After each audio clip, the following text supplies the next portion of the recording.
the emergency script, Sophie? Yeah, please. Yeah, thank you so much. So good morning, everyone. And before I begin, I would just like to go over the emergency response plan for council chambers. If there is an emergency, everybody is required to evacuate through the nearest safe exit. Those seated in the gallery behind me are going to take direction from our security colleagues to evacuate. Council members in chambers, please follow me. After evacuating the room, please proceed to a stairwell, take the stairs to ground level, and evacuate the building through the doors marked emergency exit. Please go to the muster point. Do not take the elevator or walk through the city room. If there is anybody with limited mobility, please identify yourself to our security colleagues or myself during an evacuation. And if you require first aid, please draw our attention. Thank you so much. Over to you, Mayor Sohi. Well, good morning, everyone. I would like to call this meeting to order.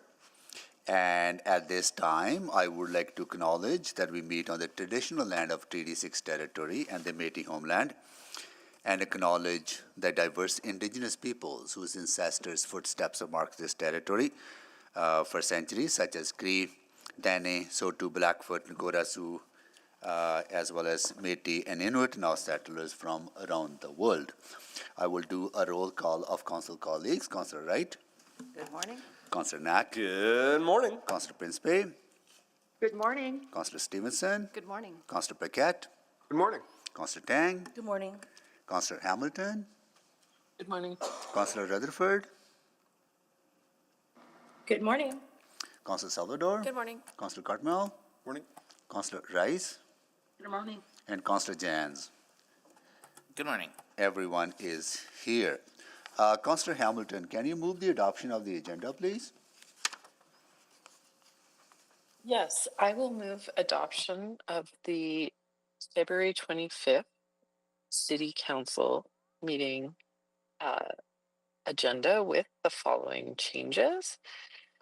The addition of item 7.1, transportation projects, traffic management, attachment 4, and 7.8, intergovernmental update, tariffs, verbal report, and replacement report attachments on item 7.1, transportation projects, traffic management, IIS report, IIS 02750, item 7.7, policy C583A update, Henderson Estates and Leger executive committee report, and item 8.1, bylaw 20700, public spaces bylaw. Additional information, attachment 1. Second. Thank you, Councillor Rice. Please vote. Councillor Yes. Prince-Bay is a yes. Councillor Stevenson is yes. Councillor Salvador is yes. Yes. Thank you, all of you. We're just waiting on, Yes. thanks, Councillor Rice. Clerk, I'm a yes, and can Thank you you. flag tech support for me, please? Sorry? Can you flag tech supports? Yep, I will flag them. Yep, I'll get them. Tech, Thank you. tech support. Councillor Jans needs tech support. Yep, we got that. Thank you. We have all the votes. I need tech support, just to be clear. That's what he said. Did anybody hear me? He said. My voice isn't working. Councillor Jans' computer is not working. Yes, we're so, going to get yeah. tech support. For the record. We have all the votes. Okay, display the votes, please. It is carried. All right. Approval of the minutes. Councillor Knack.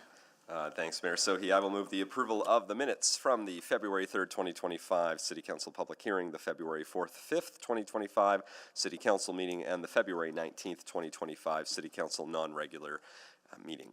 Second. All right, any errors or omissions? Seeing none, please vote.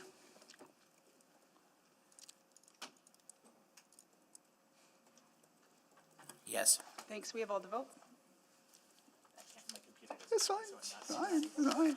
it's fine. We have all the votes. Display the votes, please.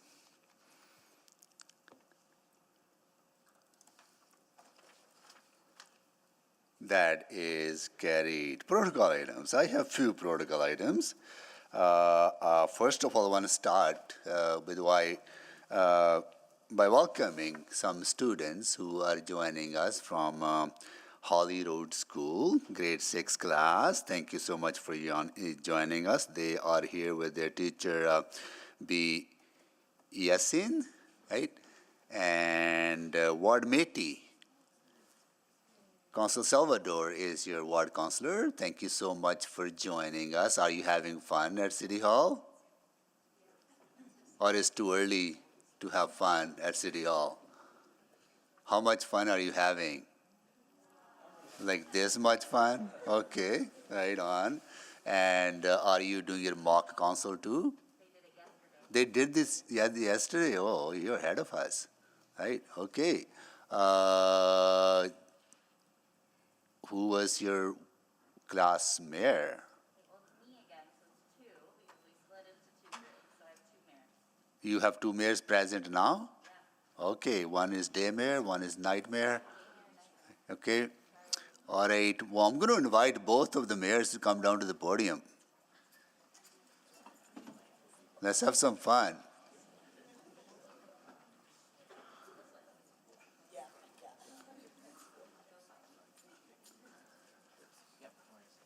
Come on down, just watch your steps. Okay, I have to share something really cool. This Oh. is Holyrood School, so this is where I was teaching just before becoming City Hall school teacher. And who are you, by the way?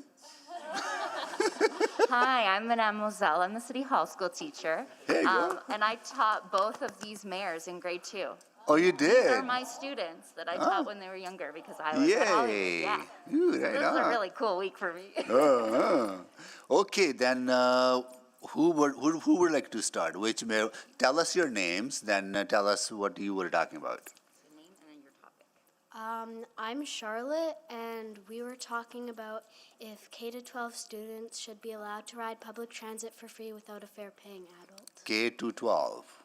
Okay, and what's the name of the other mayor?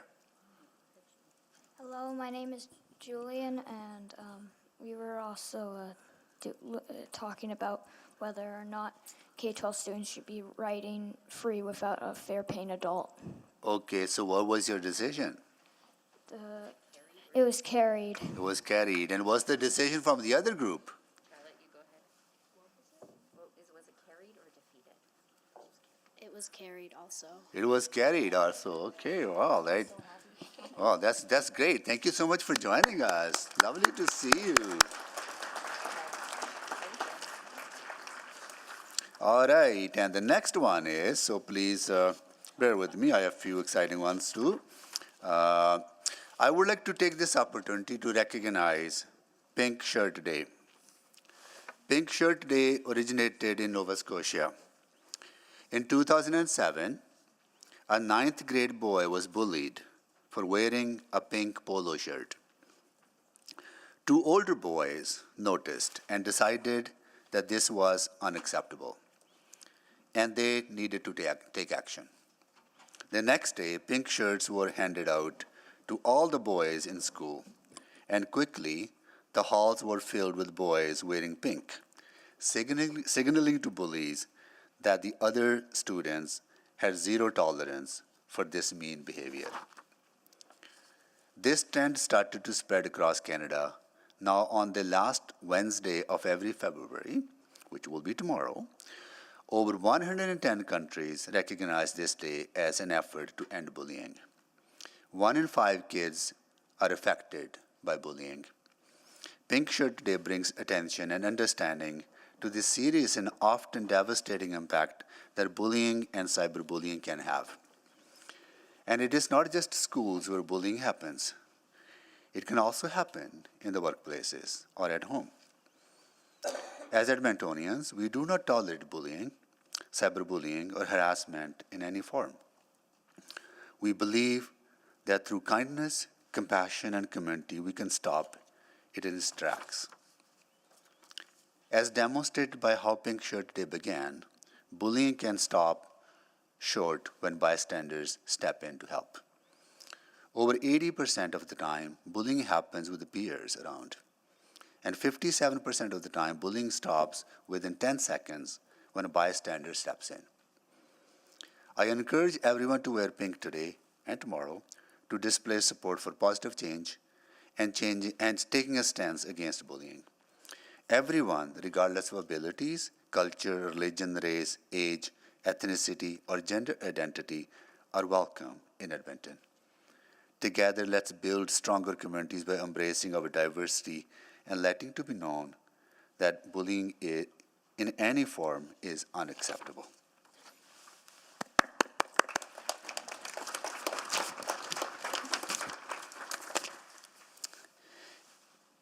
And the next one is, next I would like to take a moment to recognize Coach Ron Thompson, who is joining us this morning along with family and friends. Ron is a legendary figure in Edmonton's athletics community, and his dedication to coaching has shaped the careers of countless athletes. Notably among them is Marco Arap, the first Canadian man to win gold in the 800-meter at the World Athletics Championships, now an Olympic silver medalist. Marco's achievements are a tremendous source of pride and inspiration for Edmontonians, and a testament to Ron's keen eye for talent and ability to nurture greatness. For over 4 decades, Ron has been a mentor, a leader, and a builder for track and field in Alberta. Originally from Jamaica, he began coaching in Lloydminster and founded a successful track club there before moving to Edmonton. His coaching for Team Canada at the World Athletics Championships, for the University of Alberta's teams, and multiple Olympians have garnered him numerous awards. But the impact of Ron's exceptional leadership extends far beyond any medals or ribbons.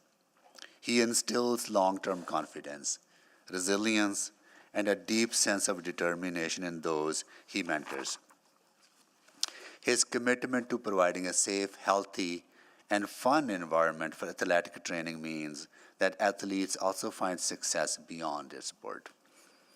They carry this philosophy to give their best effort and to be a good role model into their careers and communities. Ron has helped break down barriers and proved that with the right support and enough determination, there are no limits to what can be achieved. As we celebrate Black History Month in Edmonton, we celebrate stories like Ron's.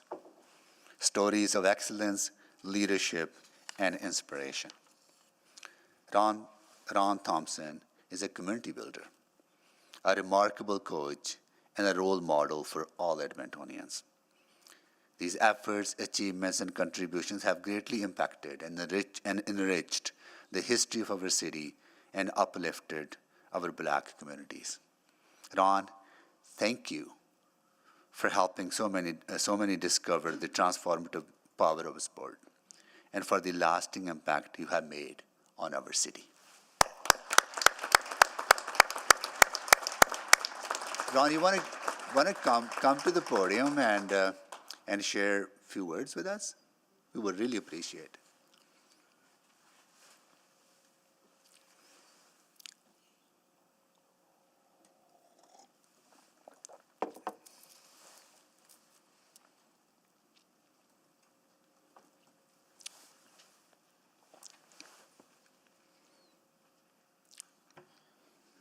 Oh, wow. This is, Mr. Mayor and chamber members, ladies and gentlemen, and kids. Thanks for being here, and I appreciate all the compliments that you have given me. You know, this is so unexpected. Not in my wildest dreams I would think about standing here today, being recognized. My philosophy is go about and do what you have to do the best you can, and serve your community, and make it be an environment that's filled with joy and love and comfort, safe, and a safe environment also.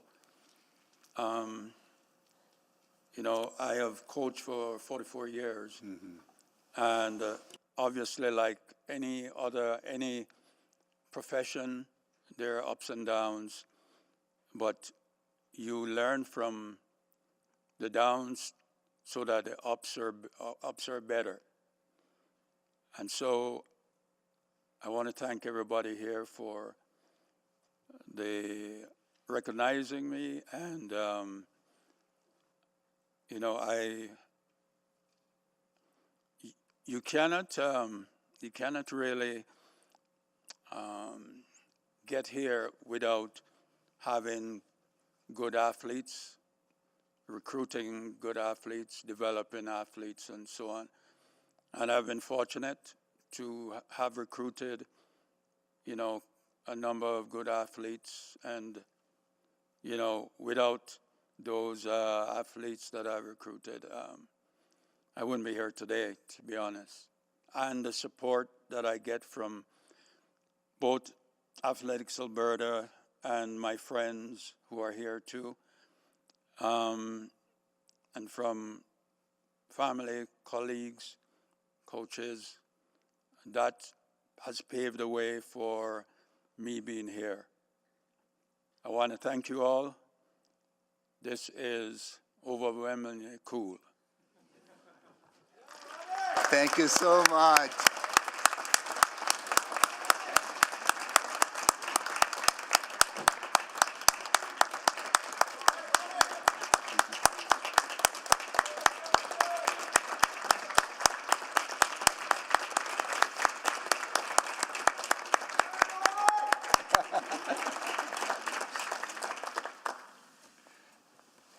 Thank you. And the last protocol item is also an exciting one too, and it's going to be quite inspiring as well. And now I am proud to introduce Shima Thompson, the City of Edmonton's 10th Poet Laureate, who will be reciting one of her poems for us today.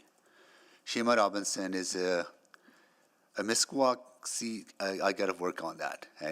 Sican Edmonton born student, community builder, poet, and spoken word artist.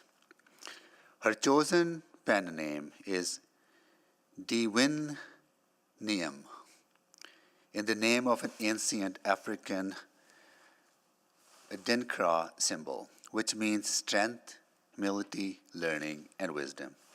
It is no surprise then that this seasoned member of the Alberta poetry community uses a powerful intellect and dynamic precision of language to create poetry, which ushers her readers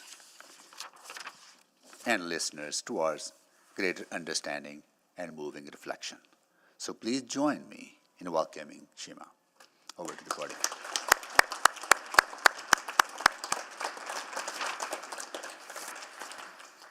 Thank you, Mr. Mayor. Thank you, members of council. I have one poem prepared for you all this morning. It is from my first book, which is titled H-O-R-N Horn, and it is about people who are outcast, like the victims of bullying so often are outcast from our communities, from their societies, from company at school, etc., and struggle with loneliness, and that contributes to so many socioeconomic problems that we see in our city. And I made this observation when I was like 19 years old. I was becoming a poet, and I wrote this piece. And I figured I'd share it today as a poignant reminder of why it is that we need to really take care of the youth, make sure, especially that their habits are good, that it doesn't become endemic, bullying and the effects thereof locally. So it's called Portrait, and it goes like this. Hoarded portraits of painted ladies are filling the sordid coffers of a modern Hades, where genteel offerings are daily made of stoppers built to fill mouths.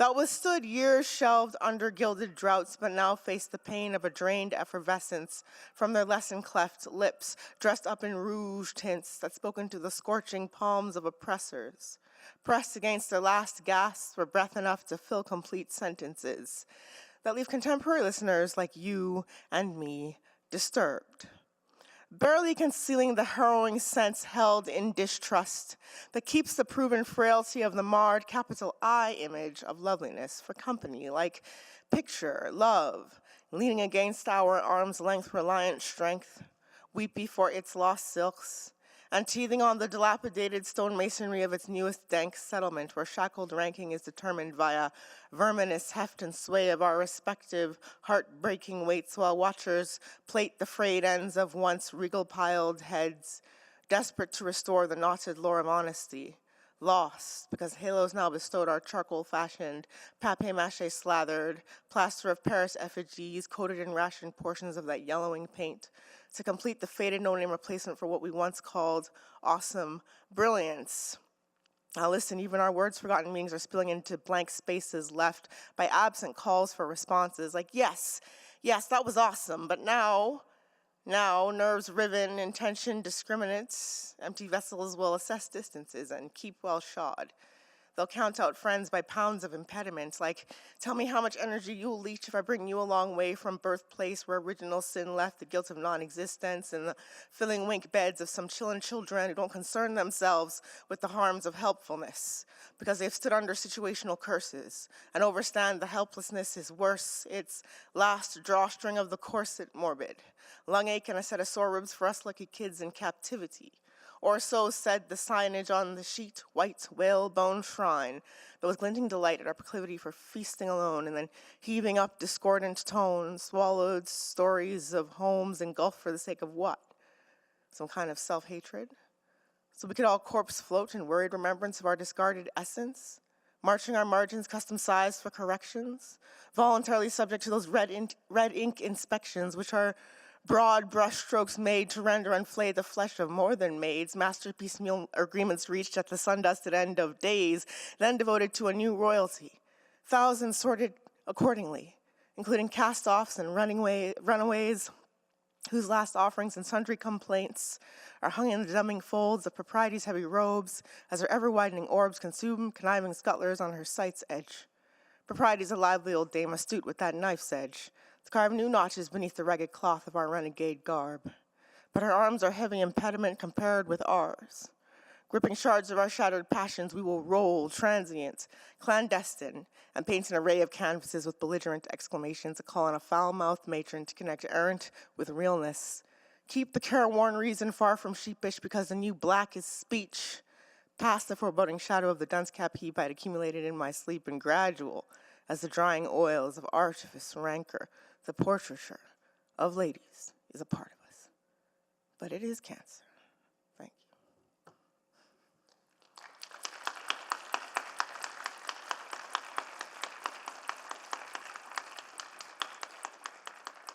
Thank you, Council. Thank you, Mr. Mayor. And just to follow up on that, I think it's important to ask the children in our schools and in our communities from K to 12 to speak their minds on these types of issues, to not have them feel like they have stopped throats on these types of issues. So I'm really pleased to see there's a 6th grade class in the room today, and I really do appreciate that.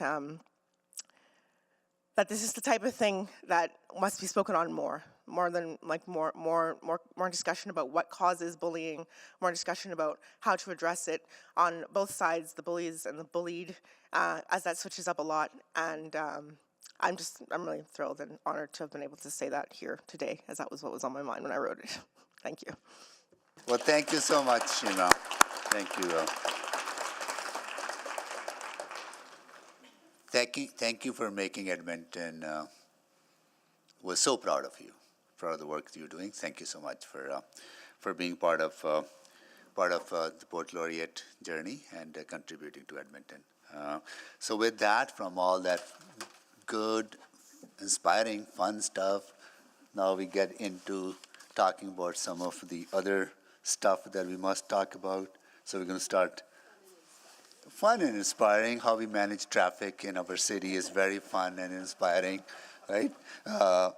Okay, all right. Protocol. Select items for discussion now. Okay, who would like to? I will select I will select 7-1.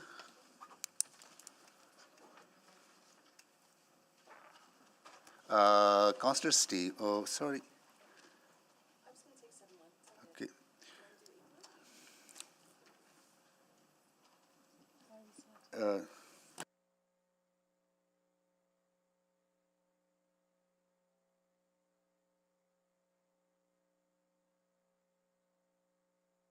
Okay.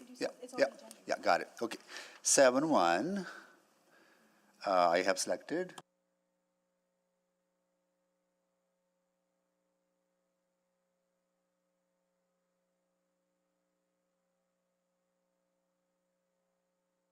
There is the list. Councillor Cartmel. I'll take item 7-2.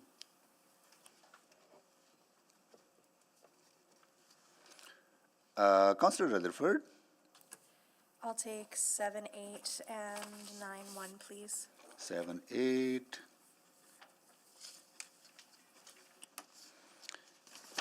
And sorry, what was the other one? 9, 1. 9, 1, okay.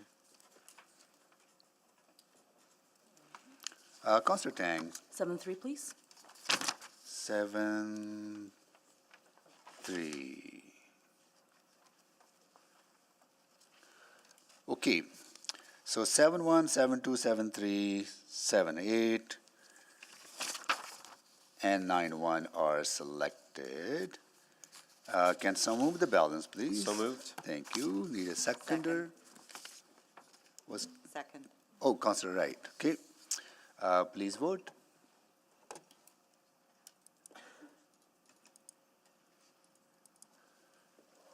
We have all the vote.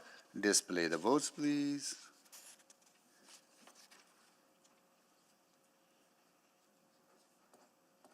That is carried.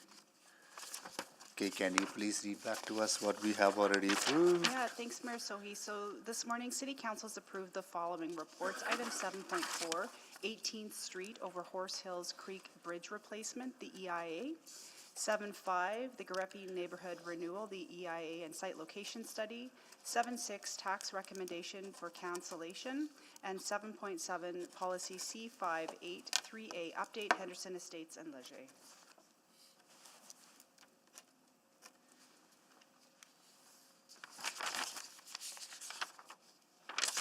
Okay. Thank you.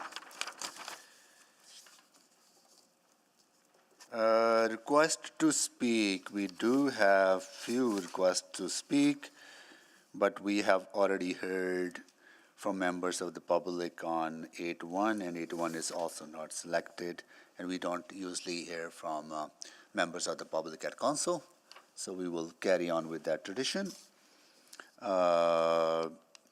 Request on a specific time on the agenda. There are few. Councillor Hamilton, you want to move that? Yes, I will move that. I'll read it in, sorry.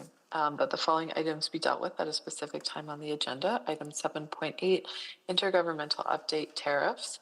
Verbal report 1:30 on Tuesday, February 25th, and 9.1 collective bargaining update. Verbal report 3:45 on Tuesday, February 25th. Second. Please vote.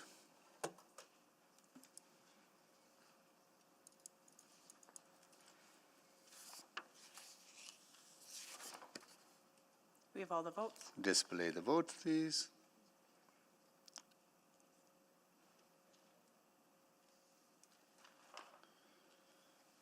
That is carried.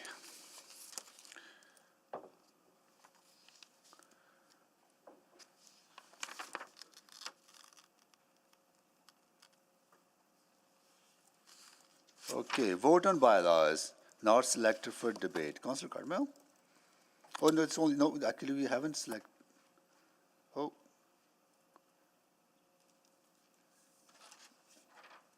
Sorry, you got to walk me through the process. 8.1 is, Yeah. it does You three. didn't select it, so it's ready to Okay. be passed as the bylaws. You are been leading this. Do you want to move? Councillor Rutherford? Sure. I will, This is from committee as well, Yeah, right? yeah. This is from the committee? but should I just move, they're both ready for 3 readings, so I'll move bylaw 8.1 and 8.1 and 8.2 for first reading. Second. Okay.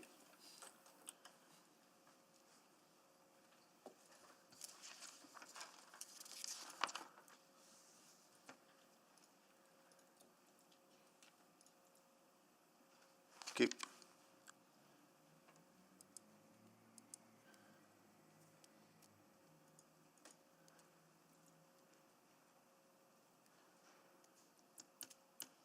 We have all the votes. Display the votes, please.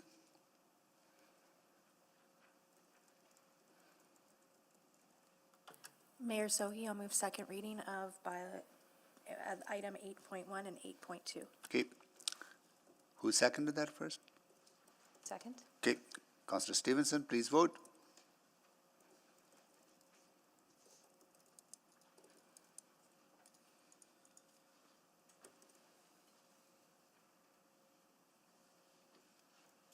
We have all the votes. Display the votes, please.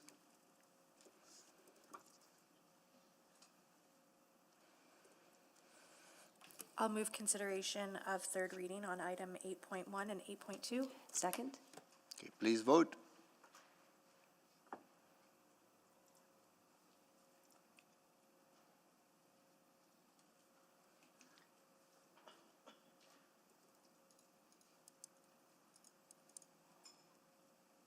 We have all the votes.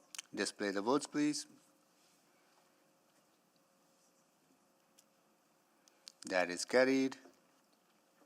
Mr. Mayor, I'll move third and final reading of bylaw 20700, public spaces bylaw, and bylaw 20944, closure of vehicle access to title parcels on 106th Street in support of the Warehouse Park project. Second. Please vote.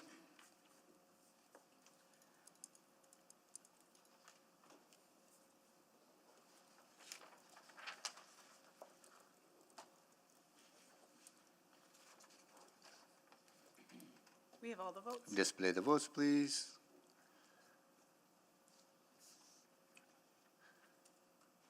That is carried.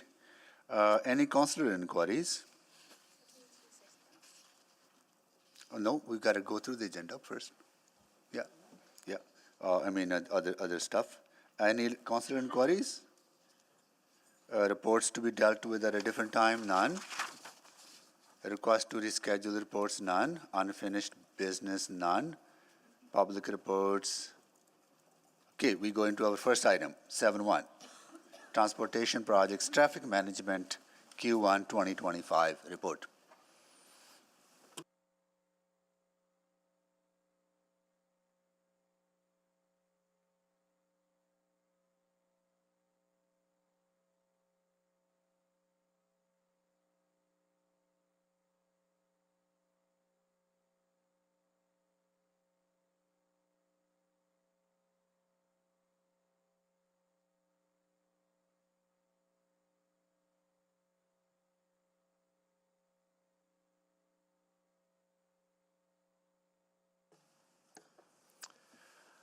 Well, thank you. Good morning.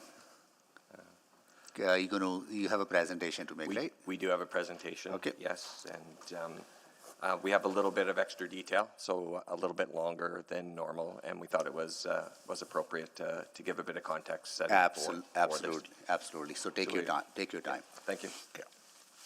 Not really long, but a little bit extra than you typically see. So, good morning, Council and Mayor. I'll introduce myself, that most of you know me already, but my name's Craig Waldman, Deputy City Manager for Integrated Infrastructure Services, and I'm joined by a number of people here today. Up front with me today is Jason Malista, Natalie Lazurko, Pascal Ladisseur, and Caitlin is here as well from our operations group. We have a number of people also here to support answering questions after the presentation. So we're here today to provide our first quarterly update, status of major capital construction projects, their impacts on traffic and mitigation strategies. And this is in response to the October 22nd council motion that is on the screen now. All right, next slide. So Edmonton's investments in transportation infrastructure are directed toward improving the condition of the network, making it easier for people to travel around the city. During this budget cycle, as an example, the city is investing approximately $1.6 billion in transportation infrastructure, and that doesn't include our LRT work. That is an additional $3.5 billion on top of that. Construction activities often result in traffic impacts, and when there are several construction projects happening at once, the combined impact can be more challenging for travel. So roadways serve multiple functions, including vehicle traffic, transit, walking, cycling, and supporting emergency services as key examples. They enable access to residents, businesses, and other activities in our cities. As part of this, reliability is key in supporting these functions. Administration is very aware of the need for an efficient, connected, and reliable transportation system and the impacts to commerce and people in general when the system is disrupted. There are many variables that can cause traffic disruptions and impact that relate to public satisfaction. Infrastructure projects can be significant contributors to traffic disruption, as they often require traffic changes over a long term with varying degrees of impact.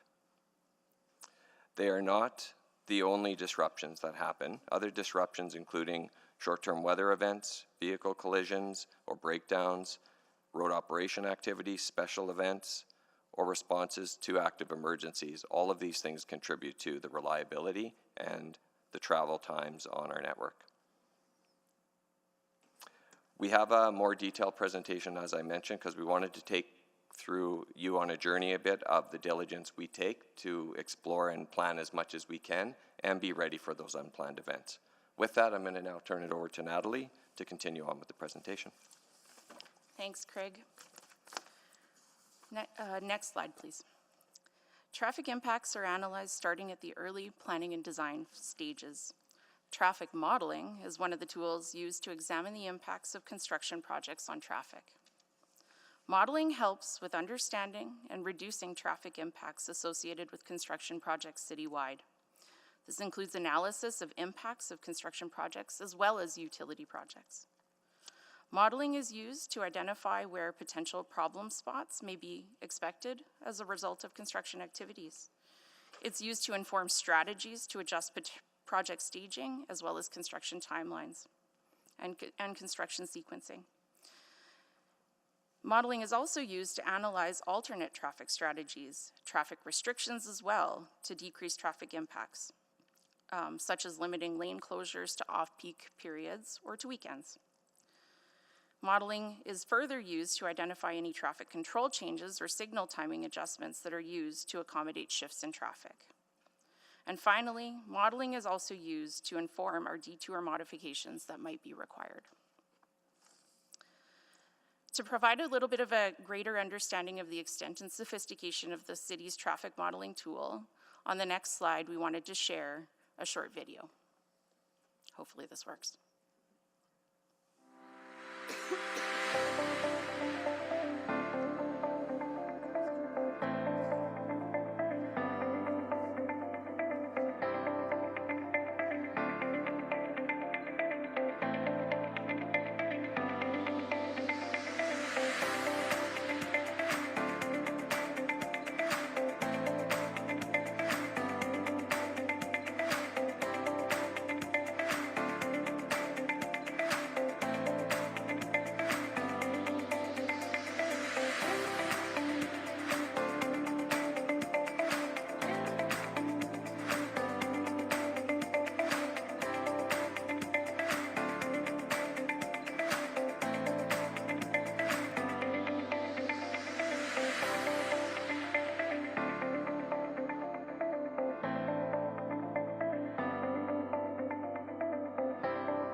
Next slide, please. If a construction project is expected to cause traffic disruptions and it's going to take more than 4 weeks, it's analyzed. This includes city-led construction projects as well as major utility construction, such as the work undertaken by EPCOR. The image on the screen here shows construction projects in the core that were analyzed for the 2025 construction season. Impacts are modeled for all planned projects and their major traffic restrictions, which allows us to understand the impacts on the traffic network.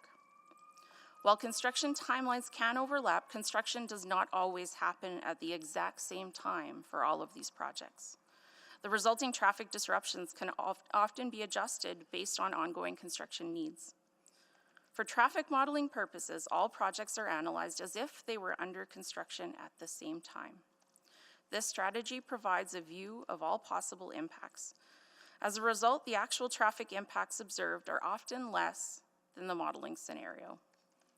Some projects were deferred or scopes were adjusted based on the modeling reviews and the ongoing project coordination that was done for the projects for this season. Some examples include deferral of some of the roadway and signal adjustments in and around the river valley. Dawson Bridge scope and timeline were adjusted to maintain traffic for the majority of 2025, with the exception of a few weekend closures if needed. Wellington Bridge replacement timeline was set later in 2025 to allow for critical parallel routes of the Valley Line West roadwork to proceed earlier in the year. And finally, Imagine Jasper Avenue construction approach was set to maintain traffic lanes in each direction and turn bays during construction. And further, the construction is limited to only a few blocks at a time. Jason's going to share a little bit more detail on this in a little bit later in the presentation. Next slide, please. Modeling is an excellent tool. It provides us with a starting point for further analysis. However, modeling itself has its limitations. As projects advance towards construction, further assessment of anticipated traffic disruptions is completed. Plans are developed in an effort to balance the tension between schedule, cost, and safety, while ensuring the level of service of the broader traffic network is considered. For example, the balance of the length of time that the work will take and the risk with other projects is considered. This ongoing review takes into account multiple inputs, including traffic modeling and experience from past projects or similar planned traffic disruptions. An on-street construction and maintenance, or OSCAM, permit is generally required before construction begins for most work on city road right-of-way, including roads, sidewalks, and boulevards. The OSCAM process requires the approval of plans for traffic accommodation. Each traffic accommodation plan is developed based on established guidelines. These guidelines consider traffic at the work site, the impact on each mode of travel, as well as the length of construction. The process considers impacts to pedestrians, to cyclists, to transit, as well as vehicles. Administration also reviews project planning, sequencing, and traffic accommodation plans to focus on decreasing impacts while minimizing disruptions to the greatest extent possible and ensuring public safety. Analysis includes evaluation of construction impacts combined with a review of utility development, as well as other things such as festival impacts on traffic. Other mechanisms are in place to coordinate projects internally and externally, including regular meetings with utilities, including EPCOR, and coordination related to civic events and festivals. Impacted businesses and business areas are engaged and informed to support advanced planning, and access for businesses are developed as well as adapted as needed. Once construction begins, administration monitors current conditions and uses that information to refine the traffic accommodations during construction.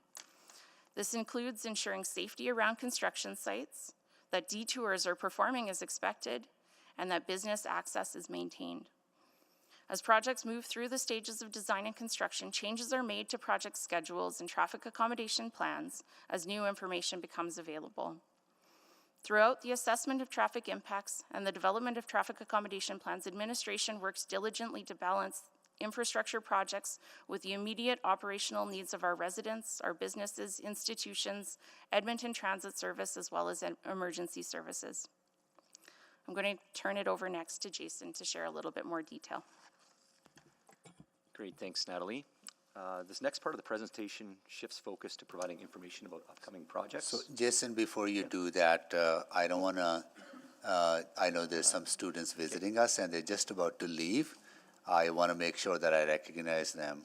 And this is kind of a nice break as well from a broader conversation to more project-specific conversation, right? So I want to welcome some students who are visiting us from Bishop Severin School, and they are here with the teacher Levely, right? So, and your ward counselor is Councillor Principe, Ward Tasmaniwak. Thank you so much for joining us. Are you having fun at City Hall? How much fun? This much? This much fun? Have you done your mock council? Not yet. Have you selected your mayor? Your worship, quickly walk down to the podium and tell us your name and what are you going to be talking about? Don't run though.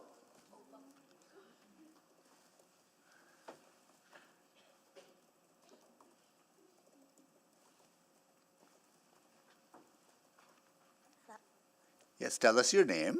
My name is Clay Gooden. And what are you going to be talking about at your mock council? We're going to be talking about if public transport should be free for K to 12. K to 12? Yeah. Okay, there was another class before you that were talking about the same issue.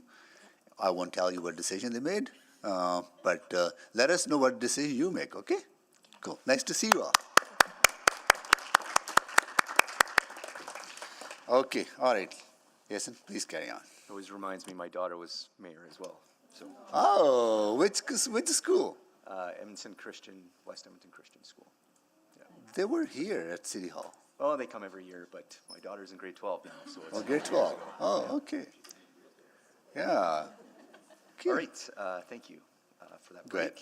And we'll kind of start again here, so thank you, Natalie. So the next part of this phase of this presentation shifts focus to providing information about upcoming projects. Just can you move close to the mic a bit? Yeah. I'm going to move over. Okay, thank you. In particular, the project information being shared is intended to help provide further details as to how we got here, what we're doing now, and what specifically is planned for the near future. The project details and impacts continue to evolve and are iteratively being tested, as there are many interdependencies or knock-on effects that, although not immediately transparent, are being planned behind the scenes. The most recent example I can share at this point is from a couple of weeks ago on February 11th at Urban Planning Committee, where Council received information from administration related to the Valley Line West project and some of the upcoming adjustments that they're making to accelerate their road construction schedule. It's our intent that this information will help to respond to questions or concerns raised since this report was initially released almost 2 weeks ago now. Next slide, please. So the first project I'll discuss is Imagine Jasper Avenue, and this project's been on our books for a number of years. Council first discussed the construction of the project in 2018, specifically relating to traffic impacts on this project, both in terms of the proposed design, which are permanent, as well as the construction impacts, which are temporary.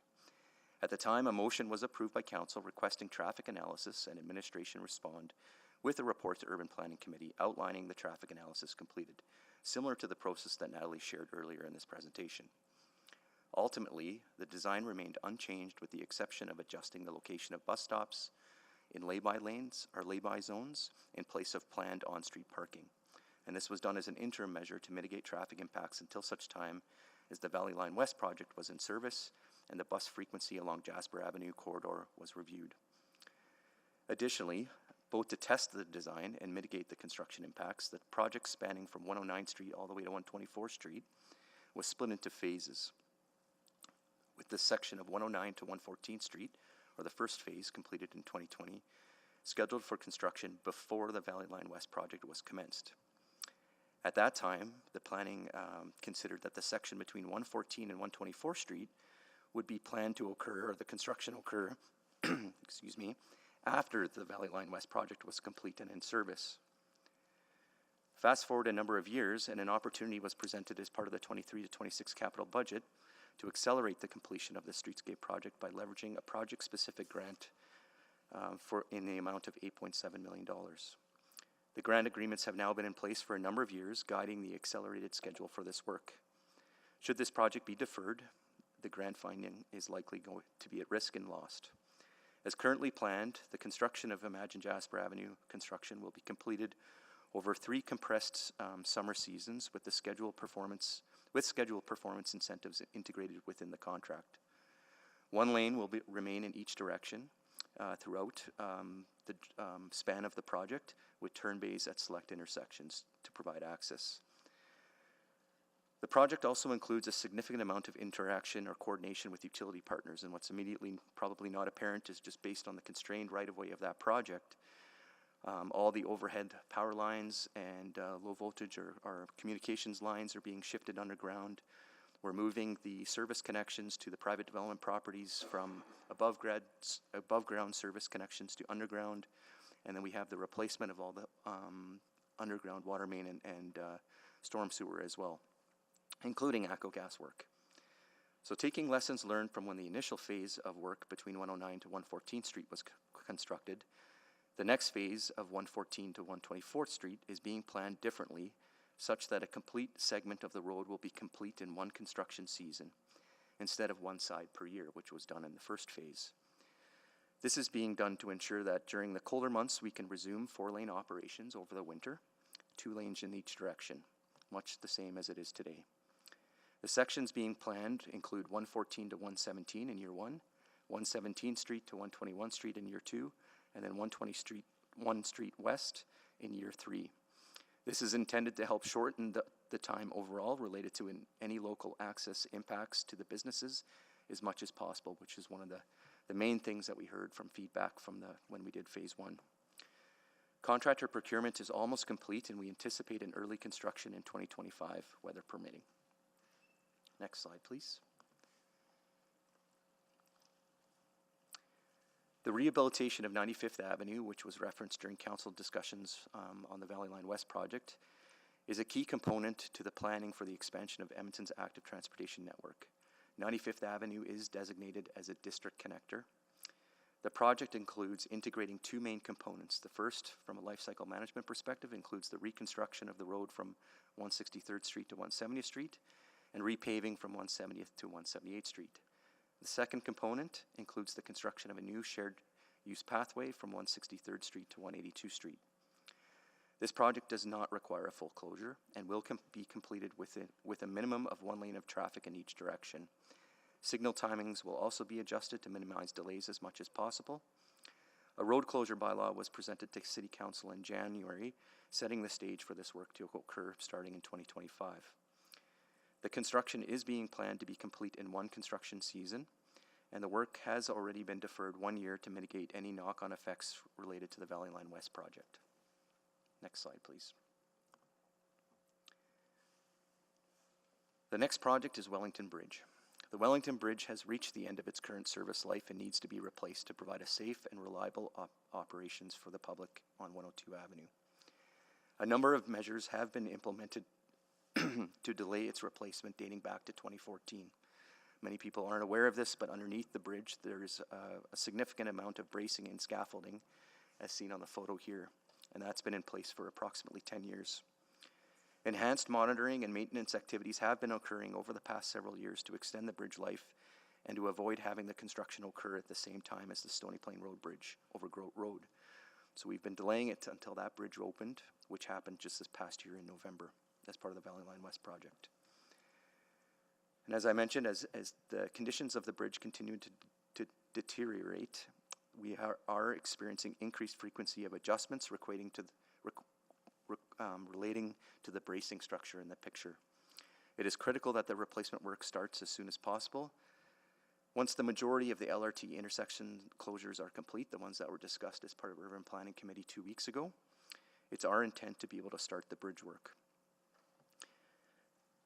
By waiting until 2025, the risk of overlapping work is reduced. The project is currently, as it sits, the design includes a very simplified design which is quite contrarian to what's there today, which is an arch bridge type structure.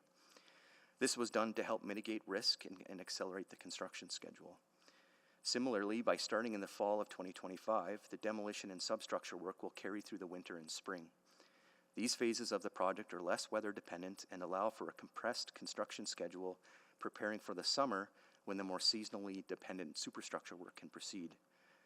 This project design and constructability approach builds on the experience that we had with the Duggan Bridge, which is on North Saskatchewan Bridge, which was done approximately 4 years ago, and the Latta Bridge, which was only done about a year ago. And these projects are very, very similar in scope and scale and design.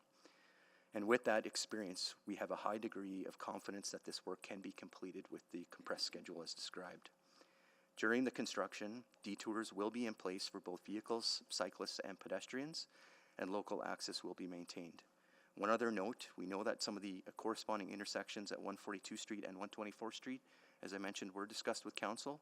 By delaying until the fall of this year, we hope to avoid any overlapping with those intersection closures. Next slide, please.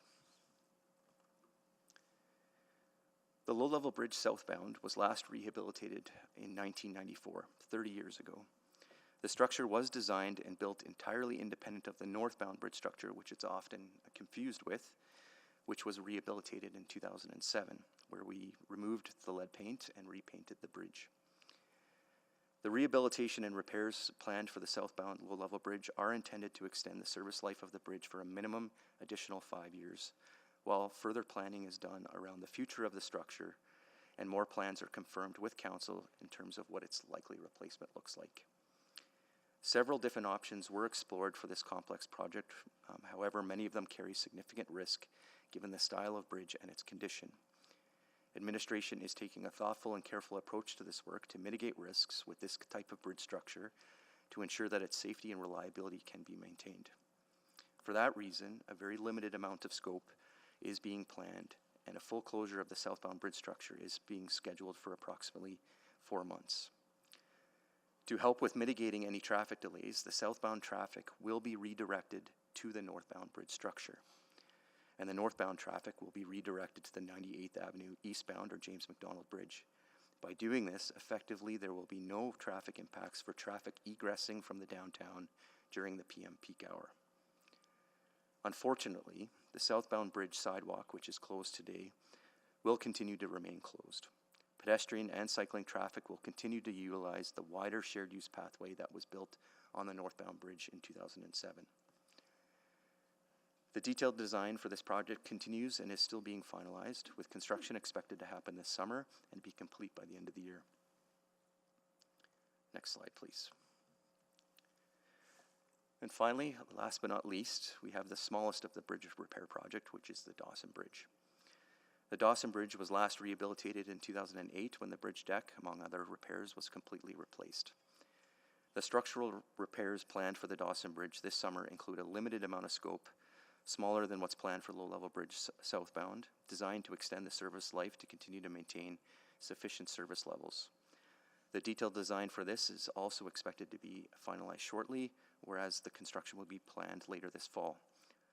The project construction is being planned and designed in a way to avoid a complete and total closure for any extended period of time and any potential overlap with the low-level bridge southbound project. The project will have very limited amounts of nighttime and weekend closures only. And with that, I'll turn it back to Craig. All right, thank you, everyone. So just a few closing remarks before we go to questions.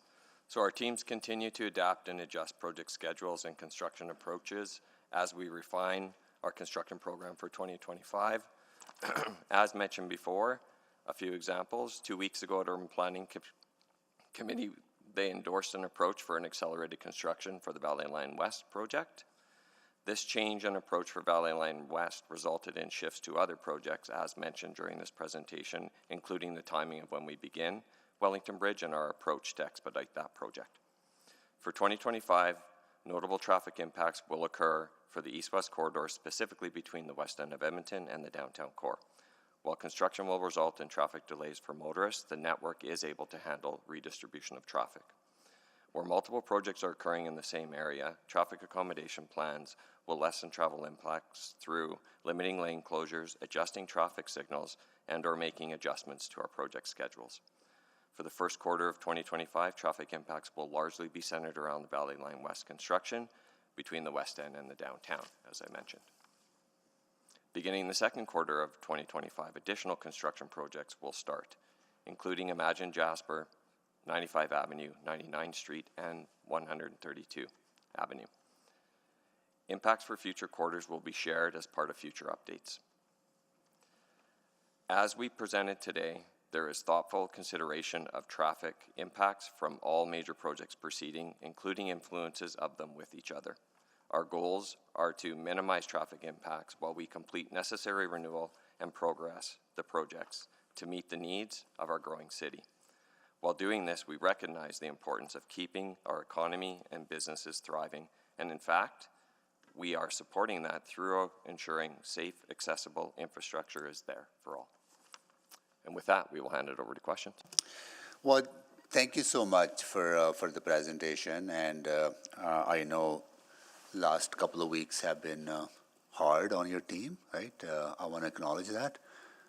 There has been a lot of confusion and doubt created about your work.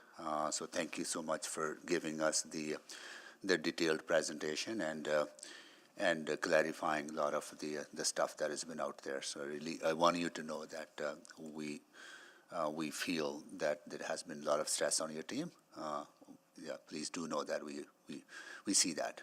Right? Yeah. We will open for questions. I know I selected it. Well, I can go later. I just selected. I actually want to take the chair. I can put the motion on the floor too. I have the chair. Okay. This is for receive for information, right? So I'll move that we receive this for information. Second. Thank you. And I do have a couple of questions that maybe I can start with, right? The Wellington Bridge, can you just clarify, the last couple of weeks ago we had this discussion on the acceleration of the construction on the Valley Line West. So 124 Street, 104 Avenue intersection, there'll be sequence with that and the Wellington Bridge, right?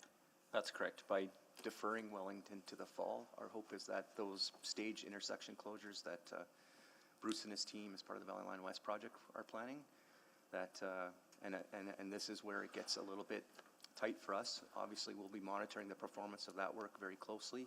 Yeah. And if we see that it starts to fall behind, we'll have to probably look at how we make adjustments related to that as well. And you have kind of the comfort that like you just showed us some of the how you can maintain, how you're keeping that bridge actually intact, right? Correct. Over the last 10 years. So the integrity of that bridge is, can you delay it for, like, without compromising the bridge? Like, is there cushion and room for delay for a couple of weeks? Yeah, I don't think that's something that we're comfortable. It's certainly not what we're recommending today, that it has been delayed for a number of years. We feel there will always be something else in terms of what's happening. It's not like the Valley Line West project is going to be done this year either. So we do have to plan for a time here in the very short future where we finally do this. And one of the critical path activities related to this, and one of the reasons why we want to tender this project as soon as possible, is the lead time associated with that work, which doesn't impact traffic, but it's getting some of our supply chain kind of locked up. So the girders, for instance, are a very long lead item for the construction of that project. Right. And the quicker we can award the work and provide some certainty in the market, they can secure that, get it fabricated, so that by the time we come and do impact the traffic, that we're prepared and we've got kind of a good sequencing of the construction activities to follow. Got it. Okay. So on the Dawson Bridge, it won't be closed during peak hours, right? That's correct. Our current approach is to be able to utilize either overnight but likely weekend closures. Okay. So avoiding any kind of peak hour traffic where we see the greatest demand. Okay. So from the south side coming to downtown, the only bridge that is closed to traffic is the traffic going southbound on, or going southbound on the, or coming from downtown going to south. If you're an employee coming to work downtown in the summer, you would be, instead of using the northbound bridge structure, you would be directed to the loop ramp on 98th Avenue and take James McDonald in. So effectively, you would be, because now we would be utilizing the northbound bridge structure for southbound traffic. Yeah. And there's a lot smarter people than me around traffic management, but the PM peak is generally the one that we try to protect for, because that's the time of day where we see both the longest and the highest amount of volume of traffic, and that's when the demand is the highest. So we try to focus a lot of our staging activities to be able to support that, recognizing in the AM it's a little bit easier. Not to say that we experience congestion in the morning. I don't want to say that we're dismissive of that. Yeah. But the idea here is that we would divert traffic.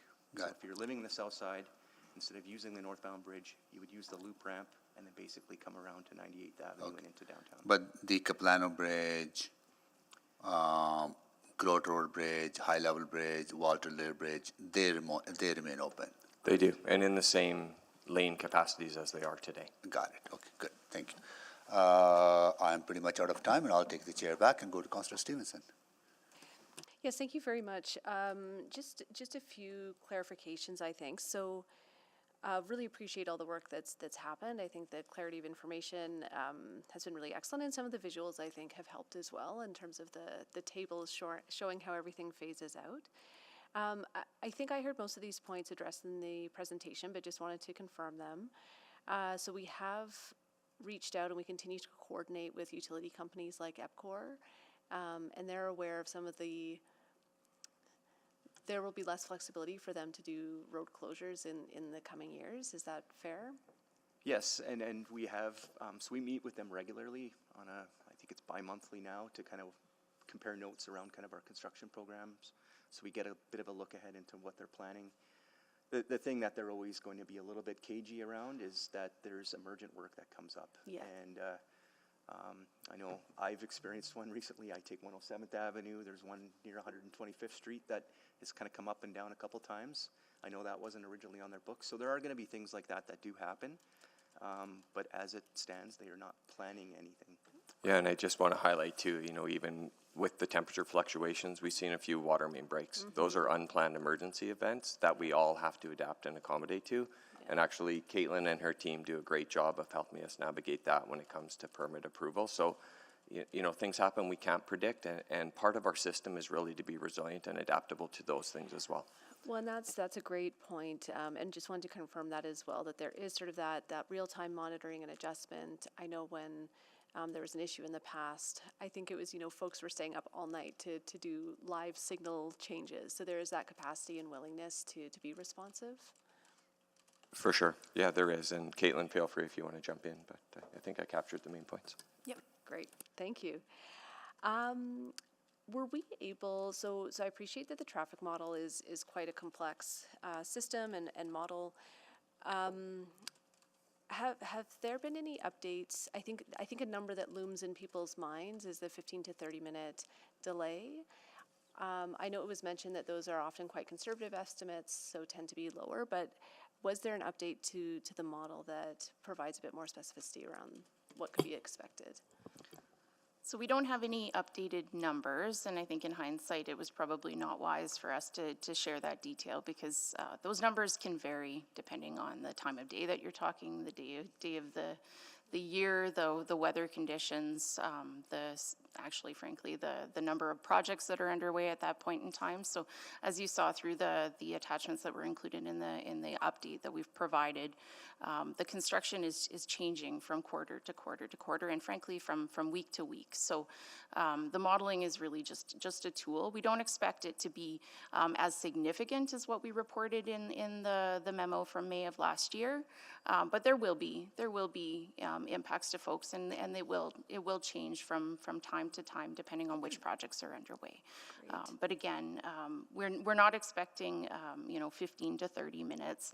The numbers that were provided in that May memo were based on a different set of circumstances, a different set of bridges that were anticipated to be under construction, and a different set of lane impacts as well. Great. So because we've changed and reduced the scale and scope of the bridge and maintained more traffic capacity, that will be less than that. But we also accelerated the Valley Line West project. There'll be some more impact in those areas over those really constrained times. So it really is dynamic and depends where you're coming from and going to and how you have to adapt. Great, but at a high level, you identified this potential risk of 15 to 30 minutes and said we need to reduce that, and then undertook a strategy to do exactly that. That's correct, and Great. that's what we came with some details on today. Yes. Great.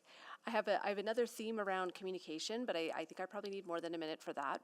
But maybe just a few quick ones. We've chatted a little bit. I'm just wondering if there have been any concrete steps taken around expanding potential opportunities for Park and Ride, just facilitate some of that connection into the downtown from South Campus, even from Davies, just making those options available to folks.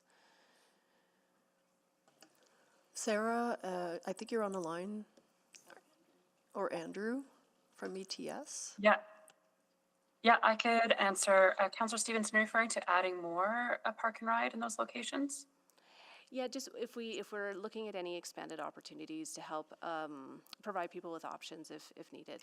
I'm getting dangerously close to the end of my time though, so perhaps I'll just come around on that. Follow up on that. Yeah. Thank you. Okay, Councillor Rutherford. Yeah, thanks. I'm going to take this in a different direction because I think a lot of my colleagues are going to focus on the downtown, the bridges, and those conversations. But I do want to talk about, I don't want to lose it, the Yellowhead Trail Freeway Conversion Program, which is a big part of the ward I represent. So it says the traffic impacts that you're anticipating, basically significant. So even with your simulations, it sounds like major delays along Yellowhead proper, but also delays at peak times on St. Albert Trail, 127th Street, 121st Street, and 97th Street. Is that a fair statement?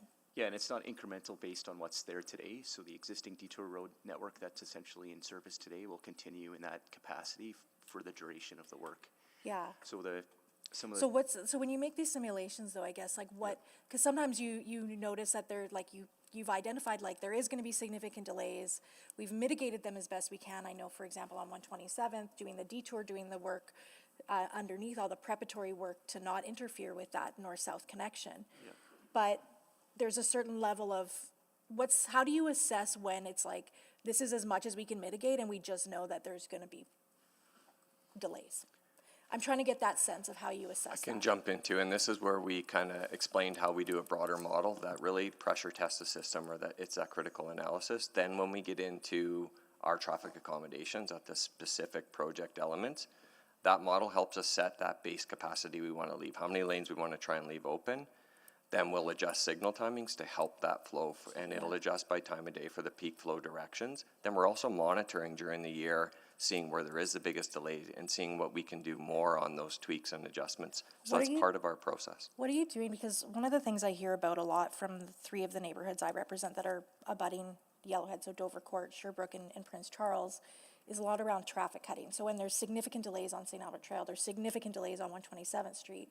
People are now cutting through those neighborhoods to avoid, the traffic on 127th Street or 118th Ave.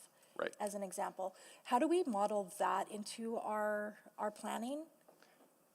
Or do we?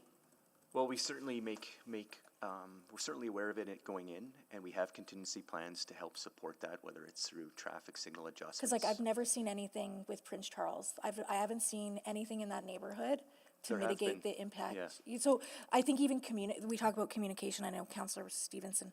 As a ward councillor, if I'm not aware of it, then I can guarantee you that the residents aren't aware of that. Yeah.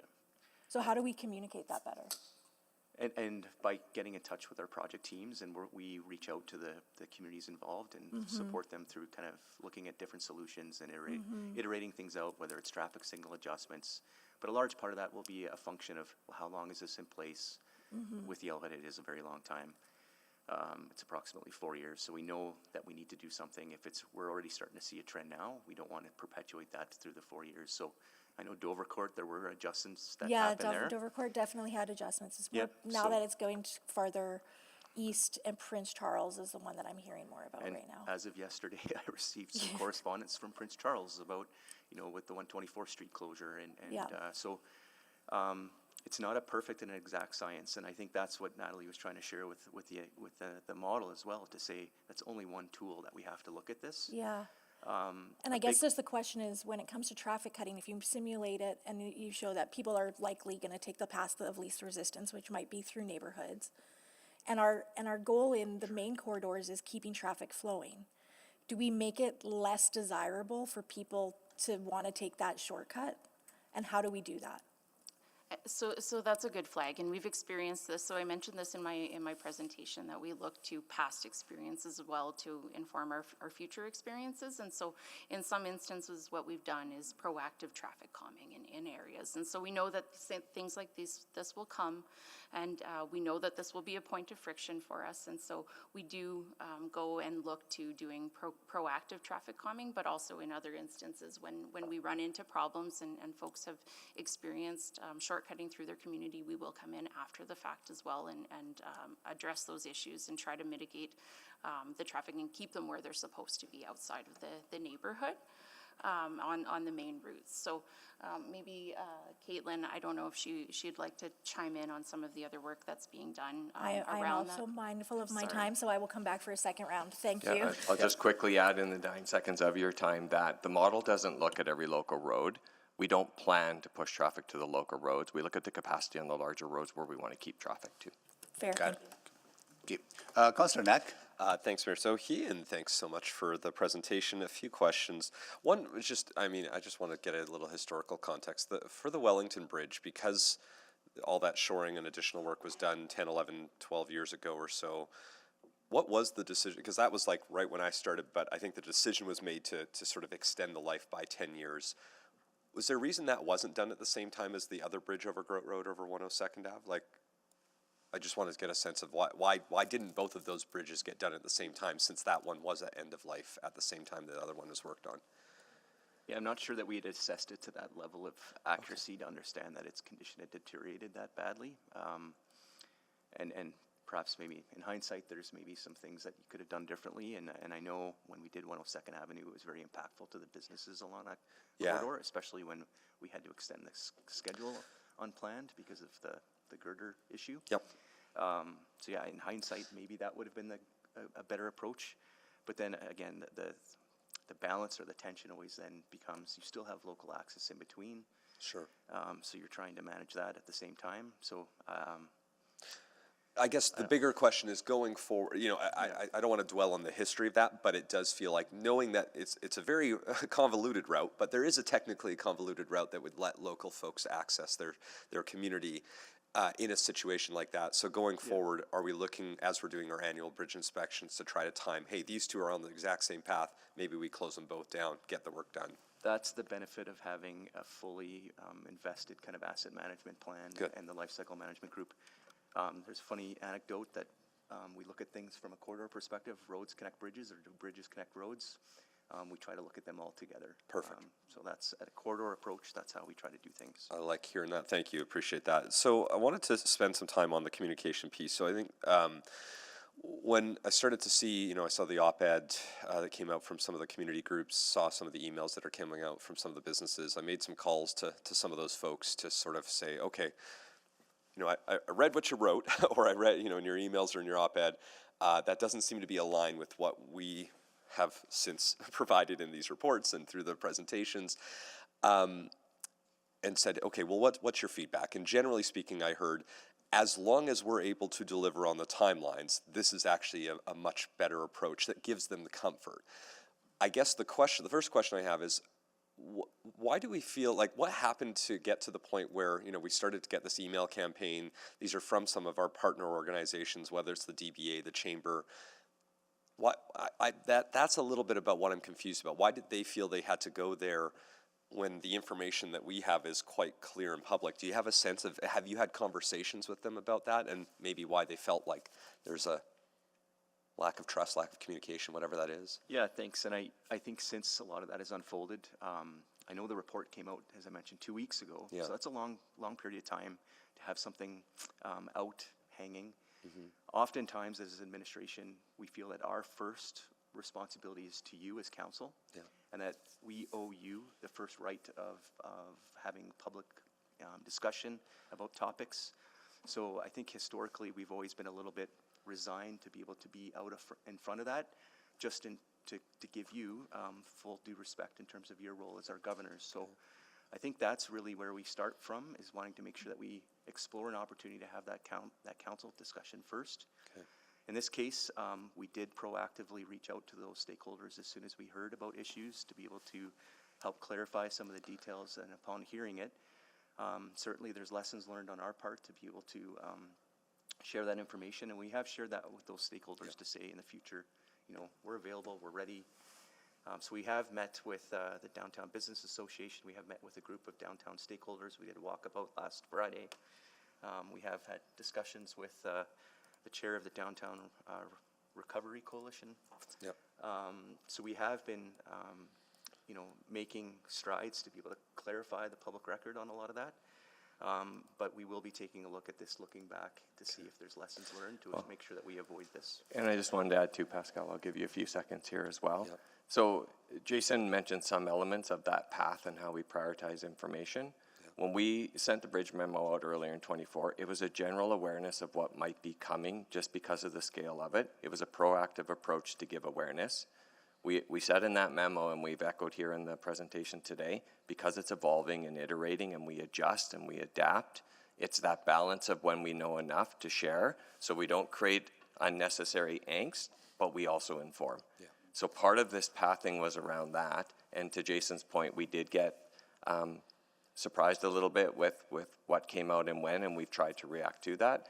And we've learned some things about that, about how to get more proactive in the future. I'm out of time, and I'll come Thank back you. to Thank you, Councillor Neck and Councillor Cardinal. Yeah, thank you. Thank you for the presentation today.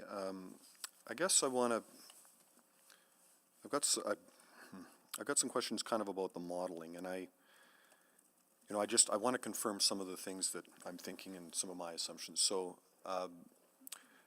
effectively we have these great big barriers in our traffic network that kind of force us to channelize the traffic into a few crossings. So if I think of, the Yellowhead as an example, it's very difficult to get from the north side of the Yellowhead to the south side of the Yellowhead, except on those crossings, right? St. Albert Trail, 97th Street, 127th Street, 82nd Street. So there's a pretty fine web network of intersecting roadways, even residential collectors north of the Yellowhead. So if there's an interruption on one of those roads, it's pretty easy to get your way around. But if you're trying to get across the Yellowhead and one of those crossings on the Yellowhead, like 127th, is compromised, that's a big interruption. Is that fair, first of all? That's fair, yes. So when I look at downtown, and my focus is kind of from the southwest corner to downtown. So when I look at downtown from the west end, and I look, first of all, say you're in Grosvenor as sort of a point. Not that you live in Grosvenor, but you find your way to Grosvenor. In the before time, there was essentially 6 lanes in and out. 2 on the 102nd Avenue corridor, each way. 2 each way on the Stony Plain Road 104th Avenue corridor. 2 each way on the 107th Avenue corridor.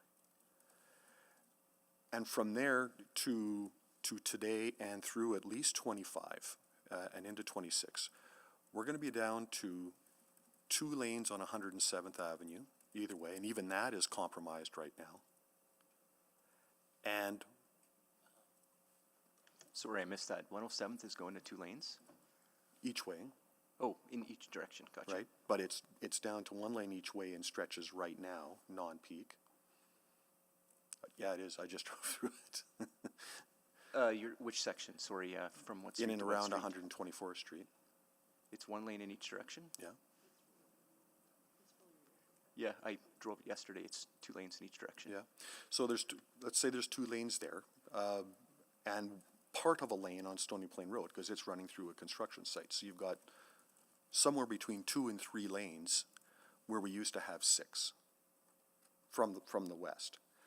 And from the south, you know, at various times in the year, we're going to be, if we count the 3 lanes inbound on Walterdale or the 2 lanes outbound on high level, and 2 lanes each way on low level, we're going to lose roughly half of that capacity from the south side to try to get across that barrier that is the river.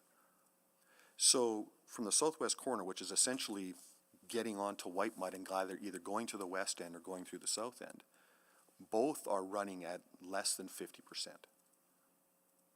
And have been for 3 years now on the west end, and will be for a couple more years. Does that enter into your modeling, that distinct lack of capacity on a more macro level? That level of the number of lanes absolutely factors into that model. I'm just trying to, I want to make sure we're talking about the same thing. Sure, So, yeah. as I was chewing on what you're talking about, the west end from Grosvenor. So it's you know, obviously there is the differentiation between the construction impacts, which are short-term, and the permanent ones long-term, which is why, you know, we postponed Wellington and the impact of that closure until the Stony Plain Road Bridge opened, but the Stony Plain Road Bridge opened with only 2 lanes, 1 lane in each direction. But 107th Avenue is 2 lanes in both directions.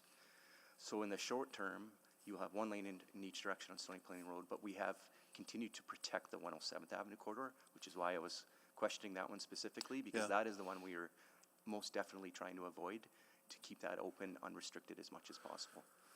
But at least for this year, it's going to be very difficult to get from the south side of Stony Plain Road to the north side of Stony Plain Road to use 107th Avenue. So, Councillor, your comments around some of those constraints are fair and valid, and as we said, the model did, when we ran that course model, we checked at that resiliency of the broader network to traffic handling that and the redistribution that it showed at a macro level. And apologies, I just want to remind Council of the timelines. And so while the intersections at 142nd, 149th, and 124th are going to be impacted over the summer, the plan is to wait for all of those to be completed before Wellington Bridge and the 102nd Avenue capacity is reduced. And so from that perspective, it will be better flowing to go from the south to 107 because with the work completed on those intersections, the flow of traffic will be much better through Stony Plain Road. Okay. Thank you, Councillor Cardwell. Councillor Prince, babe. Thank you, Mr. Mayor. I do have a question about 132 Avenue. I think, Craig, you said it will be coming up in maybe another report, or? I have Nicole here as well, who can give some details on what's happening with 132. Okay, and I'll just explain what I've been hearing first. Is I met with some parents and school administration. So when the communications were all done, it's a different set of parents and administration. So it's about communication again. A lot of folks are concerned about access to the school during construction, and rightfully so. We're talking at least 3,500 kids from 82nd Street to 97th Street going to school, and one of the streets is a one-way. And the communications that we were given, was access to the school will remain available via alternative routes during this time. How they're asking, how does the bus turn around? How do we turn around? Where do we drop off? So we just need a little bit more of a plan that I can relay to them, as opposed to just that one line. Like they want something concrete, and I'm not sure if we can give that to them, or if you have a plan yet, and if I can relay that information. Sure, I'll let Nicole give a response to that. Good morning. Yes, so that corridor that is of concern is our 2026 construction project. So we don't have definitive modeling as to how we are going to stage construction in that particular area. We will be working on that in 2025, and we will be working with the school boards on what that looks like, whether it is staged closures, whether it is one lane of traffic staying open east or west, and what the turnarounds and those things we'll be working on. We're working on that one. That is our most complicated area for 2025. We're also in just about to be in communications back to the school boards and the schools with some options for the construction staging, whether we start east, whether we start west, timing and all of those good things. We do typically like to have construction in front of schools completed before September. So we are looking at that holistically and how we can do that for the other area, the 82nd to 97th, but we're not that far along yet. We have to work on 2025 first. Okay, well, that sounds good. Thank you. Thank you, Councillor Principe. Councillor Salvador. Yeah, thank you. Really appreciate the update and excellent questions from colleagues. I wanted to follow up on some of the questions from Councillor Knack, just around communications as well. So it's really great to hear that you've had some additional meetings with various downtown stakeholders to just clarify what is and isn't happening.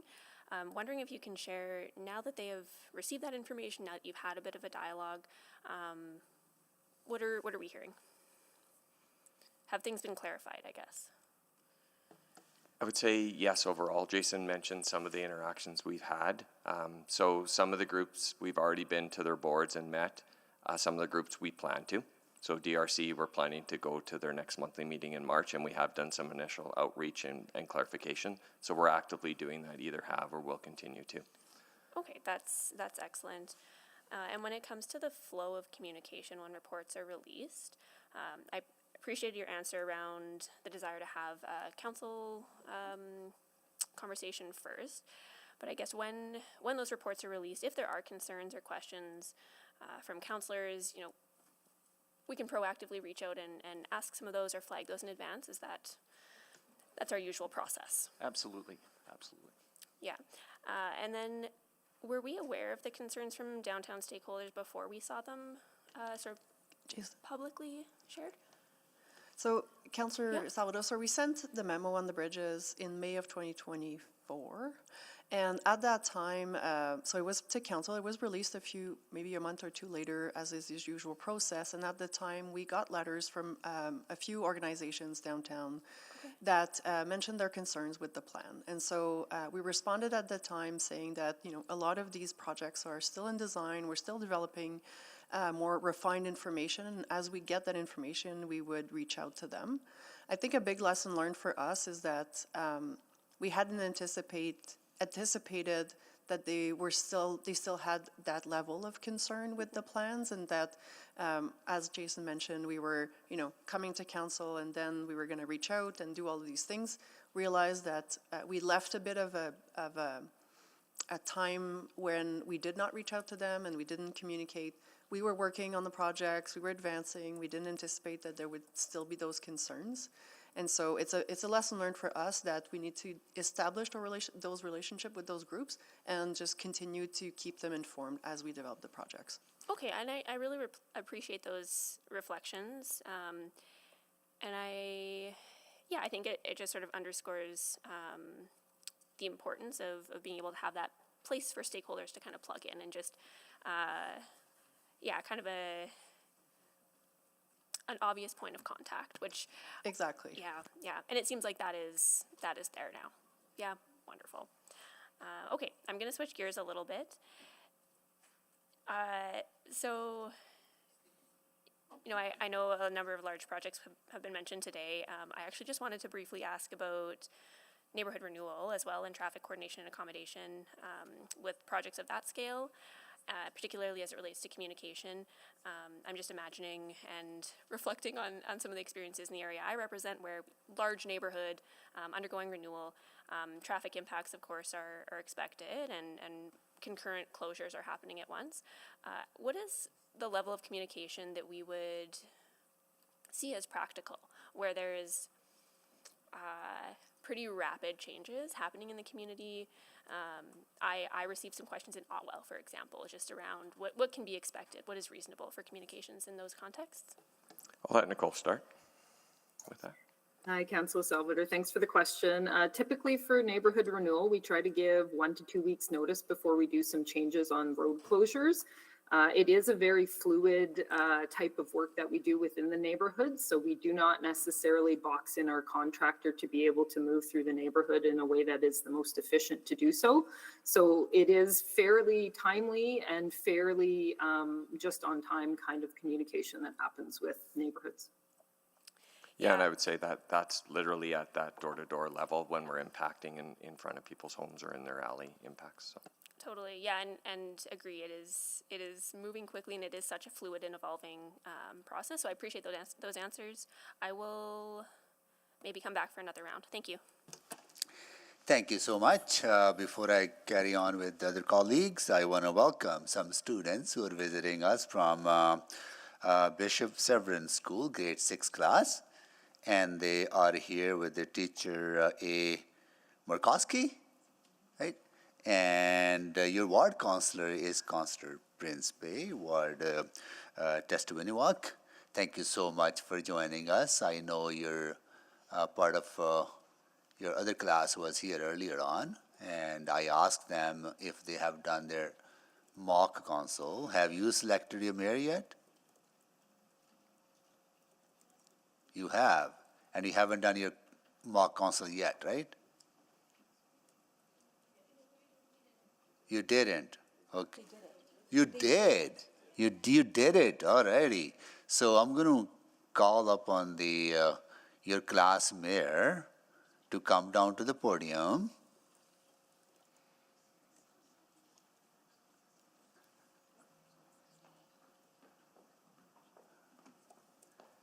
Well, your worship, tell us your name. Come down to the podium. Come down to the podium. Tell us your name and tell us what you were talking about, what decision you made. My name is Sebastian, and we were talking about if ETS busing transportation should be free for K to 12 and senior citizens. So K to 12 students and senior citizens over the age of 65. Okay. And what was your decision? Our decision was it should be free for both groups? Free for senior citizens and K to 12. Both groups, okay. Well, we do provide some, it's not completely free, but we do provide some very deep discount subsidies for students as well as folks over the age of 65. But thank you so much for sharing that with us. Really, really appreciate that. Great. Nice to see you, all of you. Okay. And with that, thank you. Now we're going to carry on with the questions to administration. Councillor Jans, please go ahead. Have we looked at allowing trades or changing bylaws to allow construction to proceed 24/7, 365 to just make sure these are done as fast as possible and mitigate any risks of delays? I would say a recent example of where we've headed that direction would be our Valley Line West Acceleration Project.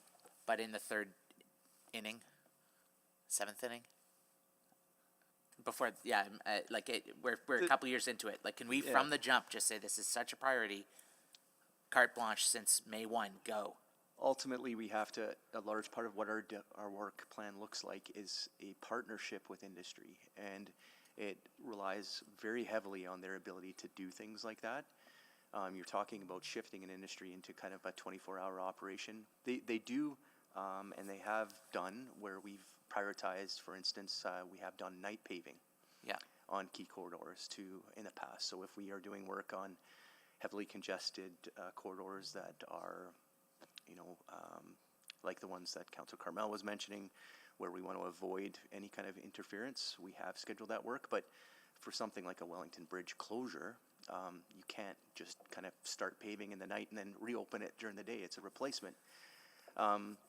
Another factor that obviously is trying to balance local access and business access. So if you've got construction happening 24 hours a day, that's very disruptive both to the local businesses as well as the residents. Like Wellington Bridge is in a very tight, constrained space. I appreciate that. Yeah. I'm interested in sort of like, I don't want partial anesthetic. I want the ability to know, like, if they are in a good week, good weather, the clouds are open, let's go, do as much as you can, and I don't want to hit a situation here where we're up against climate change, smoky summers, soggy spring, whatever that will mitigate and slow us down. I don't want to get to an August point where we're behind schedule. And I just I'm watching this 40-degree weather swing freeze thaw cycle we have right now, and roads are literally cleaving from the sidewalks. It feels like the Hades is opening up below us, and I do not want to like be back here in July where the number one question I get is, good plan, what do we do if we're behind? Most of the industry is geared around kind of 16-hour work days. A lot of them do, or at least 12, especially when it's like key activities like paving. So we do know that they have the ability to do that. 24 hours is probably a little bit of a stretch. I'm not saying they have to, just can we do whatever we can to remove any barriers, bylaws, sound things, whatever, just get this done. Add one more constraint for consideration before I turn to Craig, and that's we're dealing with a workforce that is very they're skilled, but at times very mobile and transient. So it's short-term employment. It's not permanent, a lot of these positions. So they're hired in the spring, laid off in the fall. So it's not like a specific skilled trade where you go to NATE and become an apprentice or anything like that. In some of them there is, but so I will say that at times too, it's very difficult when you're working with that workforce to attract people to that type of employment when you're telling them that, oh yeah, by the way, I want you to work 6 days a week, 18-hour days, things like that. So, sorry, Craig. No, it's okay. I was just going to say, Councillor, even on the journey of LA Line West, you're right. That's later on. We've had some issues and we've looked at a mitigation strategy. That also opens the door for us to work with industry and continue to look at opportunities within that. And Jason raised some good flags around how we have to step into that. So I think we're seeing ourselves trend that way more, and we'll be looking for, with the reasonableness of how to work with industry on that, to take ourselves there when it makes sense. Because you're right, with the tight construction season we have, the way that we're seeing the weather go, we have to be adaptable too. So do you need a motion from us suspending bylaws? We do not need a motion suspending bylaws in order for us to continue to pursue that. So is this an administrative regulation? Like I just... Yeah, a good example is noise bylaw. Okay. So within that, you're governed by the working hours. I wasn't aware we had a noise bylaw. We do. I live on White Avenue. We do. I can't hear anything. It's written into the special provisions of every contract that a contractor must abide by them. That means no backup alarms before 7 o'clock, which is usually the most common complaint that we get. But they have to work within the hours of 7 to, I think it's 10 on weekdays, and they can't start till 9 on Sundays.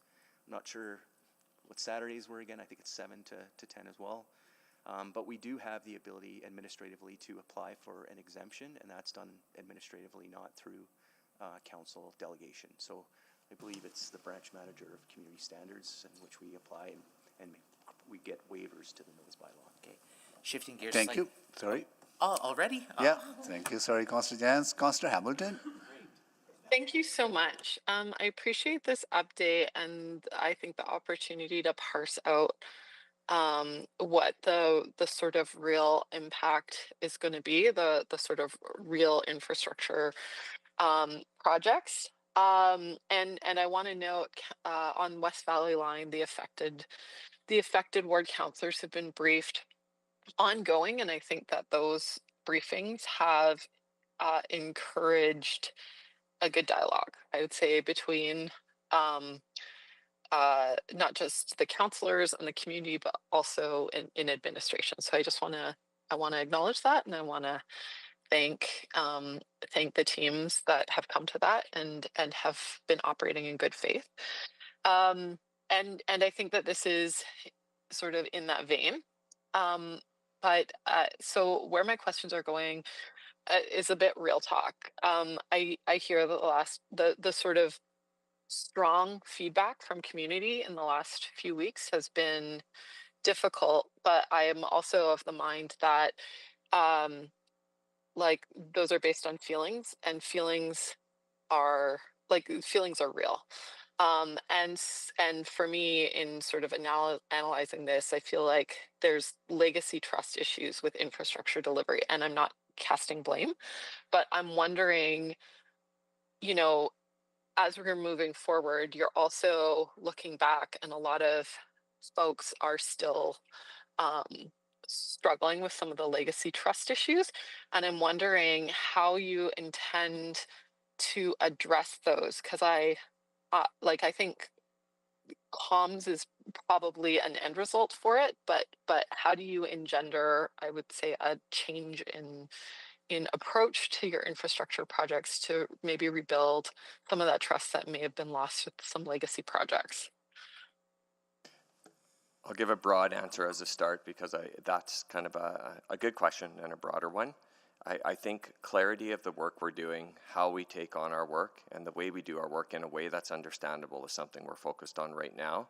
That will start helping that. And I think we're growing, evolving, and learning that the ongoing relationship, not just when we have to communicate, but proactively communicate with key groups and agencies is important. We have very good industry relationships with the teams that support us externally, like consulting engineers, road builders, architects, areas like that.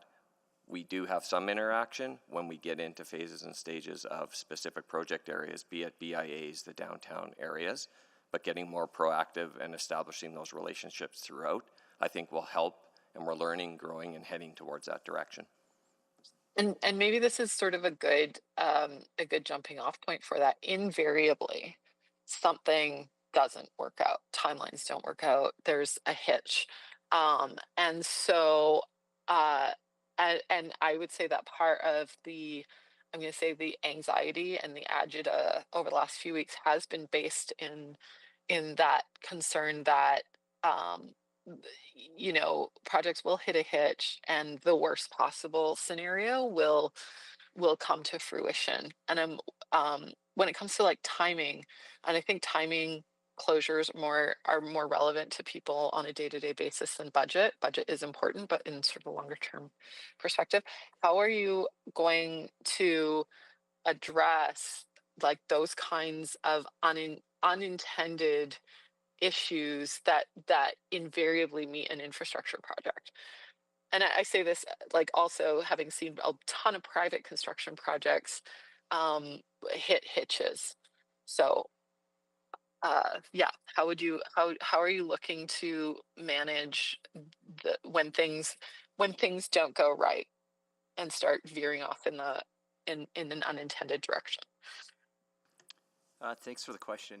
Construction is never perfect, and it's fraught with risk. We experience it on a day-to-day basis. It's our challenge and responsibility as administration to proactively come up with solutions and ways to create mitigations that limit our exposure to public impacts. And we take that responsibility very seriously. A lot of people probably aren't even aware of some of the things that happen for the most part when we make adjustments on the fly and do things. And maybe it's sharing some of those stories, but as Craig mentioned, we really try to make sure, because this isn't, I believe, something that's locally specific or unique to the city of Edmonton. This is happening across the world. There are stories and case studies and examples all over around projects that have challenges. And, you know, I feel like that's not something we might be able to fix in isolation for sure, but we can certainly do our part as the city of Edmonton. And I think a big part of that is maybe an example were these memos where we tried something different. We tried to come out a little bit early with some transparency around our work, and it didn't work out. Like we've got some lessons learned from that. So I think we're going to continue to test different ideas and concepts around how we share information with the public. We're not going to market or spin this in a way that people feel like they're getting a sales job. I think the idea here is we want to be able to, at the end of the day, be seen but not heard. We want our projects to go well, and we have the same expectations for our work as the public does on us as well. So I'm not sure that answers your question. It's a very, very good question. It's just probably one that I alone and as an infrastructure department, we can't do it ourselves. We're going to need the help of council. We're going to need the help of the public, our industry partners, everybody. I appreciate that. I'm out of time. I know, but I think the answer was, I think there was a good question, so thank you so much giving us the detailed answers. That's why I let it go, because everyone is interested in this answer, as we are interested in other answers as well. So that's why I used my discretion. Yeah. Councillor Rice. Thank you, Mayor Sohi. I just heard the answer. I have similar question. I really appreciate that answer. And also I would like to say I really appreciate work put in front of us and specifically discuss the traffic management and for the transportation project across the entire city. I want to take this opportunity to thank Craig and your team and for this thorough information provided and even like help us, the key message, help council to communicate and with the people we represented. So I have a question specific. I think right now is a very good time to talk about the traffic management because this is impact our Edmontonians daily. I want to focus on today's topic. If we have the bridge closures, and I understand that you clarify some information, but did you see any significant traffic impact on the south side of Edmonton? And because not only about the downtown, many people living south side, they travel, they commute daily and to the work, and also for the students. And so I just want to get a sense because I received that question. So what's impact for those bridges under construction and for the south side of the traffic? Yeah, just very specifically as it relates to people or residents in your ward, if they are accessing the downtown, the only project of real significant impact really is the low-level bridge southbound project. So in the morning, traffic will no longer be able to use the northbound bridge structure of the low-level bridge, and they will be redirected to the loop ramp and have to use 98th Avenue, which is right immediately beside it. So yeah, I wouldn't be able to give a specific number to the amount of minutes, but essentially that would be the biggest change in the morning. In the afternoon, as your residents return home to their ward from the downtown, they would have no impact. So they have 2 lanes today on low-level bridge southbound. They will have 2 lanes on the low-level bridge northbound. So I hope that answers your question.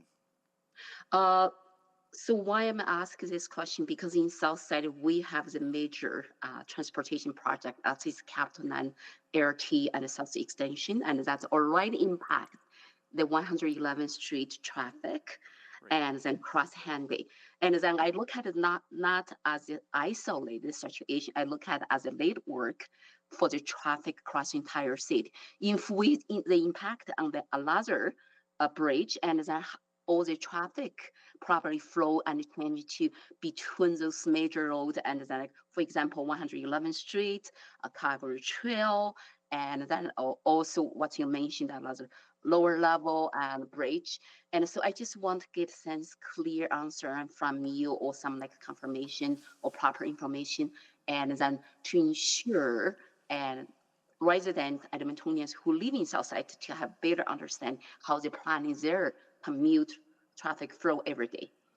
Yeah, Councillor, our analysis did include your examples, as well as even on the south side and the west side, the restrictions on Whitemud Drive to Williger Drive work. So it incorporated all of those projects together in terms of the analysis and the plan for 25, if that answers your question.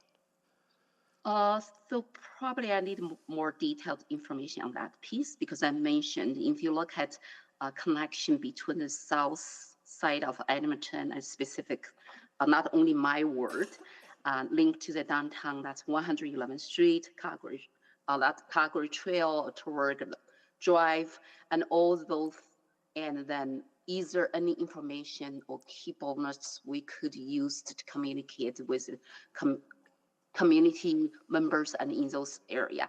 So because this is not only related to what we talk about the bridge closures, and it's linked about the Capital 9 LRT South Extension project, the traffic impact as well. Yes, we've done some of that through the individual processes that are going on, but we're happy to, we can take that offline and happy to give you any more information you'd like to bring clarity or give updated information to residents in the area, Councillor.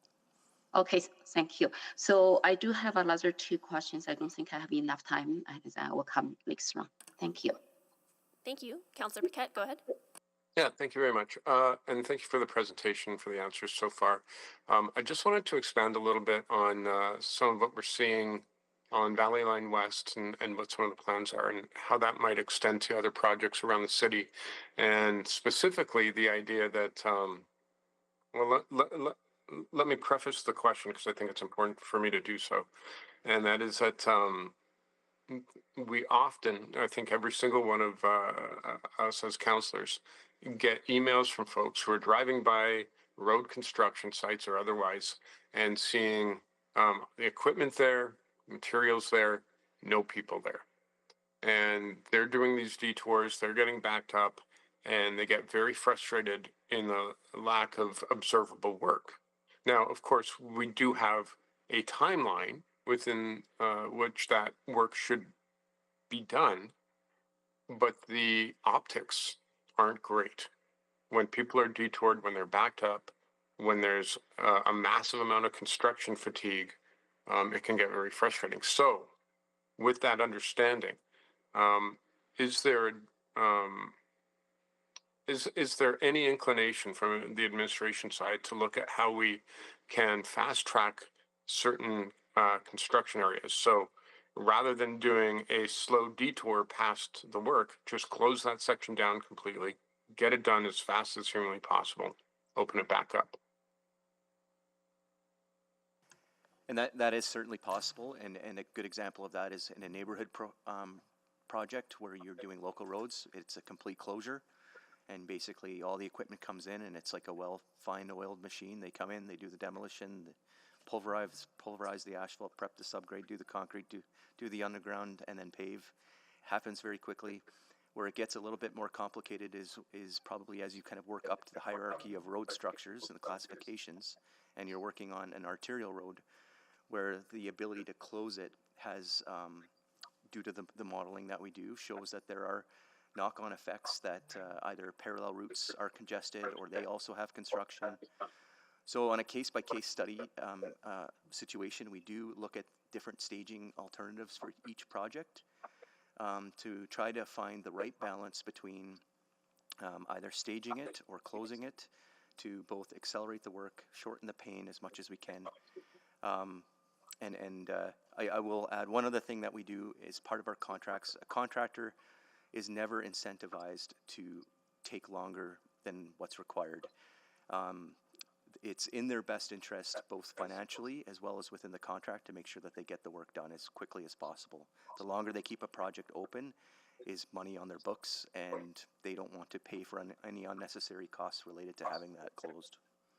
And the impacts to those costs grow as the impact to the traffic grows on the scale of the infrastructure we're doing as well.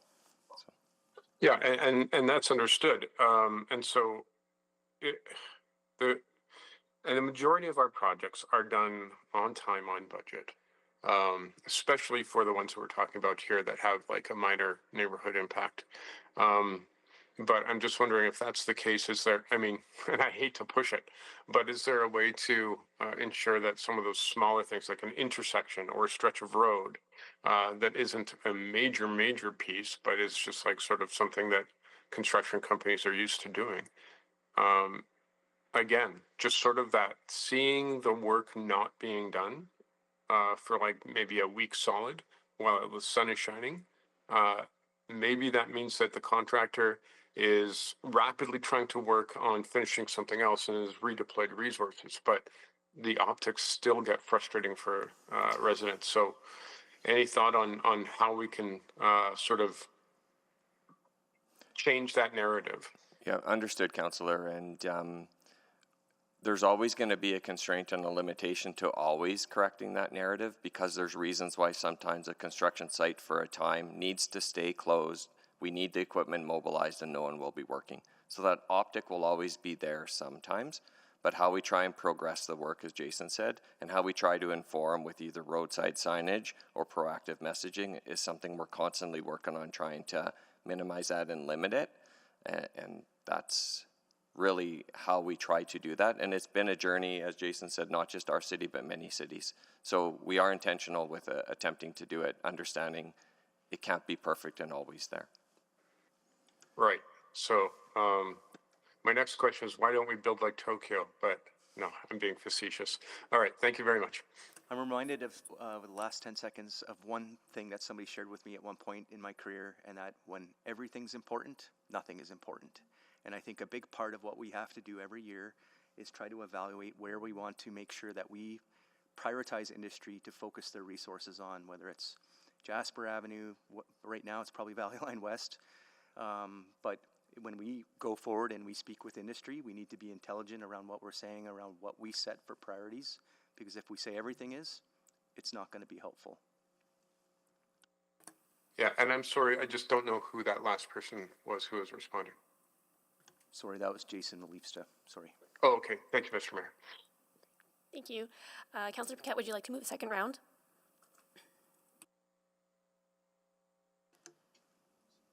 Would someone like to move the second round? So moved. Great. Second. Moved by Councillor Knack, seconded by Councillor Cartmel. Please vote on a second round.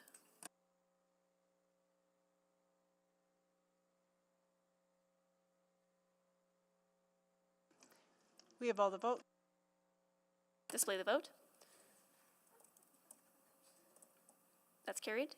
Councillor Stevenson, go ahead. Thank you so much. I'll try to get through this in a lightning round.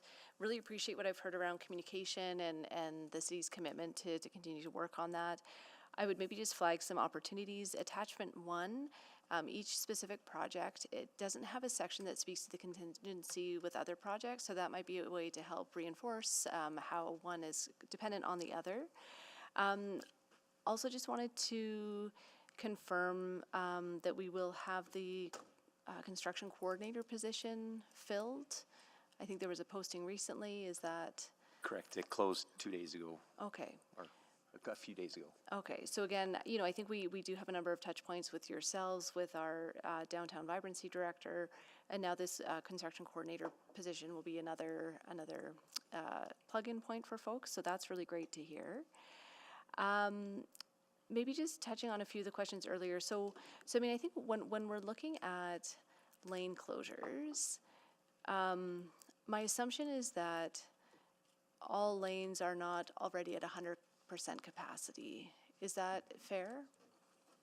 Yeah, that's fair. Okay, so again, the intent is looking at, so absolutely, if we had 5 that were at full capacity, we went down to half of that, obviously that's problematic, but again, we're not always assuming that they're full capacity, recognizing that will fluctuate throughout the time and day, but the model accounts for the overall capacity, recognizing that some lanes may become busier. That's exactly why we do the model analysis, yes. Okay. Just circling back, well, just as a small technical question, so the decommissioning, the eventual decommissioning of the northbound low level, no, it's going to be southbound. Okay. Right, this year we're just extending it, or the construction is to extend it, but it will eventually be decommissioned. Does that project also include decommissioning the roadways leading into it, recognizing that they will no longer be? It's too early to tell what we'll be doing there. As part of the planning study, we're going to be looking at the entire network around the bridge and looking to simplify the connections if possible. Great, because I think there are there's quite a bit of road capacity that leads only to that and nowhere else, so great that will be part of that moving forward.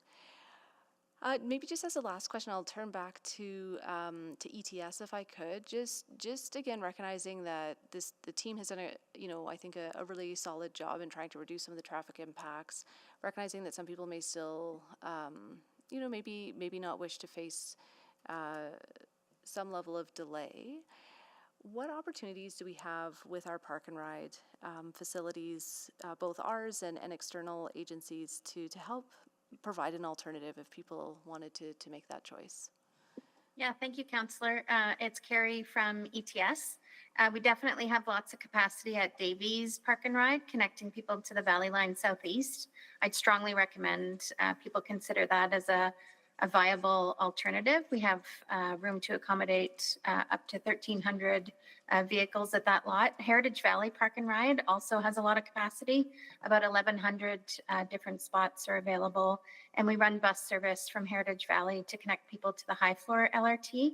And we can work with our private and kind of non-city owned park and ride folks to have conversations and see if they have any interest in supporting by expanding what they offer as well. Excellent, great. So I'm thinking in particular South Campus Station, just as that could be a good outlet from sort of south and west. I understand that's mainly owned by the U of A, but those are conversations that could be had. I think so. Like, we can reach out to them. It doesn't hurt to try and have conversations. I know there's some physical limitations and restrictions, but again, I think it starts with a conversation, so we can take that away. Great, and I think, you know, we can build it. How do we make sure people are aware that it is there as an opportunity? Do we have a good channel for promoting some of those facilities? For sure. I'll take that away and work with our communications partners on it. And I see Andrew's on the line as well. We will make sure to action that right away and embed that into the work that goes into the transit side of the impacts to this work. Wonderful. Great. Thank you so much. No further questions at this time. Thank you. Councillor Knack? Thank you, Councillor Salvador. Wanted to just a few remaining questions for the downtown construction coordinator position. How do you envision that operating? Because I know there was one early last year, and that was only around for a short amount of time. And I think there were some questions around, you know, we had a conversation February 11th about with Marigold and not always having the decision maker at the table, and that can sometimes be frustrating for all of these partners who want to see some action and answers. So how do you envision this position working and being able to respond to the concerns that come up from these groups? Yeah, it's not our intent to have this person be designated as the sole person present at each of these conversations, but basically act as kind of an intermediary between those two groups. The best way I've described this position to others is that they are an advocate for the city when meeting with businesses, and they're an advocate for businesses and residents when meeting with the city. So conversely, they're supposed to fit both of those and challenge both groups to be able to work together and come to the table on different solutions and mitigations. And what I also heard you say, though, is that you would hope that at times you can have some folks that, with no disrespect to whoever will be in that position, but I do think some people are going to want to make sure that there's decision makers at the table occasionally to say, hey, this is going on right now, this is emergent. Is somebody there to provide a reply versus them having to go away for 2 weeks, figure it out and answer, and then come back? And that can add to some of the maybe mistrust or frustration that boils up a little bit. Right. I think part of the focus of that position too is to have that relationship built so they can steer and guide a little bit more proactiveness in some of those dimensions once the position gets established. Okay, good. So. The last question, and you touched on this in my first round, but we didn't really get to dig into it after, is this notion of when does city administration sort of take the charge on communication versus trying to let council? And this is a topic, so I guess I want to ask the question broadly about, this felt like one of those ones where I wish we had just let, between your teams and communications, go the next day after these things started coming out and the emails started coming in to do a media availability and say, no, we're not closing 5 bridges, everyone, don't worry. But that was then left to, I think, a bunch of us to have to go respond individually. And I appreciate why normally you might not want to do that because you want to give council the first crack at a public conversation like this. But how do we have that conversation around, on bigger issues like this? Maybe it is actually in the best interest of the organization for you to be able to go out and quickly put to rest incorrect information.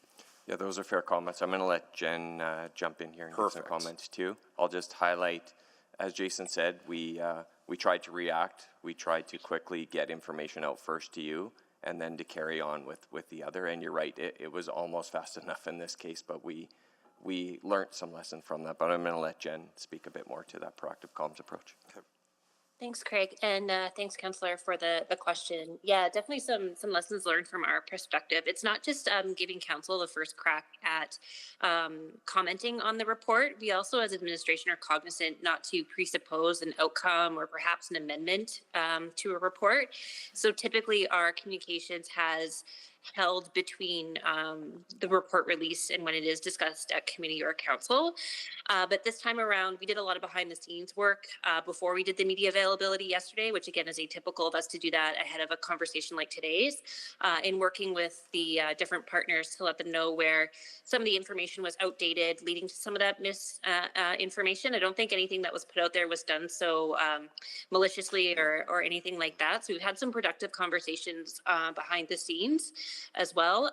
And then looking to, like you said, correct the record a little bit by holding that media availability yesterday, giving folks the facts from the report and how the landscape has changed in the last 8 months. I think when Craig and I were discussing our approach initially, like 50% of this project has changed since that initial memo has come out, which is quite significant. Yeah. So in all of those learnings, we're looking at different ways we can do things for perhaps what is either viewed as contentious or really important high reaction reports to the community. So how do we, in this case, the media availability yesterday was great. How would we consider giving you the permission to do that 2 weeks ago? And when does that conversation happen about empowering you a little bit more on that? I think Jen, you want to go? You go. No, I can toss that to you, Craig, for sure. I think I'll just say from the comms perspective, sometimes there is more art than science and vice versa to this approach. But it is a good question in general for us to contemplate as to when and where we should be looking at doing stuff a little bit more proactively. But maybe I'll turn it over to you, Craig. No, Jen, I think I captured it pretty well. Thanks. Thank you. Councillor Rutherford? Yeah, thanks. I have a few more questions. I think I'm going to start with, I hear in this presentation a lot of thought and planning that goes into the traffic impacts, the start of the construction and ongoing construction. But one of the things that I didn't see in this report, I don't know if it's out of scope of report, but I feel like I need to bring it up, is that is IIS intersecting with city ops at the end of the construction season? And I ask this because of 132 Avenue, which has had construction and then it opened, and then snow removal, I would say, was not sequenced properly. People complain to me all the time that signage isn't great because it looks like it's still a service road. People haven't learned. How are we on the back end also coordinating that? Or are we? I can take that. Pardon me. I can take that one, Councillor Rutherford. So we're heavily integrated with IIS. We view them as partners. So we're working around what that project handover process looks like as well. So really making sure that we have the isms of each one of those projects, what's different, what's changed, and making sure that there aren't things missed along the way. So 132 Ave is a great example where there were things that were not handed over in a way that we understood all of them. And there is work to do on that. So there's some postmortems that we do post-construction to review those pieces. I think I need more information on that. Sure. Is there a memo that could be provided with some of those postmortems and some of the things that are going to be some of the lessons learned? Because I do think about there are many projects with big infrastructure changes. We're trying to bring Edmontonians along. But then if the operations doesn't match for the infrastructure that we've built, then people use that to continue to perpetuate why this is a bad design, right? So it doesn't help any of us. Yeah, as Caitlin said, we're integrating more and more, integrating our teams. We've done it in the past too in terms of sharing information of what's coming, and we can provide an update of that progress we're making as administration. And what you're changing and adjusting. Sure. For sure, I'd appreciate that. Yes, we can do that. Councillor Rutherford, just to confirm, are you wanting that on project by project or in general? I would say in general, but if there are specific lessons you've learned from something like 132 Ave that I could use to go back to my residents and talk about how this is being adjusted going forward, I'd appreciate that. For sure.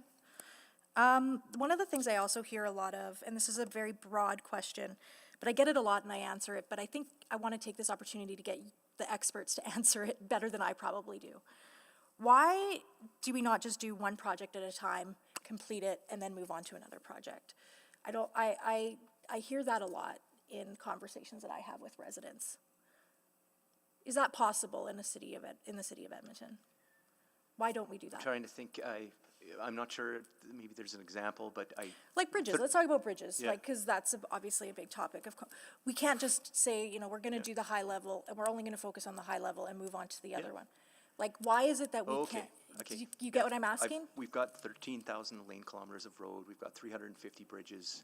The example I provided with the media yesterday, if you look back in time over the last 20 years, in 2001 we did the Capilano Bridge. In 2002 and 3, we did the Beverly Clover Bar Bridge. In 2004, we did the Old Walterdale Bridge deck replacement. In 2005, we did the 102nd Avenue Bridge deck replacement. In 2006, we did Low Level. In 2007 and 8, we did Dawson Bridge. In 2010-11, we did Quesnel Bridge. There has been a plan going back 20, 25 years where essentially every year we have looked at one of the river bridges. And there is a bit of a systematic program. And if you look back in time, you can start to see how that work, and that's part of the But work what that I we're say doing. to residents is the scope and scale of the amount of work that needs to be done, both growth and renewal, Yeah. is so massive in the city that if we were to do one project at a time, it would take 100 years to get to our goals for the next 10 years. That is the right answer, and our assets wouldn't keep up in reasonable condition. There's the inventory too. Yes. And they would start, so the assets would start to fail. And we have certain assets like bridges that we absolutely will not allow to fail. That's correct? exactly correct, Councillor Rutherford. And I think a point that I wanted to add is that we use another modeling tool, which is the RIMS model. So it's a risk-based infrastructure management system, which allows us to determine, based on the current condition of assets, when we should make interventions. And so we also use that tool to help us plan and better understand what's the ideal investment, and then of course what's the realistic and investments that we can make. But that's also guided our decisions related to, like Jason was mentioning, how we sequence the work, how we do the work. But your point is absolutely correct. We run 300 projects a year over the different assets for the very reason that we have $30 billion plus assets that we need to maintain. Perfect, thank you. To add in just really quickly, Councillor Rutherford, the importance of maintenance on those assets is really key. So the team does regulated inspections on the bridges as an example, and that feeds directly into the RIMS model to check in on how things are changing, and if they are changing, what do we need to do with it? Thank you. Thank you. Councillor Cartmel? Great, thank you. So there's been some conversation here about comms, and I think we're missing the point here, frankly. I think that part of what is at work here is a lack of confidence, rightly or wrongly, because we've had issues with major projects in the past, which has led to significant delays. Walterdale Bridge, 102nd Avenue, 2 LRT projects. So there is an apprehension there. And secondly, there is an acknowledgement that projects get delayed. But when you look at the LRT projects over the last couple of years, there is a distinct lack of urgency in getting the work done. That's what people see. And again, whether that's fair or not, that's what they're looking at. So I don't think we need a significant comms effort as much as we need to demonstrate some urgency and some acknowledgement of what people are seeing in their built environment. So are we examining those things? Like, for instance, have we examined approaches to accelerate the project? One of the things that the Valley Line did was to precast a bridge and lift it into place. Could we do that at Wellington? Have we examined that alternative? We have specifically for Wellington. I can answer that. I just want to ask a clarifying question. When you say there's a lack of urgency, is that on behalf of administration, perception, or are you suggesting that's with industry? People don't distinguish. I don't think industry perceives a lack of urgency by administration. I'm talking about the perception of the people we represent. Yeah, I think one of the things that I tried to explain, answering one of the other questions a little bit too, is that strategically, on an annual basis, we have to make decisions around where we send signals to the marketplace around where we think the most priority needs to be placed in terms of resources. And we do that as part of our contract structures when we develop them, whether it's utilizing things like lane rentals or site occupancy provisions, things that help tell the marketplace that there's significant penalties or bonuses related to doing some of the work, either on a bridge project where we know that there's knock-on effects and dependencies that rely on it. Sure. So if there's a problem, there's a solution set. Yeah. What can we offer today that says we are learning from past experiences, we anticipate the problems, and we won't let them happen? So as an example, there's a risk, as you've articulated, Jason, in any construction project that it's going to be delayed. When we talk about supply chain, when we talk about steel specifically, there's a distinct possibility that we're going to have delays in these projects. What's going to happen? Are we going to make sure that these projects are sequential and that they're not going to overlap? Are we going to make sure that there's further mitigations? What can we offer that says we see the urgent need to get these things done, and we're going to demonstrate urgency. Not sure if you're looking for like a general answer or like a site-specific, but like I'll start with a specific one. Like Wellington Bridge, we did look at that, even going back to 102nd Avenue when we did that. But I in the presentation I shared, like we started with Latta Bridge, we built on that. We started with Duggan Bridge. We built on that, we did Latta Bridge. And from Latta, we're doing Wellington. And each one of those iteratively has been different to the point now where we've got the design kind of nailed down to a science in a way that it's the most constructible and easily done. It's staged over the winter, as I mentioned. The other aspect is that we are tendering it with an option of concrete and steel girders, recognizing that we don't know what the marketplace has. Yeah. So we are, and I apologize, that's probably a specific, I didn't put in the presentation, but there are lots of examples like that where we... Well, let's stay on the specific. Like, could we split the deck? Have we examined splitting the deck and keeping one lane each way open? And we then looked at a temporary bridge. Right. Like there are things that it becomes to a point where it becomes cost prohibitive, and it doesn't come with its own challenges as well. So well, maybe that helps tell the story, because I look at Snow Valley, right? Yeah. Our westbound bridge is modestly delayed, but you've accelerated the work on the eastbound bridge shifting because that resources opportunity from one to the other. Right. Yep. So how do we demonstrate that urgency? Don't talk about it, do it. You know what I like? Yeah, Councillor, I will acknowledge your comment around perception management when it comes to the public is a fair comment. And it is something that, like, you know, Jason's described a few things behind the scenes that we really have looked at, done to accelerate. Yeah. And I think we do have to continue to improve how we convey those things, so there's awareness out there from that perception side, to your point, for sure. Can we commit to, in these very critical, sensitive areas, to not doing any other thing? Like one of the things that happened last fall around 111th Street with the SLRT construction was we're also building a bike lane in the same place at the same time. And that bike lane is not critical, not as critical as the other work. Can we limit it to the actually most critical things in these spaces?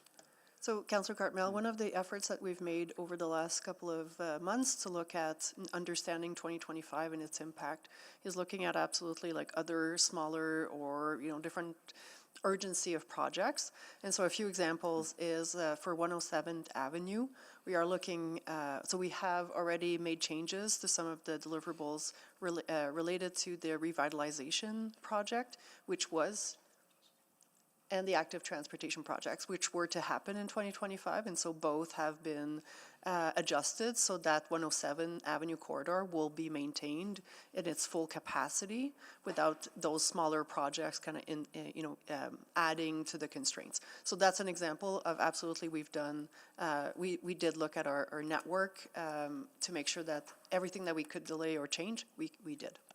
Thank you. Councillor Tang, you haven't had a first round, have you? Please go ahead. Thank you. I appreciate that. Lots of questions, I think, cover most of mine. I think I just wanted some validation. And, you know, I think your presentation was very clear. I thought the report was very clear. So that's why I didn't actually have a lot of questions. And I thought my colleagues asked pretty good ones. I guess maybe I didn't catch this, but some of the constructions, not just the bridges, but if I think downtown, you know, we heard a lot about vehicle traffic, but it also impacts walkability, kind of general environment. Can you just summarize kind of what are some of the, whether it's communication or mitigation or access measures we're doing? So some of the details were included in the report attachment 1 in terms of some of the impacts that you can experience or will experience with these various projects as part of the traffic accommodation planning process for each and every one of these projects. We look at all modes of travel, not just the vehicular traffic and the transit, but also the pedestrians and cyclists that will be impacted. And so as part of that planning process, we look to define other detour routes for those users to other paths. So for example, during some of the bridge renewal work that's coming up, we'll be maintaining a pedestrian or cyclist accommodation at any point in time, or other detour options for folks. Wellington Bridge is in the same kind of boat where there will be impacts because the bridge will be removed during construction, but there are alternate paths that will be available, and we'll be making sure that as part of the construction preparations that people are made aware of those impacts and the detour requirements ahead of time. Signage will be placed, and maps will also be provided in terms of what those detours look like. Excellent, thank you. Yeah, it's good that we're considering all modes of transportation. I guess I'm just wondering so after this round of these bridges, we'll be kind of looking at other assets, but for bridge, for example, like we're constantly making sure they're safe, they're usable, but like it is a kind of a few decades. Like the work we do now will be good for the next few decades, right? Depending on the projects, generally, like bridges will need an intervention every 25 years. In the case of the Dawson Bridge, we've mentioned that it is minor renewal work, and so there will be a need for an intervention within, like, before that 25 years, and so maybe 10 years from now. So those are the pieces that we will continue to do our asset management. We'll work with our colleagues in city operations that do the maintenance and the first level of condition assessments on our bridges, and understand that we continue to plan. But generally, the work that we're doing will be 25 years when it's in renewal, and of course, like Wellington, the replacement with an aim of a 75-year kind of timeline. Yeah, kind of delaying any of this would really jeopardize some of those timelines too. Absolutely.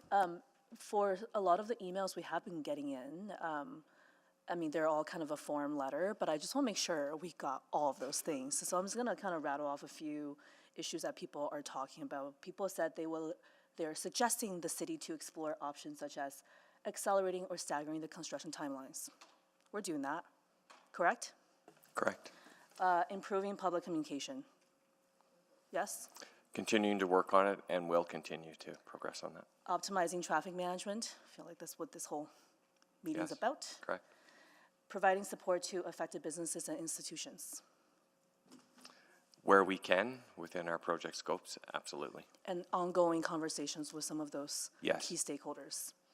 Okay, well, I'm really glad we're doing all the things that were sent to us in communication from many of these stakeholders, and thank you for offering that reassurance.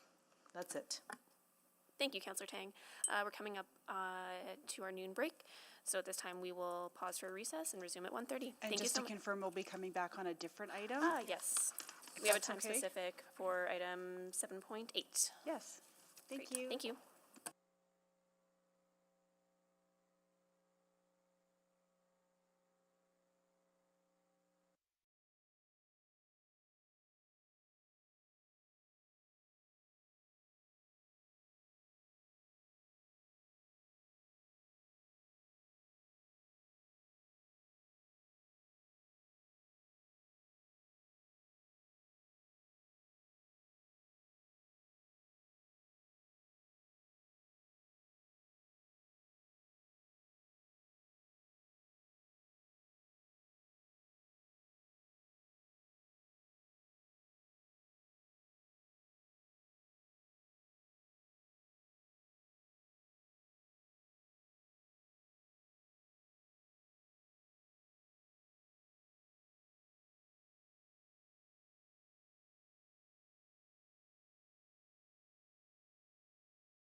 All right, I would like to call this meeting back to order and do a roll call of council colleagues. Councillor Wright.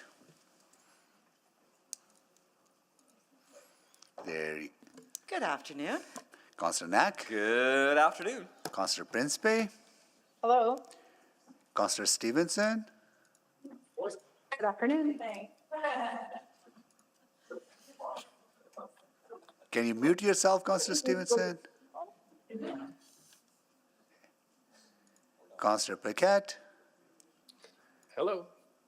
Councillor Tang. Good afternoon. Councillor Hamilton. Good afternoon. Councillor Rutherford. Hello. Councillor Salvador. Good afternoon. Councillor Carmel. Good afternoon. Councillor Rice. Good afternoon. And Councillor Jans. Good afternoon. Okay, we are on to 7.8, intergovernmental update tariffs, verbal report, and go to administration and our delegation for a presentation. Great, thank you very much. Good afternoon, Mayor and Councillors. Joining me today for today's update on tariffs is Doug Griffith, CEO of the Edmonton Chamber of Commerce, Malcolm Bruce, CEO of Edmonton Global, Tracy Bednard, CEO of Explore Edmonton, and members of ELT are also here to answer questions. Next slide, please. Today, we will provide an overview of the political development since our initial presentation and an update on the potential economic exposure of tariffs on Edmonton businesses.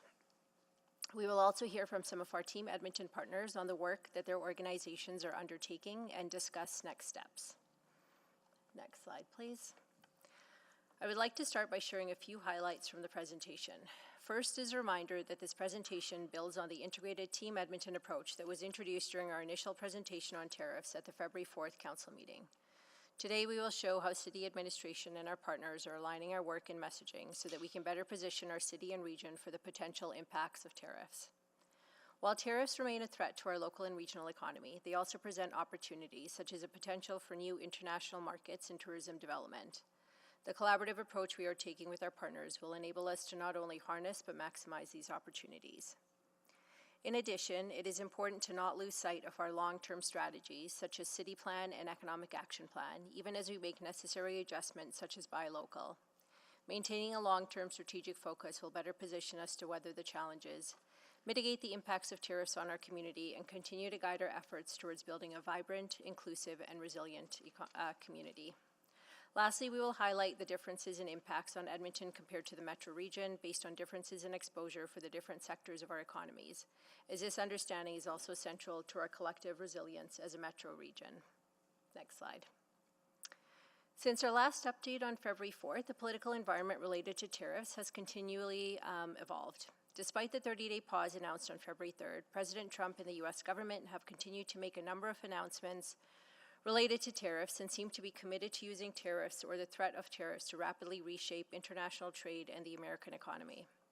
To that end, on February 11th, President Trump signed an executive order that imposed a 25% tariff on all steel and aluminum imports, which will come into effect on March 12th. Canada is the largest exporter of both steel and aluminum to the United States. President Trump also confirmed his plans to impose reciprocal tariffs on all countries. This essentially means that a counter tariff will be imposed on any country that has imposed tariffs on U.S. products. All of this work is expected to be completed by April 1st. In addition to the reciprocal tariffs, President Trump has said that there will be an additional 25% tariffs on all automobiles, pharmaceuticals, and semiconductors, which could have significant impacts on the Canadian economy. Last week, he also proposed a 25% tariff on Canadian lumber, which would potentially take total softwood export duties to 50 to 55% as they would build on existing tariffs. Beyond all the current discussions regarding sector-specific tariffs, there is still the question of what the U.S. plans to do in regards to Canada and Mexico after the pause. Negotiations are ongoing, but during a press conference yesterday, President Trump said the tariffs are going forward on time and on schedule. The federal government is rapidly acting on the promises it made when the pause was put in place and continues to work closely with the province and territories. The current situation has also galvanized efforts to rethink certain aspects of the Canadian economy. Members of the Prime Minister's Council on Canada-U.S. Relations hosted the Canada-U.S. Economic Summit on February 7th, which brought together Canadian leaders in business, trade, public policy, and organized labor. Interprovincial trade also remains a high priority focus of area. Next slide, please. As part of the Team Canada approach, advocacy and responses continue well beyond the federal government. On February 11th and 12th, all 13 premiers traveled to Washington, D.C. to meet with American officials, including senior White House officials. In addition to their diplomatic efforts, the Government of Alberta, continues to take a range of actions related to tariffs and economic development. For example, Matt Jones, Minister of Economic Development and Trade, recently established the Alberta Trade Advisory Council with industry-exclusive representatives. Minister Dreeshen published an open letter to the Federal Minister of Transportation and Internal Trade, Anita Anand, outlining a series of actions to enhance productivity and economic competitiveness, emphasizing east to west rather than north-south trade. His proposals include additional federal funding for trade infrastructure and establishing a federal economic corridor agency. FCM has also been highly active on this issue. On February 6th, FCM President and FCM Big City Mayor's Caucus met with Prime Minister Justin Trudeau and Foreign Affairs Minister Melanie Joly to ensure municipal perspectives inform Canada's response. Any response to the actions of the U.S. administration must be coordinated across all orders of government, as municipalities play a crucial role on Team Canada. An FCM delegation was also in Washington on February 11th and 12th to prevent the tariffs through advocacy alongside American stakeholders who oppose the tariffs. The Mayor of London and the Chair of the Big City Mayor's Caucus described the February 11th to 12th meetings with the U.S. Chamber of Commerce and various business leaders as very positive. Mayor Scott Gillingham of Winnipeg attended the winter meeting of the U.S. Conference of Mayors on behalf of FCM in Phoenix, Arizona, from 20th to 23rd. He emphasized how important Canadian trade and tourism are to their cities. FCM is also leveraging their relationship with the Bloomberg Cities Ideas Exchange, which connects municipal leaders across the globe. They also held a virtual meeting with the U.S. and European mayors to share facts and information about their trade relationships with Canada. At the upcoming Spring Municipal Leaders Caucus on tariffs, Alberta municipalities will also discuss construction costs, possible municipal policies that contravene existing trade agreements with the U.S., and stimulus spending by provincial and federal governments. Potential increase in immigration and asylum seeking, tackling organized crime, and illicit drug production and diversifying trade relationships are also on the radar. I will now turn it over to Alyssa to talk about the Edmonton context. Great, thanks, Salima. As you've heard, cities from right across North America are bracing for what tariffs mean for their economies. Edmonton is facing economic exposure should tariffs, spoken about earlier today, become a reality. Edmonton's economy is dynamic and interconnected. Even seemingly targeted actions like tariffs on Canadian oil and gas exports and Canadian retaliatory tariffs can have far-reaching consequences, potentially impacting unrelated sectors and people living in Edmonton. For today's discussion, we'll focus on Edmonton's economic exposure to tariffs, which reflects the degree to which a business, industry, or economy is affected by tariff announcements or action. The city's analysis is informed by external research and data we currently have. When we take a look at the Edmonton Census Metropolitan Area, the top 10 sectors by employment, we find that they operate primarily in the services producing sectors. However, Edmonton does have a significant presence in construction and manufacturing within the goods producing sectors. When it comes to USA export tariff exposure, businesses in the manufacturing sector, transportation and warehousing sector, and those businesses that are part of the oil and gas supply chain are particularly vulnerable as they often rely on exports to the US or are part of the movement of those exports. On the other hand, there are also Edmonton businesses that could face greater relative exposure from any Canadian counter tariffs on goods businesses import from the USA, such as those in retail and the wholesale sector. Roughly 1/4 of Edmonton businesses are in the retail and wholesale sectors, and the list of targeted products of Canadian counter tariffs in Phase 1 are predominantly consumer goods. Any job losses as a result of the tariffs result in reduced spending in Edmonton that indirectly affect other sectors such as accommodations and food services. When people are worried about their jobs, they often cut back on dining out, entertainment, and even essential services, which may be felt right across the city. Next slide, please. Edmonton's 2024 business census can tell us more granular details about the City of Edmonton's tariff exposure. This level of detail about Edmonton is not available in other data sets, which highlights the importance of working with Edmonton businesses to collect this information on an annual basis.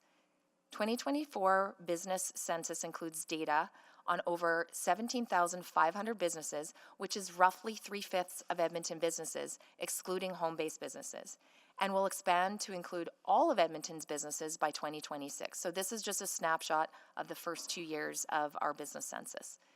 This table shows that snapshot of Edmonton's sectors, not including public administration, and displays the relative size of each sector by business count and the percentage of businesses that export. Nearly 12% of Edmonton's businesses export goods outside of Canada. These businesses are most directly exposed to U.S. tariffs.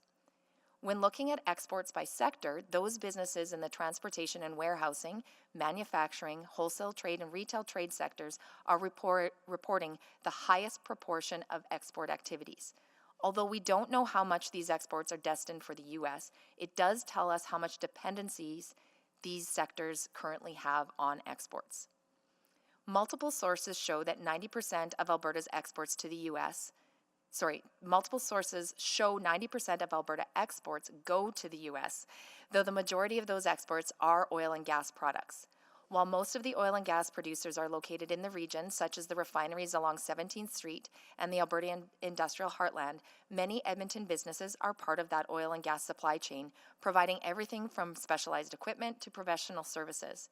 Edmonton businesses often provide maintenance and services to large refineries and production facilities that during a shutdown or turnaround can employ hundreds of workers and equipment. And many Edmontonians work in the oil and gas industry, even if they have to commute outside of our community to work.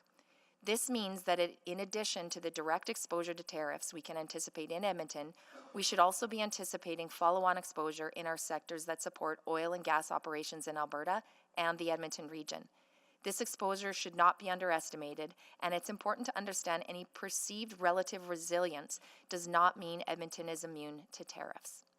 Stacey will now provide additional context at the corporate level.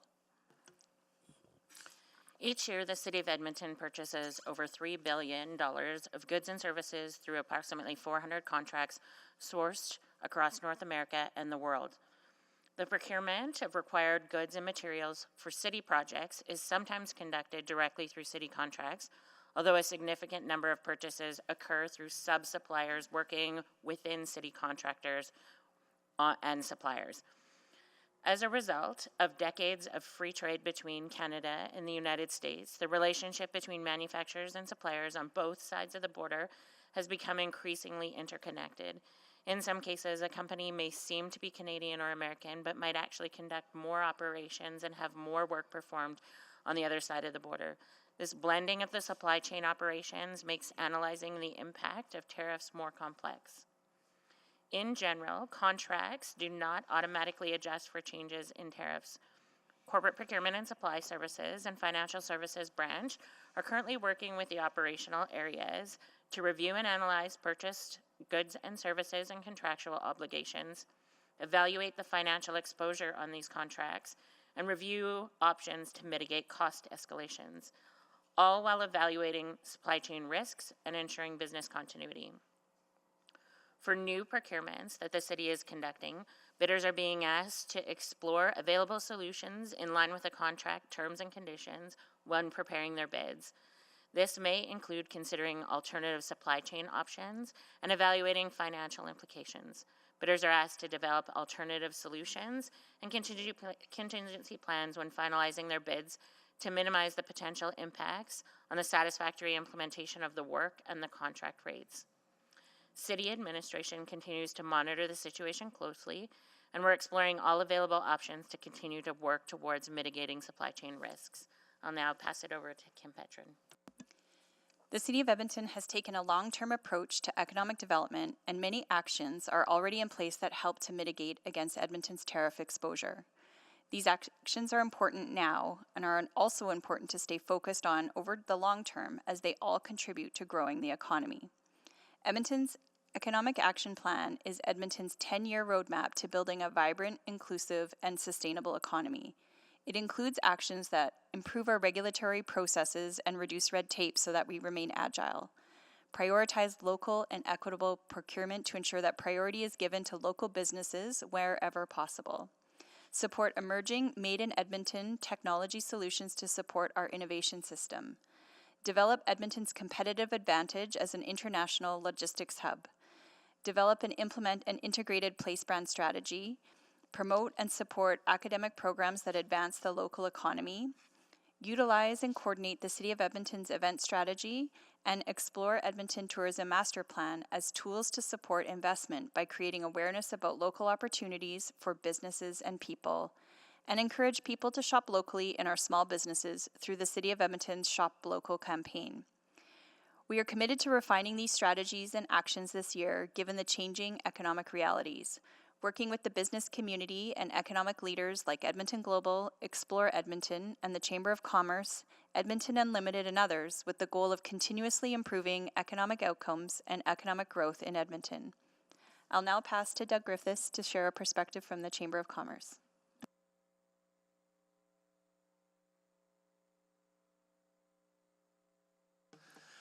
Thank you very much. The current analysis indicates that while Edmonton will be affected by tariffs, the impact is expected to be lower than many other Canadian cities. According to the Canadian Chamber of Commerce's Tariff Exposure Index, Edmonton, represented by the light blue shaded area on the graph, is projected to be more resilient to U.S. tariffs than cities like Calgary. Now, each year, Edmonton exports approximately $14 billion in goods to the United States, accounting for 9.7% of the region's GDP. Among the 41 Canadian cities ranked for vulnerability to U.S. tariffs, Edmonton's census metropolitan area ranks 24th.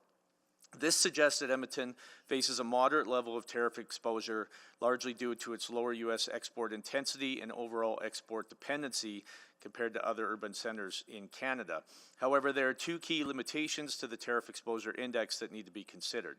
First, while Calgary identified as high risk, many companies headquartered there have significant operations in the Edmonton region and northern Alberta. As a result, the economic impact will be financially registered in Calgary, but the economic consequences will be here in Edmonton and therefore are understated. Second, since this analysis focuses on the Edmonton census metropolitan area as a whole, the direct exposure within the city of Edmonton itself may be even lower stated than reality. While most oil and gas production occurs outside the city, many Edmonton-based companies provide critical support services to the industry, and of course, if production slows, these businesses will still be heavily affected. Ultimately, while Edmonton's relative exposure to U.S. tariffs is lower to other Canadian cities, the ripple effect of tariff-related disruptions will still be felt across the entire region and within our city. Next slide, please. Businesses and government must maintain open diplomatic channels with existing relationships and key stakeholders in the United States. Clear and consistent messaging, especially on the anticipated impact the tariffs will have on American citizens and businesses, is critical. We do commend Premier Smith and her counterparts for their continued engagement with U.S. legislators. But some actions are also being undertaken by the Edmonton Chamber of Commerce. We have ongoing meetings and surveys of our 2,000 members to understand potential impacts and responses to the tariffs. We have launched a campaign aimed at promoting local businesses and local products to support Edmonton's economy with a Buy Edmonton campaign. We, of course, have this ongoing collaboration with council members and city administration. We are participating in Minister Matt Jones' newly formed council with the first meeting held last week and ongoing meetings for the Alberta Trade Advisory Council coming soon. Federal engagement, we have submitted letters to the Prime Minister on December 2024 and hosted a roundtable with Minister Duguid in February 2025. We are amplifying the Canadian Chamber of Commerce's message around reducing interprovincial trade barriers. We are leveraging Canadian Global Cities Council, Edmonton, alongside the other 7 large large urban metropolitan chambers in Canada, are in regular contact and we're coordinating our efforts to work with other provinces and large cities. And we, of course, are leveraging our U.S. chamber network. We have started having meetings with CEOs of other capital cities in every single U.S. state to import the impact it will have on them, and they seem to be very aware of the negative consequences for them as well. We also need to eliminate trade barriers. Now is the time to actually repeal harmful laws, cut red tape, and eliminate interprovincial trade barriers. All levels of government should review and remove redundant legislations, bylaws, and policies. We welcome Minister Anand's recent announcement to reduce the Canada Free Trade Agreement exemptions from 39 to 19, which should strengthen interprovincial trade. And the province is also exploring ways to reduce trade barriers to the Northwest Partnership Agreement and the CFTA. And we are encouraging them to expedite that work with a strong focus on labor mobility and mutual recognition of standards across the country. And we know the city has made progress in streamlining regulations such as the zoning bylaw renewal, and we continue to encourage city administration to assess policies, eliminate unnecessary barriers, and align regulations with other jurisdictions. We do know that the Edmonton Metropolitan Regional Board played a key role in fostering coordination and regulatory consistency through intermunicipal agreements, mutual aid agreements, and regional service commissions. And although the Edmonton Metropolitan Region Board is winding down, we hope that work continues across the region. For long-term orientation, all levels of government have to avoid short-term solutions like cash transfers and instead prioritize long-term strategies that support domestic production, trade, infrastructure, and business expansion. So we have been very open with the federal government that we are not very supportive of new short-term cash transfers that will get us out of this situation but not create long-term resolution. So we're encouraging them to invest on national priorities, especially around trade infrastructure that expands market access for all jurisdictions across the country. We're encouraging the provincial government to continue leading in a collaborative manner with other provinces and territories to ensure any infrastructure investments drive economic growth and help all jurisdictions reach tidewater through expanding economic corridors. And of course, we continue to encourage the city to think strategically about its major infrastructure investments, prioritizing maintenance and renewal, but also making sure that transportation infrastructure helps people move and keeps our economy moving. And finally, enhancing competitiveness. We think Edmonton has the opportunity now to define its economic strategy, brand, and competitive advantages to stand out from other major urban centers in Canada. We have the opportunity now to actually become a global city, which I think the world is waiting for, and I think Edmontonians are too. As Edmonton begins to update its economic action plan later this year, there's an opportunity to define compelling and distinctive competitive advantages that will move us not just through this crisis, but through the next century. Edmonton can position itself in as leaders in many areas, including energy innovation, technology, manufacturing, and logistics, just to name a few.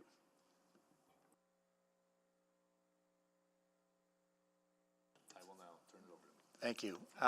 So thank you for the opportunity to provide a little bit of an update. So this slide in front of you really shows impact over the longer term of what tariffs will mean in a structural way for our economy. These charts and the information is derived from the Conference Board of Canada and the Bank of Canada. So again, these are forecasts and estimates, not actuals. But as you can see, there will be a structural weakening of our economy if these tariffs remain over a long term, if and when they're imposed upon us. And these are impacts to the Edmonton region as a whole, because that again is the CMA, essentially the one and the same thing. Next slide, please. If we look at it in terms of what we have today versus what the forecast would be, that top line is our current growth rate forecasted by the Conference Board of Canada. And I just note from 2026 to 2027, 28, the Edmonton region is supposed to have the top performing economy in Canada as it stands today. If you look to the second line, you will see the impacts of tariff in terms of its GDP impact. And when you start getting below 2%, you start to look at recession. So there is a real potential that there is a recessionary forecast on the front if and when these tariffs are imposed. And you see the overall projection on GDP over the long term. So there is, again, real impact on our gross domestic product.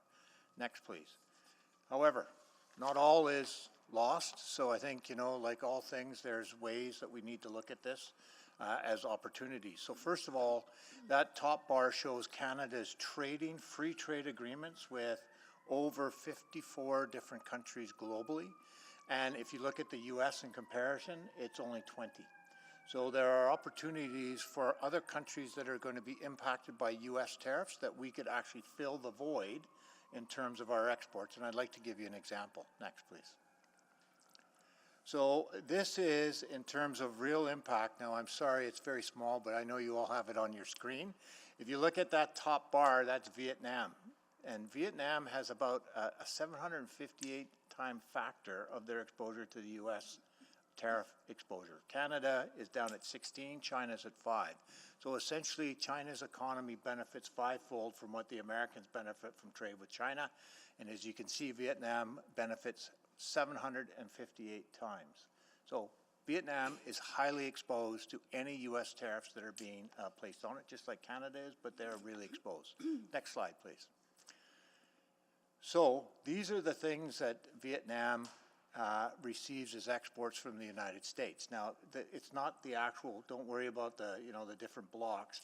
The key is those red circles showcase where we have export capability from the Edmonton region that we could possibly be as a replacement product line for the Vietnamese. And so this is the type of thing that we're looking at, is how do we then capitalize on where challenges are going to be for Vietnam, for example, in starches, in petroleum products. So this is the kind of work that we're doing now to see what countries would benefit from a realignment of their import markets to be able to help offset some of the U.S. tariffs. So this is just an example of things that we're working on. Next, please. Additionally, what we formed alongside all the things that Doug has mentioned in terms of some of the advocacy, we've created a little bit of a working group, an ad hoc working group on tariffs amongst business leaders within the region. Next slide, please. And it really is meant to help us align our thinking and figure out where we're going to focus to be able to make the greatest impact. I've listed a number of the folks that sit on that. You'll note two of my colleagues here that are part and parcel of that. But I also highlighted Chris Steele down in the below. So we're not just talking to ourselves. We're also talking to those that look at things from a different lens. And the big one is Chris Steele, who is an international site selector based out of Boston, who knows our region well and will give us some real interesting insights. Like, for example, we are very focused on this because of the impact to Canada, but in the U.S., you can appreciate the amount of other activity that's going on, like USAID, folding that, the number of government officials being let go. There's a lot of noise in the U.S. market where tariffs is not actually percolating to the very top. So it's important to make sure that we get their perspective. So when we do align our messaging to help amplify some of the things that we need done or into the U.S. market, that we're getting good insight on that. This ad hoc working group is met once already, and we're going to be meeting a second time on Monday, and we're really going to focus on what is the one or two things that we're going to really start to dig into to help sort of deliver where we best can. And now I'll pass you on to Tracy. Thank you. Okay, thank you, Malcolm. And we all have an agreement along this panel here that whenever we note the Conference Board of Canada metric, naming Edmonton as the growth leader, that we also note the flip side of the coin, which is Lonely Planet naming Edmonton as one of the top 10 best places to travel in 2025. Supporting tourism is supporting local. It's all about sharing Edmonton product and Edmonton experiences, and it's always been a fundamental economic driver for Edmonton and a good investment. The speed of the dollar is important, particularly now. Tourism delivers economic impact fast, so as we bid on a conference today and we see it delivered next year, we're able to deliver those returns into the economy quickly. And just a reminder that 90% of the visitor economy is made up of small businesses. So as we continue to make those investments, we're benefiting and providing consumers for those small businesses who are going to continue to need our advocacy and support. 1 in 10 jobs in Canada is tied to the visitor economy, and it drives opportunities citywide. So it is not specific to one particular jurisdiction in Edmonton. And just to understand scale, just in this past year, 2024, there was $2.5 billion in tourism spend in this Edmonton region. So those are visitors bringing their money into Edmonton and into those small businesses. There's a quote here, just a couple of weeks ago, Mark Parsons with ATB identified tourism as one of those areas with tremendous upside in spite of the tariff impacts, so we're mindful of that. We wanted to outline where our tourist is from. About half of our tourists are from Alberta, and that is not a long-term strategy for Explore Edmonton. Of course, we're all working collaboratively to increase the number of visitors from the US and overseas.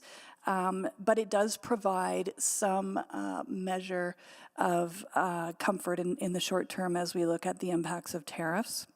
So when we consider how vulnerable we are, one of the cautions that our colleagues at Destination Canada and even across the border note is the concept of staycations and sort of every market trying to look at staycation as the answer to tariffs, which it likely is not, considering that's just a boomerang effect everywhere.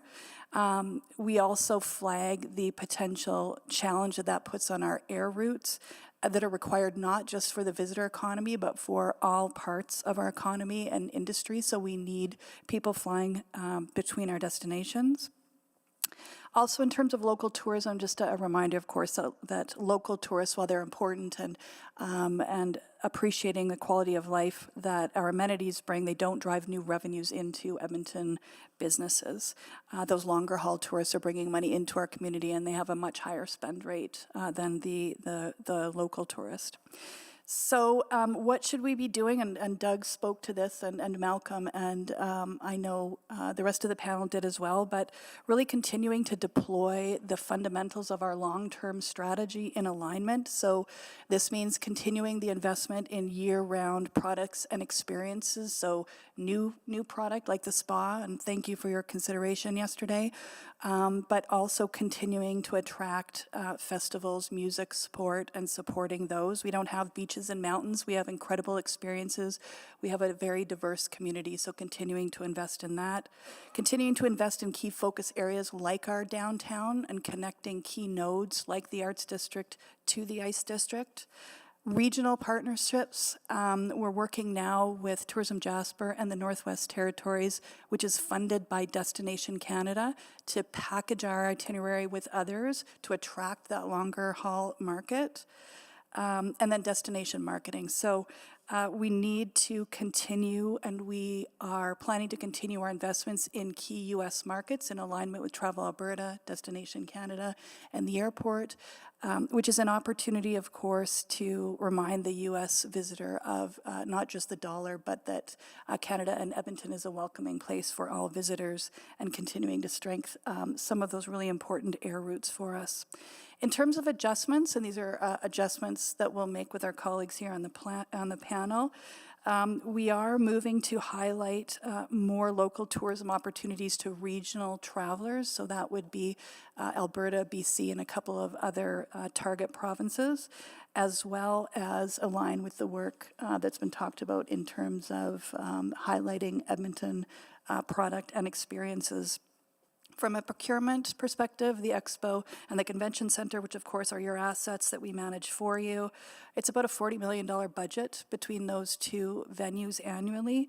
And we have completed a local procurement guideline. So we completed that last year, which is going to be really useful for us coming into this year.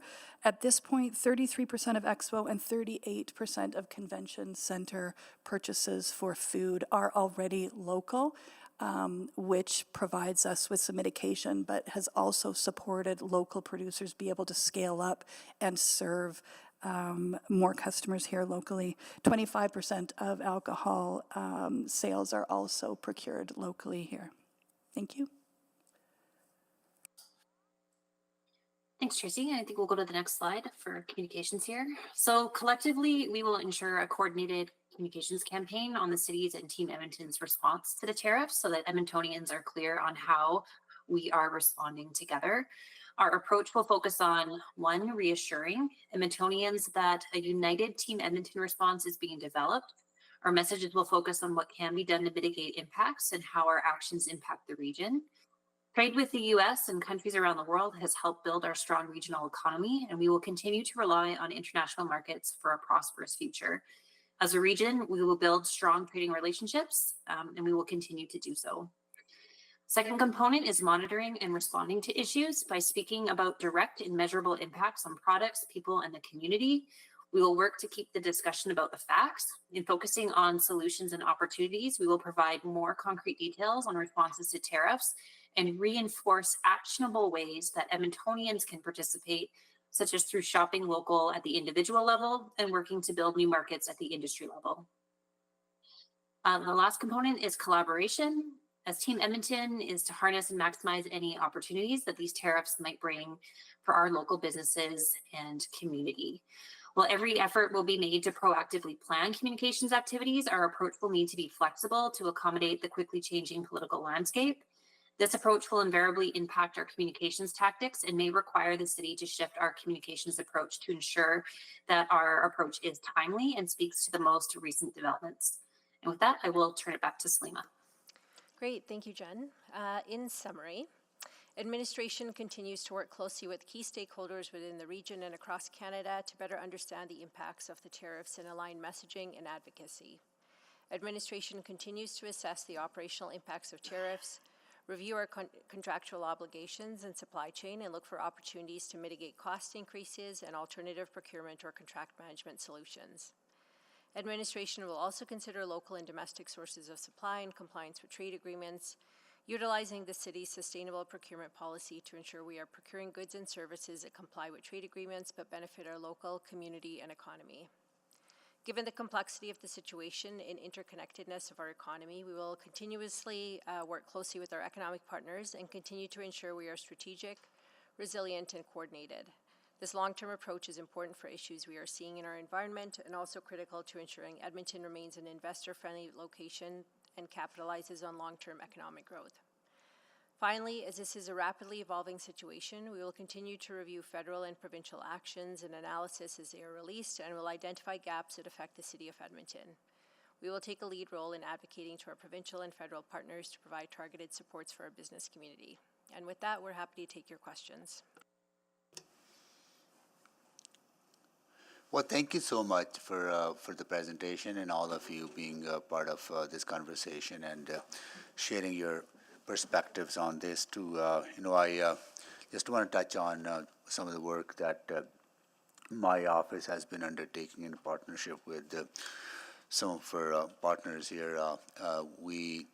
I attended Big City Mayors Conference in Ottawa, where we had a chance to meet with Prime Minister as well as Minister Joly, and all the mayors are united behind Team Canada. We stress to the government that we are there whatever we can, whichever way we can, and we also emphasized the need to mitigate the impact of tariffs on local economies as well as local governments, and to expand Canada's role within other international markets. As Malcolm, you have identified 54 countries that we have the trade agreements with. How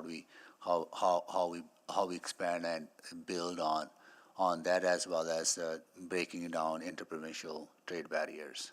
Unanimously, every mayor agreed on that. I also emphasized to them that we are part of Team Canada, and that we will take active role in supporting both federal and provincial government in responding, and also the work that we will do together with provincial government on the supporting them on the fight against the flow of fentanyl into Canada or from Canada to the U.S., and also met with Minister Ellis on that. Minister Ellis also convened the meeting of Alberta mayors as well to seek support. I also met with my own Business Growth Council to seek input from them, and I was also part of Doug Yu and other business leaders when Minister Duguid came, again emphasizing our united front and how we will work with federal government and what kind of support that our cities would and our communities would require. Mayor Scott Gillingham from Winnipeg and I reached out to U.S. mayors who were part of a Bloomberg class, and we had a 1 hour long conversation with them, just engaging them in an education. We prepared a package for them that they will share with their council colleagues and other stakeholders they interact with, basically talking about how tariffs are going to impact their economies and their cost of living, and going to add to the pressures on their communities. These are very difficult times. I think we all need to work together. I really want to thank you, all of you, on behalf of Council, on behalf of Edmontonians, for really coming together and figuring it out, and turning this into opportunities that will make our city stronger and our economy more stronger into the future. Yeah. With that, we'll open up for questions, and this was exempted by Councillor Rutherford. You want to start, or you want to go to Councillor Paquette? You can, I didn't have any questions, it was just must be selected. Okay, yeah. So Councillor Paquette, go ahead. I'm happy to move receipt of Yeah, information, though. can you please? Yeah. Yeah, I'll move receipt of information. Okay. Second. Okay. Councillor Paquette, go ahead, please. Yeah, thank you very much. All right, so a very serious conversation. We know that the U.S. administration backed off on tariffs in February. It looks like from their verbiage they want to move forward now. But how certain are we that A, that will happen, and B, how long that will happen? I'll maybe start with that. I think, in all honesty, Councillor Paquette, we won't know until we get to the date that they're announced. And we know that the longer they go on, the more detrimental we are, but it's very hard for us to estimate how long this will happen. Okay, yeah, of course. And so that's the uncertainty that we find ourselves in. And it's unpleasant, to say the least. And that uncertainty is obviously already causing some economic impact. So in the presentation, there was a lot of information about exports and local businesses and things like that. But what I didn't see was a breakdown on how much of those exports are actually U.S. versus other parts of the world. So currently Alberta ships $156 billion to the U.S. market, of that, which represents 80% of all the exports out of Alberta are to the U.S. So it's significant. Now, the vast majority of that is energy, but it's still a significant chunk of our export market. In terms of exports to other parts, I can tell you in 2014, it was about 8.5% of the provincial export market was to other markets other than the U.S. Today, it's about 12.5%. So even over the last 10 years, we've only moved the needle about 4 percentage points. So it's a lot of work and effort to switch markets, if you will, to other places other than the U.S. currently. Okay, and under the current climate, is it easier to do that or about the same? I think that's still to be determined. I will tell you right now, depending on who you're speaking to, it will drive that conversation. So in Japan, which I just came back from last week, there's a lot more interest in how we can further strengthen our export markets. But then on the side, you've heard the general or the GM CEO muse in public that they may very well shutter car plants in Canada to move them down to the U.S., right? So it really depends on the market we're talking about and the company that we're dealing with. Yeah, a lot of far-reaching situations. Okay, so from an Edmonton context, we're just like every municipality, a very small player in the broader range of things here. And so from the Edmonton context, what are the specific things that we can do as a municipality and a region to not only prepare for this, to mitigate the impacts, and also to start moving toward maybe a more diversified market in the long term? Now, I will catch that phrase in there are broad things we could say like, oh, red tape or reducing barriers, but from a municipal and regional perspective, what are the specific things that we can do rather than just concepts? Or are we there yet?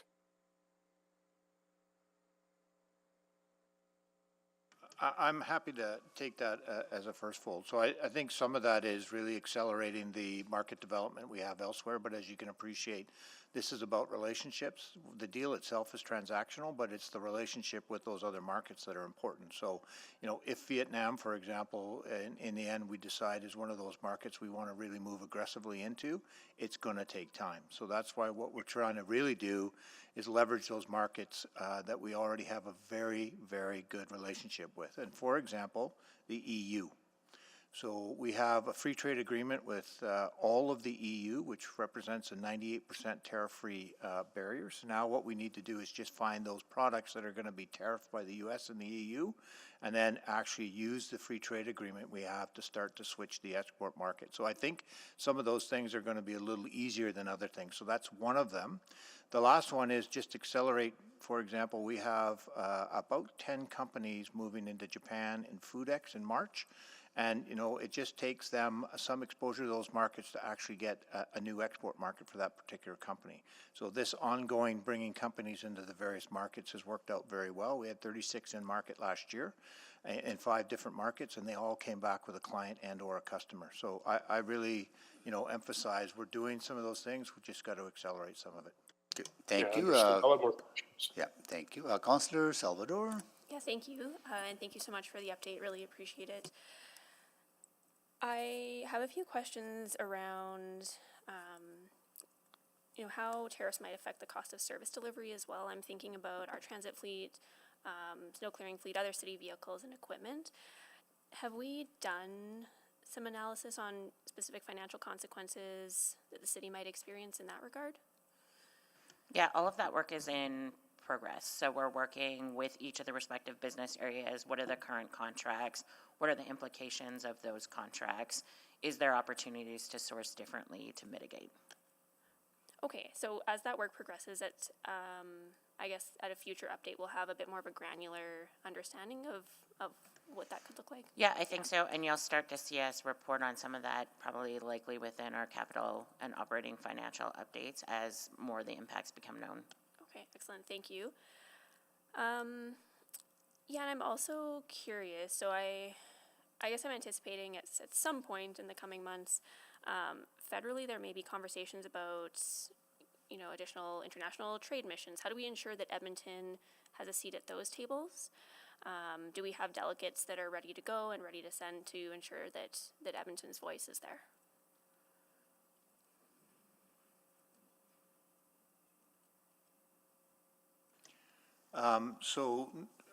Currently under the federal government, what happens is they do Team Canada trade missions under this current government. Now, whether that remains on a go-forward basis, I'm not sure. So we're invited to each one of those delegations. So, for example, Minister Ng, who was our trade minister, well, I think she's still our trade minister. I'm not sure when she's resigning, but she went to Japan and Malaysia. So we attended and participated on her behalf. Same with Brazil, because we have interests in those markets. Where there are markets where we don't have interest, we don't attend. So it's really when we get the invitation, we make a determination at that time. Okay, I appreciate that context. And then I was also just reflecting on some of the remarks that I've heard, even in the media, from the Governor of the Bank of Canada, and it was echoed here today, just talking about the potential for sort of ongoing or permanent structural changes to our economy. And I think the answer was in your presentation, but is the answer to that type of structural threat structural changes on our end and strengthening the foundation that we have related to things like our economic action plan and really doubling down on that foundation? Short answer is yes. I think the presentation here outlines that you have very good strategies in place. Obviously, you always want to review to make sure it doesn't deviate, but I think the long-term strategies you've outlined as a council will continue to benefit even in this environment. And Councillor Salvador, it's Kim. I would just add that's part of the work this year to look at the economic action plan and determine, given the new realities, what we might want to accelerate, amplify, or refresh in terms of our actions. Great, thank you so much. Yeah, I'll listen to my other colleagues. Thank you. Thank you, Councillor Tang. Yes, great. Thanks for this presentation. Again, I was, and I'm not sure who I should ask this question. I don't know if to Mr. Mayor or to administration, but in these conversations with other municipalities, especially big cities, anything that they're doing as a council, as administration, that's interesting, that we're not doing, that we could be doing? Oh, Salima? Yeah, we have definitely been doing that analysis and following it really closely, Councillor Tang. We know that Calgary, Toronto, Vancouver, Ottawa, and Montreal have all done kind of plans. I think that we feel really comfortable from an administration and a Team Edmonton perspective that all of the components that the other cities are looking at, we've essentially covered off in our Team Edmonton approach. Yeah, that's kind of the sense I got, that they're kind of developing a plan, but and a lot of it is also working with local organizations or their economic development organizations, right? So that's correct. And whereas we're kind of already doing that. All right. Yeah, we're starting from a strong foundation. Okay, yeah, that's great. I don't know if Mr. Mayor, if you have anything you want to add. No, other than the advocacy that FCM is doing through their delegation whenever they interact with the mayors in the U.S., and also they were part of a delegation with the provincial with the Ontario government, where they visited cities in the U.S. Yeah. FCM was invited to that. Sorry, if I yeah. could just follow up. So the Edmonton region's part of the Consider Canada City Alliance. It's the 14 largest economies in the country. And I sit with all our peer group on that, and that represents 85% of all foreign direct investment that flows into Canada flows into these 14 communities. Edmonton is number 5. So we have a voice in the federal level as well in terms of economic impact and our advocacy in terms of what will help mitigate some of that. Great, thank you. Maybe I'll stay with you, Malcolm. That was really interesting data you had around like Canada versus the U.S. and sort of how diversified our trade partners are. I think I heard you say 80% of Alberta's trade is with U.S. I was curious if you had those numbers broken down for Edmonton.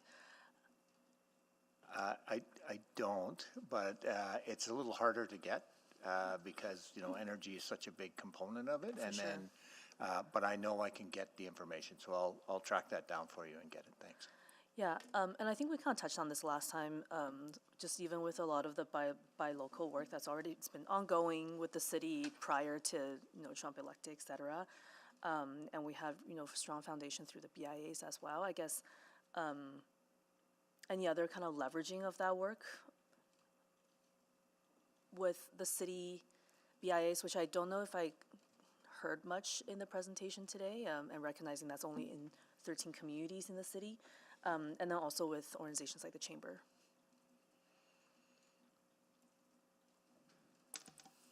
Well, we have the Buy Edmonton campaign that we're working on. The stickers and the markers and stuff that we've got, we can't seem to produce them fast enough. It's great, but we do have to be sensitive to over leverage and over focus, because frankly there are Edmonton-based businesses with Edmonton employees that are still transitioning to have Canadian products, who are in some cases potentially facing backlash, and yet we're going to damage our own economy. So we're doing it in a way that focuses on Edmonton businesses, focuses on Edmonton jobs, Canadian products, to help make sure that we're actually not pushing consumers to punish businesses that we don't have any intention of driving into the ground. So yeah, that's a great point.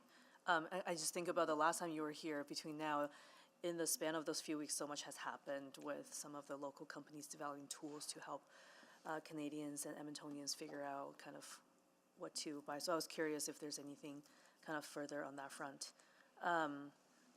And then I guess maybe stay with you a little bit, Doug. You did that initial assessment amongst your members. Certainly there was a lot of, whether or not this goes in, I feel like it's not the question, it's more the fluctuating changes. Do you know if some of the plans people had at that time came to fruition, or is actually happening, or are people just like more, all right, I'm out of time.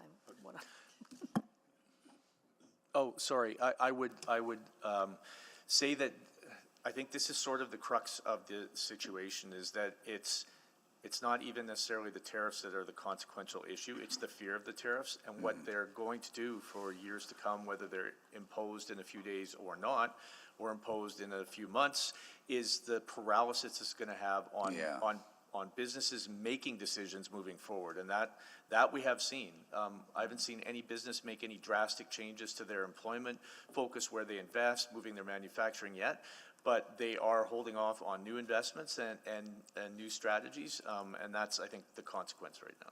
Okay, thank you. Councillor Rice? Thank you, Mayor Sohi.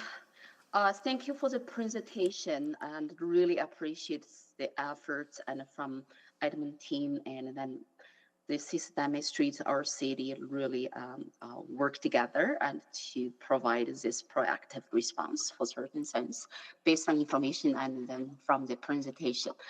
I do have a follow-up with a few questions here. The first one, I would like to go to finance, city's finance team. So I heard we're working in progress, and then in terms of financial implication could happen to our city. Do you have the plan, or do you have any idea those financial implications will be bring to our spring SOBA and for the discussion, and how that financial implications reflect in our city's budget adjustment? So I think maybe we're working on what the potential impacts are. We don't have a quantification in a level of detail that would have us be able to share what that number is. We'll look to complete the necessary work in advance of budget adjustments. But I do think the longer that tariffs go on, the more likely it is that we'll have to adjust through multiple budget cycles if we see this be a long-term implication. Okay, so that's very good to know. It's a long-term implication. If that is long-term implication, so do you feel like, I understand we're talking about some long-term strategy as well. Do you feel like you need some direction from the council specifically to implement or develop that long-term strategy at this point? I don't think that we need further direction. I think we have in place our long-term strategies, whether it's the economic action plan. We've got the pieces of the puzzle in place that we need to lean into. And we continue to go through, as administration, all of the necessary steps that we see needing to be done, looking and learning from partners and other cities that do that work also. And so at this point in time, I don't think we need any further direction. Okay, wonderful. So it's really good to hear this long-term strategy and then how we work towards on that. And because it's always good not to give the surprise and for the budget change and from public perception perspective. So thank you for mentioning that economic action plan. So I do have a question to the economic action plan team. So I saw some action list here based on our city's existing economic action plan. So is there any change needed, and then, or do we need to take some proactive steps and then to really highlight something in those action plan and to respond to this situation happening right now? Councillor, we are doing exactly that in terms of the work plan this year, refining the strategies and refining the actions within the strategy, given this changing economic realities that we are contemplating here today. We will be working really closely with our economic development partners, Explore Edmonton, the Edmonton Global, Edmonton Unlimited, the Chamber of Commerce, as well as the screen industry and Healthy Cities. So we'll be working collectively to look at what we need to amplify or lean into in terms of priorities to accelerate where our strengths are. Okay, thank you for that answer. So my last question going to Explore Edmonton. I really like some dates, some like statistic dates and data you mentioned in your presentation. There's one data I missed. I want to make sure I capture right. So the tourism economy, and based on the percentage of the small business, local small business, I heard that percentage. So would you mind to repeat that percentage one more time? Yes, thank you, Councillor. So the visitor economy is made up of over 90% of small businesses. So in the economy, if you look at who makes that up, it's small business. So most are local business, local small business. That's right. Okay, wonderful. Thank you so much. That's all my question. Thank you, Councillor. Is Councillor Salvador, can you take the chair, please? Yes. Thank you. So, Chamber is running buy local campaign. City is running. City is running buy local, or like how do we combine that? We do have a buy local campaign.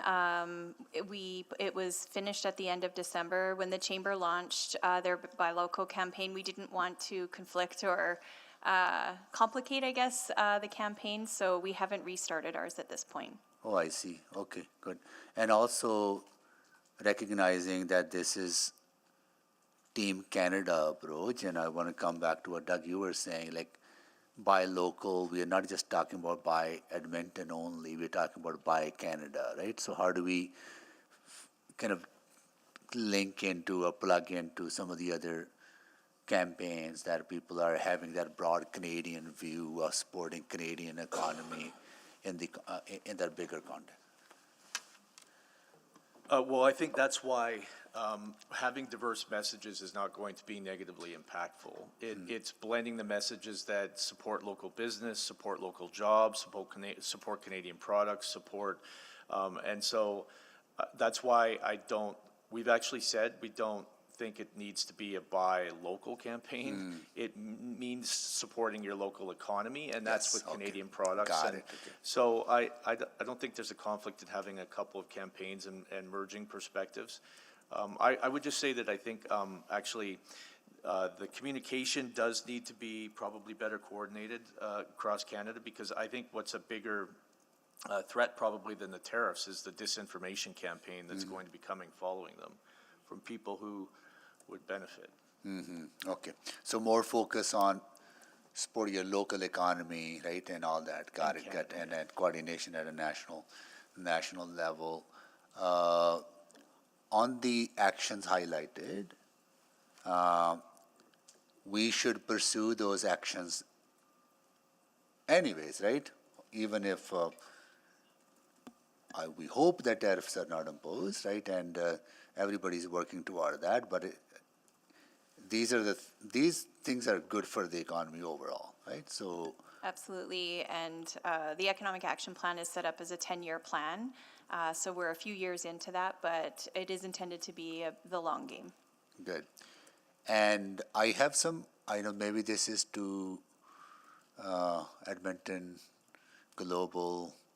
I have heard some ideas around how like Edmonton is really like positioned as our location is ideal for international logistics and the shipping from here to through the BC ports to Asian markets, and how do we turn that into our advantage in this national conversation, and how that turns into more of a trades corridors that we need to build. You must be reading the agenda I've got for next Monday with the ad hoc working group. So no, we completely agree with you. We think our geographic location has been and truly is a strategic advantage for ourselves. So that work is ongoing. And as you've seen by some of the investments, the federal government believes in it as well, with a $100 million investment into the cargo park down at the airport. It's $36 million for more. And then I will say to you that this opportunity is growing innately. What we're trying to do is just really bring it together, taking that Port Alberta concept and driving that to an outcome. Good. Because another idea I've heard, is, which could have a lot of potential for our region, is that the TMX pipeline from Edmonton to Vancouver, you can actually build a stub from that line from Vernon connecting to Kitimat, right? That will increase the oil supply by about 300 barrels per day. That can open up Asian markets. Correct. So those kind of narrowing down on some of those ideas, kind of things to think about. 100% agree. So, I mean, there was a concept floated a few years back around an economic corridor from east to west in Canada. People like the Engineers Canada supported this concept. So I think, you know, various or versions of that is now actually firmly in the mind of people to have a conversation about. That I completely agree. I think that is going to be where good services people can move in a corridor, and Edmonton is right on that pathway. So I think that you're in a very good position if and when that comes to fruition, even if partially. Good. Thank you for your work, everyone. I will take the chair back. Sorry, I'll move the second round. Second. Please vote on the second round. Yes. Thanks, Councillor. Councillor Prince Bay is a yes. Thanks, Councillor Prince Bay.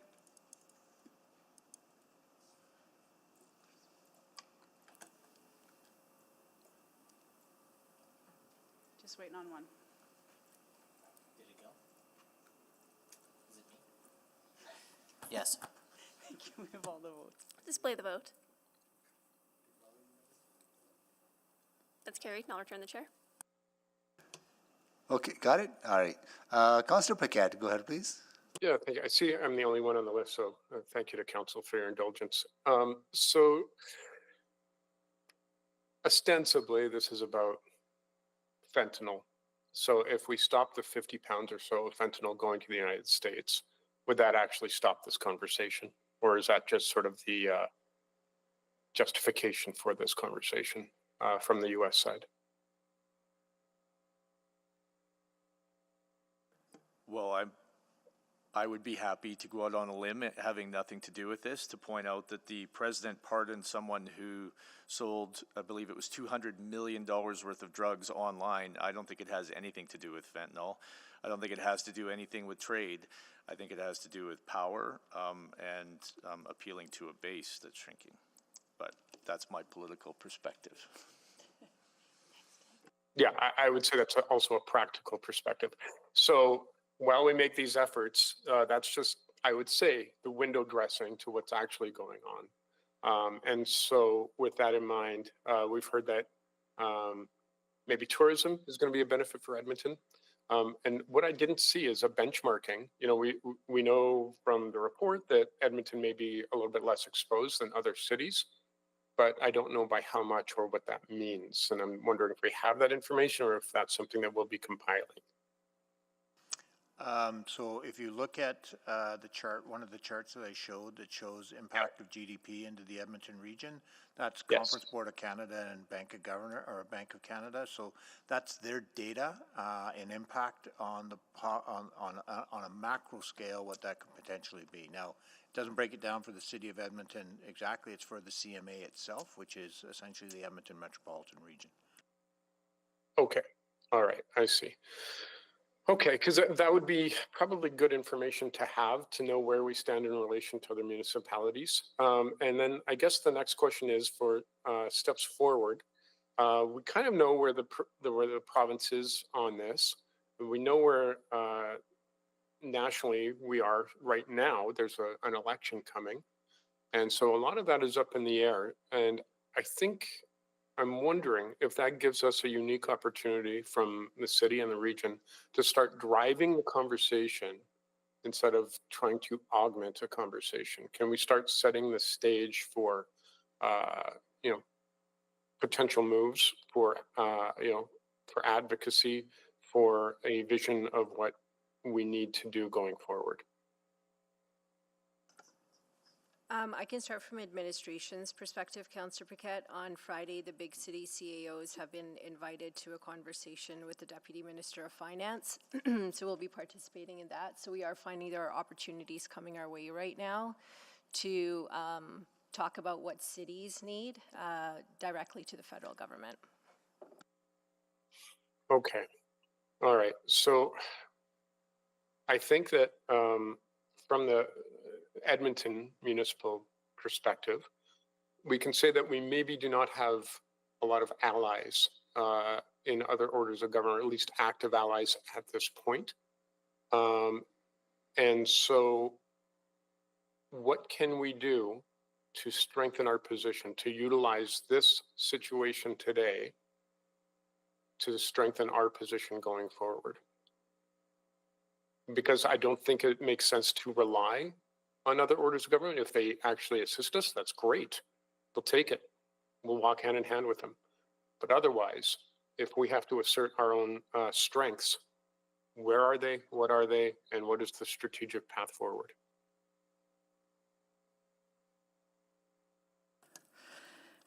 Councillor, a couple of comments. I mean, what we've put forward are business principles around long-term economic development strategies. Mm-hmm. And so when we talk about tourism, that delivers a relative short-term return. So we can use some of that, the short term, that's positive.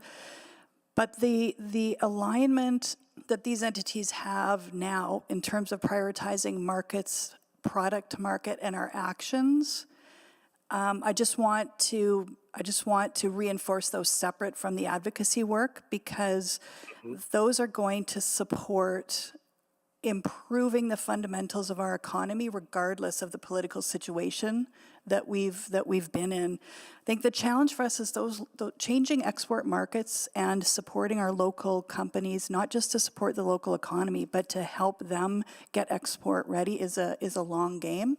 So Doug's point and Salima's and everyone here's point around staying committed to those long-term export markets and support for our own local businesses transferring into there, I think is really important. And I do think that, to your point, that's a differentiator for us. If I think about Malcolm's comment about just going to Japan, Japan would not be the top tourism market. However, Japan and the opportunity that we have with our economy changes our focus to align our efforts, Destination Canada and Travel Alberta's, to our other regional economic development partners to show up in alignment in that market. And in that way, we have scale and focus. Okay, good. Thank you.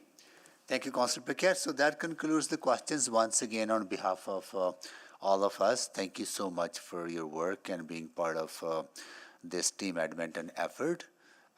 There will be many more conversations, and I have full confidence that you'll continue to be part of those conversations. Thank you so much for really stepping up on this. So this concludes our this item. We have a motion on the floor. I don't know if anyone wants to speak. If not, Councillor Paquette? Yeah, if that's okay. Yeah. Okay, great. All right, so it's a great conversation to have. Unfortunate that we have to have it, but I think that they're in the midst of the anxiety and the uncertainty. We can actually emerge stronger from this. In fact, I'll just read what I wrote so I don't mess up too much. At the end of the day, this isn't just about reacting to tariffs, to my mind. It's about positioning Edmonton for long-term economic strength. So we can either sit back and brace for impact, which it doesn't look like anyone wants to do, or, and I think this is probably more in line with what we all agree on, we can use this moment to rethink how we do business, where we invest, and how we define our role in what is very obviously a shifting global economy and a shifting global political situation, which goes hand in hand, very fraught. And I think that in our communities, we will start to see a rising level of anxiety. And so if we can start to provide proactive leadership, it is incumbent upon us to do so. And to me, that means pushing for more than just alignment with other governments. We need clear, tangible asks that protect our industries, protect our businesses and our small businesses and our residents, and opens new doors. It means looking beyond short-term disruptions and focusing on where Edmonton can actually win in the short term and the long run. And maybe that takes a little bit of extra thought. Maybe that takes a little bit of extra effort. And I do have a motion on the docket that if we get to tomorrow, I think can aid us in that, but I won't go too far into that. I just think that it's really time to start thinking about these things maybe in a slightly different light. So everything we do, whether it's procurement, investment, economic strategy, I think it ties back to being a more fiscally resilient and forward-thinking city. And we already kind of lead the field in a lot of ways on this, but there's nothing to stop us from moving forward and really stepping into that primary leadership role on these issues. So the real question isn't just how do we manage tariffs? It's how do we turn this into an opportunity that sets Edmonton up for the next decade? That's the level of thinking we need to bring into this conversation, to my mind. I think that's the level of thinking that everyone is sort of stepping into. And if we are doing this together, if we are aligned, if we take seriously the fact that this is a threat to our prosperity, which it absolutely is, because even if we are minimally impacted as a city compared to other cities, we are not an island. And if other economies start to suffer, that will have a knock-on effect that will come home to roost. And so I take all of this extremely seriously. For some people, they say this is history in the making. For other people, they say this feels like the end of history. I believe that as a municipality, we have an opportunity to chart a new course. And whether we are forced into it or whether we step into it doesn't matter. What matters is how we respond. Thank you, Mr. Mayor. Thank you, Councillor Paquette. Councillor Rutherford to close. Yeah, I was just thinking about this, and I've been thinking about the last presentation. And I remember when I did my master's in community development, we did courses on community economic development because that's a piece of it.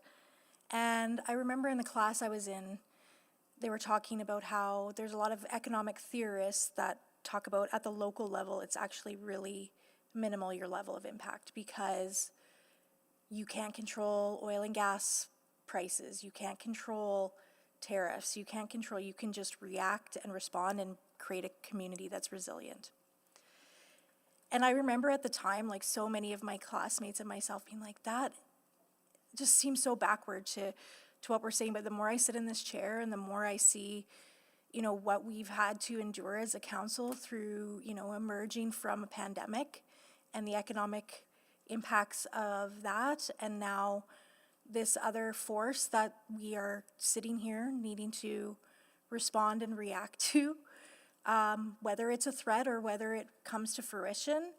I think the chilling effect of this is something that I absolutely agree with and take note of. But I really appreciated in both the presentation that happened before and the presentation today, the thread of opportunity and the how we respond. We can't control these things, but we can control how we respond. And I'm so heartened to see us collectively coming together, having the chamber here, having Explore, having Edmonton Global, having administration, but also many community partners. This is bringing people together and rallying people together. You know, I think we lost a lot of sense as somebody that's Canadian born and raised. I think what does it mean to be Canadian has kind of got lost in the last few years, and this is, in my opinion, reminding us of what distinguishes us as Canadian. And so I think I really appreciate, and I will choose to continue to lead with what opportunities does this present us? How do we respond, and how do we build resiliency in our economies and in our local communities? Both economic, culturally, socially, it's always in the back of my mind. So I just wanted to say thank you for sharing this, but thank you for continuing that thread of where we can really react in a positive way rather than being fatalist. Because I think when we become fatalist, it can paralyze us, and then nothing good ever comes of that. So thank you for this. I take this information wholeheartedly, and I know that we have had tumultuous times before. It's not the first, it won't be the last. But what doesn't break us makes us stronger, and I have no doubt we'll come out of this stronger. Thank you. Thank you, Councillor Rutherford. Please vote.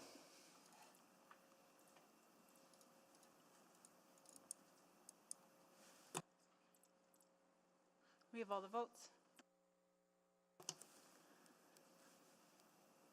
Display the votes, please.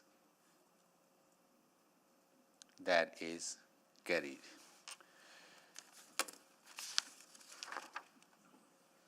Okay, we're back to our first item, right? And Councillor Salvador, you can take the chair. Absolutely. So we'll give administration a moment to get down here, and then we'll just continue with questions.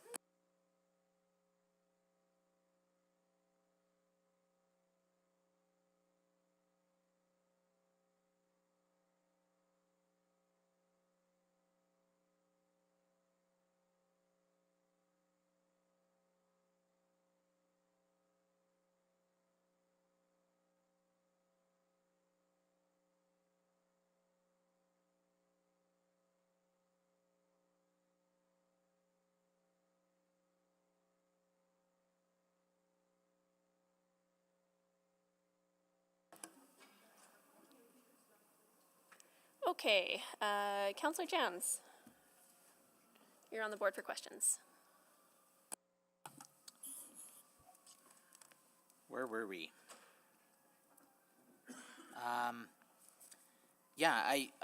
So I just want to make sure I heard a couple things correctly. So I like the checklist I think Councillor Tang read down, and we're addressing all these different pieces. The one piece I haven't heard, though, is about public transit.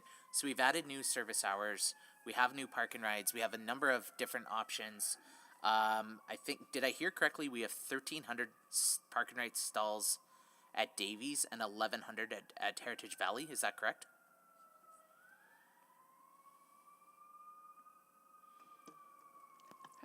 If transit's not on the call, or if others don't know. Yeah, I don't know if transit's on the call, Councillor Jans, but those are the correct numbers. Okay. And I was looking, if you go to edmonton.ca and you click on transit and you click on park and ride, you can get a monthly pass at Southgate Mall for about $100. It's through a third party, though. Or a monthly pass at Century Park for about $100, which I think is much cheaper than equivalents downtown.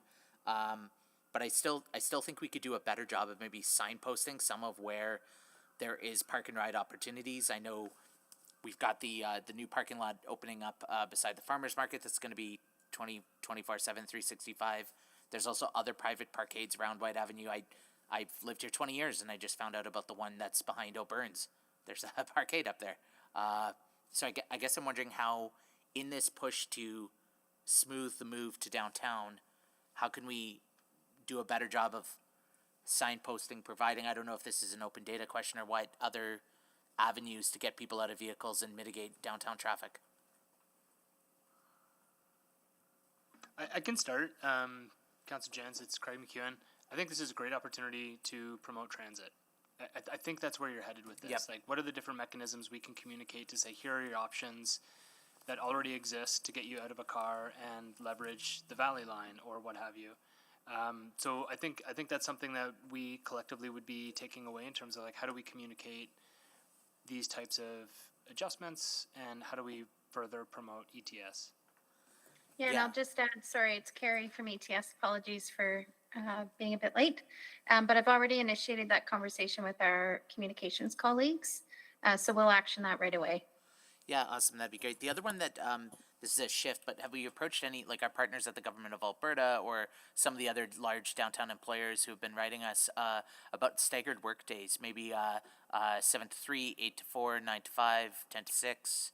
Any way we can help just kind of smooth the rush hour crunch.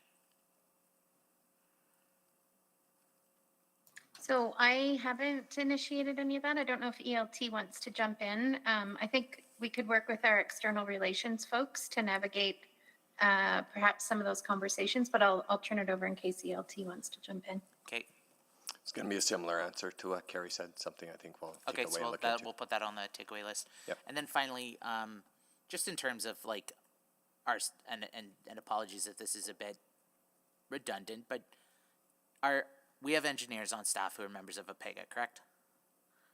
That's correct. And they have like professional like codes beyond city council and obligations that like if they start to think that a bridge is in disrepair or in poor health, they have a higher order level of concern that they are obliged to tell us.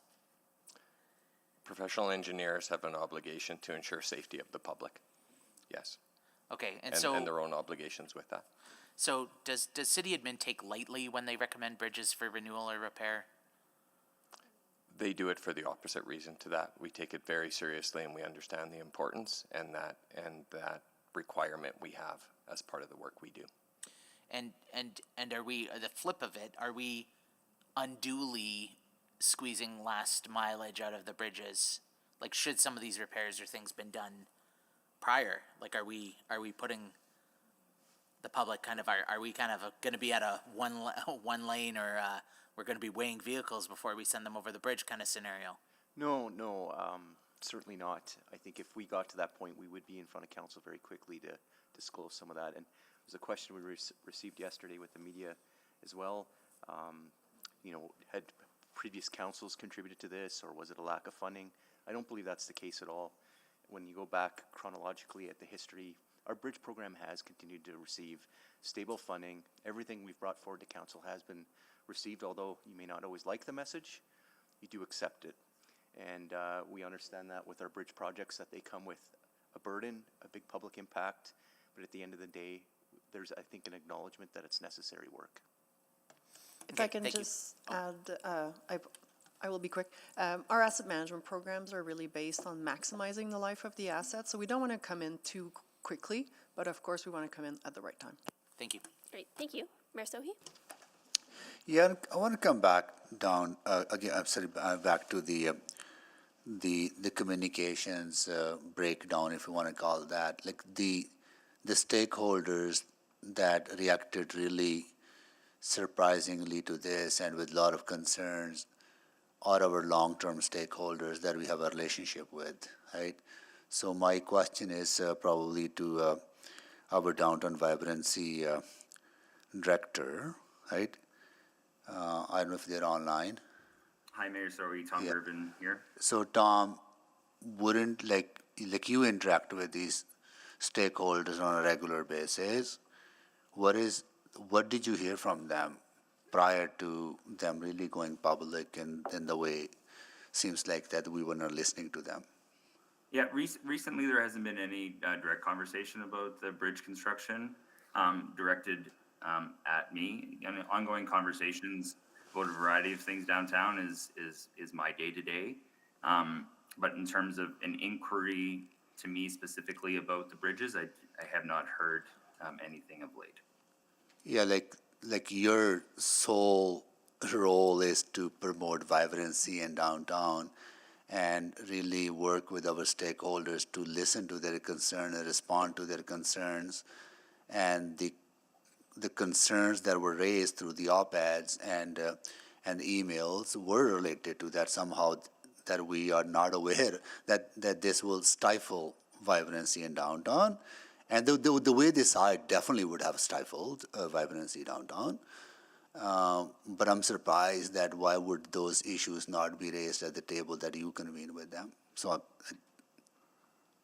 Yeah, that's a fair question, one that quite honestly I can't answer as to why individuals didn't reach out to me directly prior to the development and the publishing of editorial pieces. I can tell you that the importance of stakeholder relationship, both within my team and supporting city colleagues across the organization, has been and continues to be a focus of mine. And I've continued to make myself available to answer any and all questions and, you know, to provide guidance, wayfinding, make connections internally, however possible. So, and you are correct that promoting vibrancy is the role that I've been tasked to do, and that's my day-to-day. And we are, we're seeing results on that too, right? So thank you for that. So when will the next update be? Like I asked for this quarterly update and council approved it, right? And when will the next update be on the overall impact of construction, transportation projects and the traffic? Yeah, so when the motion came through, the request was for quarterly updates. We took the time to take extra effort to set the stage for how we do all of these things, the longer presentation, a bit more thorough report. We're open to hear how council would like to receive those updates, anywhere from reports that we put in the queue and get ready. I would say probably verbal updates by presentation in the middle might be more relevant. You've all heard how rapidly things change. We can be more accurate, more current. If it's a formal report, we have that timeline and window in publishing. That makes it irrelevant almost. So it's more timely will be helpful, like, you know, coming with a presentation instead of a report, right? So I think that'll give you more flexibility and the time. And would you also be reaching out to those stakeholders in partnership with working closely with Tom, right? Yes, that started as soon as we saw this unfold. We've had a number of meetings in the past 2 weeks or phone calls, and that continues after this this day today as well. Yeah, I think it's important to continue to build that relationship and the trust. Agree. We agree. It needs to be two-way, but we're going to do our part every way we can to build that and continue that relationship. Absolutely, and it has to be both ways, and I'm a little disappointed that it wasn't both ways, right? You know, those stakeholders work with my office, they work with the councillor's office, and they work with our vibrancy folks. They could have picked up the call and get a lot of information that was readily available, right? So, yeah, and we'll make sure we're available for that. Yeah, yeah, thank you. That's it. Thank you. Councillor Rice. Thank you. I still have a few questions regarding the specific tangible actions and also outcomes about the transportation project traffic management. So I heard the answer about this great opportunity to promote the ETAs and mitigate downtown traffic. So I appreciate that answer from different angle. And then, however, I would like to bring this question to as a reminder to keep in mind, and many Edmontonians actually who live in suburb area, they still need to drive and use some major roads and go to those like parking spots and to take public transit. So with that factor in place, my question related to the Capital 9 extension project. Because this project, major project, was started in 2025 this year, and that actually pushed more traffic on 111th Street, and also 30th Avenue, 103A Street, also Allersby Road, and 41 Avenue. So I would like to get really clear understanding and information for the public. What's the city's plan or for those streets, and to really manage the traffic? That's his number one question. Number two question, since those Alice Road and 41 Avenue traffic is already become the issue become worse and worse. And did our city ever do anything back to 2024 to address those issues? And how we plan for the 2025 and then also 2026? Thanks, Councillor. To get into your first questions, I'll maybe let Bruce give an update on what's happening in the South Extension project. Yeah, Chair. So Councillor Rice, for this year, we have relocated, as you're aware, the intersection of 111th Street and 23rd Avenue, so that will remain in place for the next 2 years. There will be a brief period this summer at the beginning of construction season where 111th Street will be down to 1 lane each way while we remove medians, so that we can construct additional lanes. And after that, we anticipate that 111th Street would be 2 lanes in each direction. Okay, so that's for the 111th Street. And how about Alice Road, specifically that intersection between 103 A Street and Alice Road? What is the traffic management action has been done in 2024, and what's the following planning or updates and in 2025? Because that traffic is getting worse and worse, and it's specific at the pink hours. Yeah, Councillor Rice, we can take, we may not have every answer for you on the latest update on those. There's various people working depending on the timing of those roads and those projects. Both 41 Avenue and Ellerslie you mentioned, and we are happy to take that offline if you would like more detailed information on that. I don't know if we have every answer today to provide. Pascal, do you have anything else to add? Councillor Rice, I can't speak to Ellerslie Road, but just to answer your question related to 41st Avenue Southwest, like we are aware of the increased traffic in that area. There is, new neighborhoods that are being built at the edge of the city, which is going to be addressed as part of the development of that area. And so the construction of the first, I'm trying not to use too much jargon, but urban lanes of 41st Avenue, which means that the widening and kind of modernization of the infrastructure is a responsibility of area developers. And so from that perspective, it is part of, as the area grows, that it gets improved over time. Okay. Sorry, I would mind my time. So my question is not about the development, it's about because this Capital 9 South Extension, as a result, there's more traffic pushed to the 41 Avenue.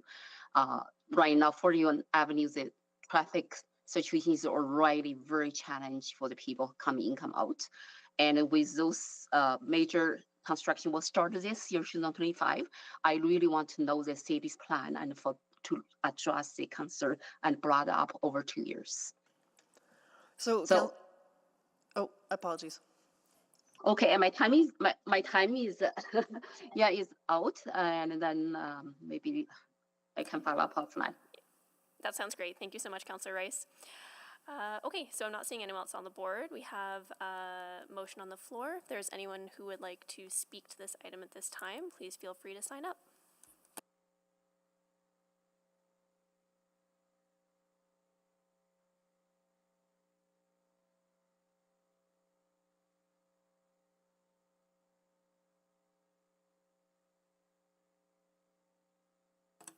Councillor Stevenson?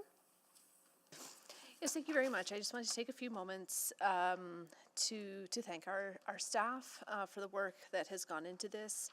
Over the past year, I know you've done a lot of work to manage these construction projects to minimize their impact for Edmontonians, and I also heard today about a strong willingness to continue to do that work as the projects roll out. It's a really tricky balance to manage essential infrastructure projects with the realities of moving around our city. And I appreciate the ongoing work to do that to the best of our ability.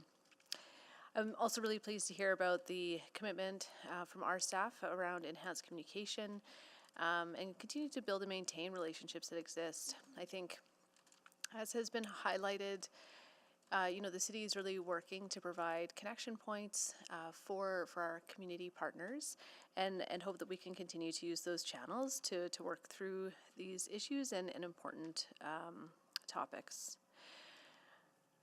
I am pleased to hear some of the opportunities that will be highlighted through this work for Park and Ride to be part of the solution of how we move people in and out of our core efficiently and effectively. It sounds like there's some great existing capacity that we can make good use of, and I'm really pleased, and I hope that starts to form part of the messaging around these construction projects and through communications with ETS. So thank you for the work that will come up on that, and that action's already being taken. I think that, this report and this discussion has also re-highlighted the important question of how we fully support businesses that are impacted by multi-year construction projects. I know this is a topic close to colleagues' hearts and something that I see a real need for.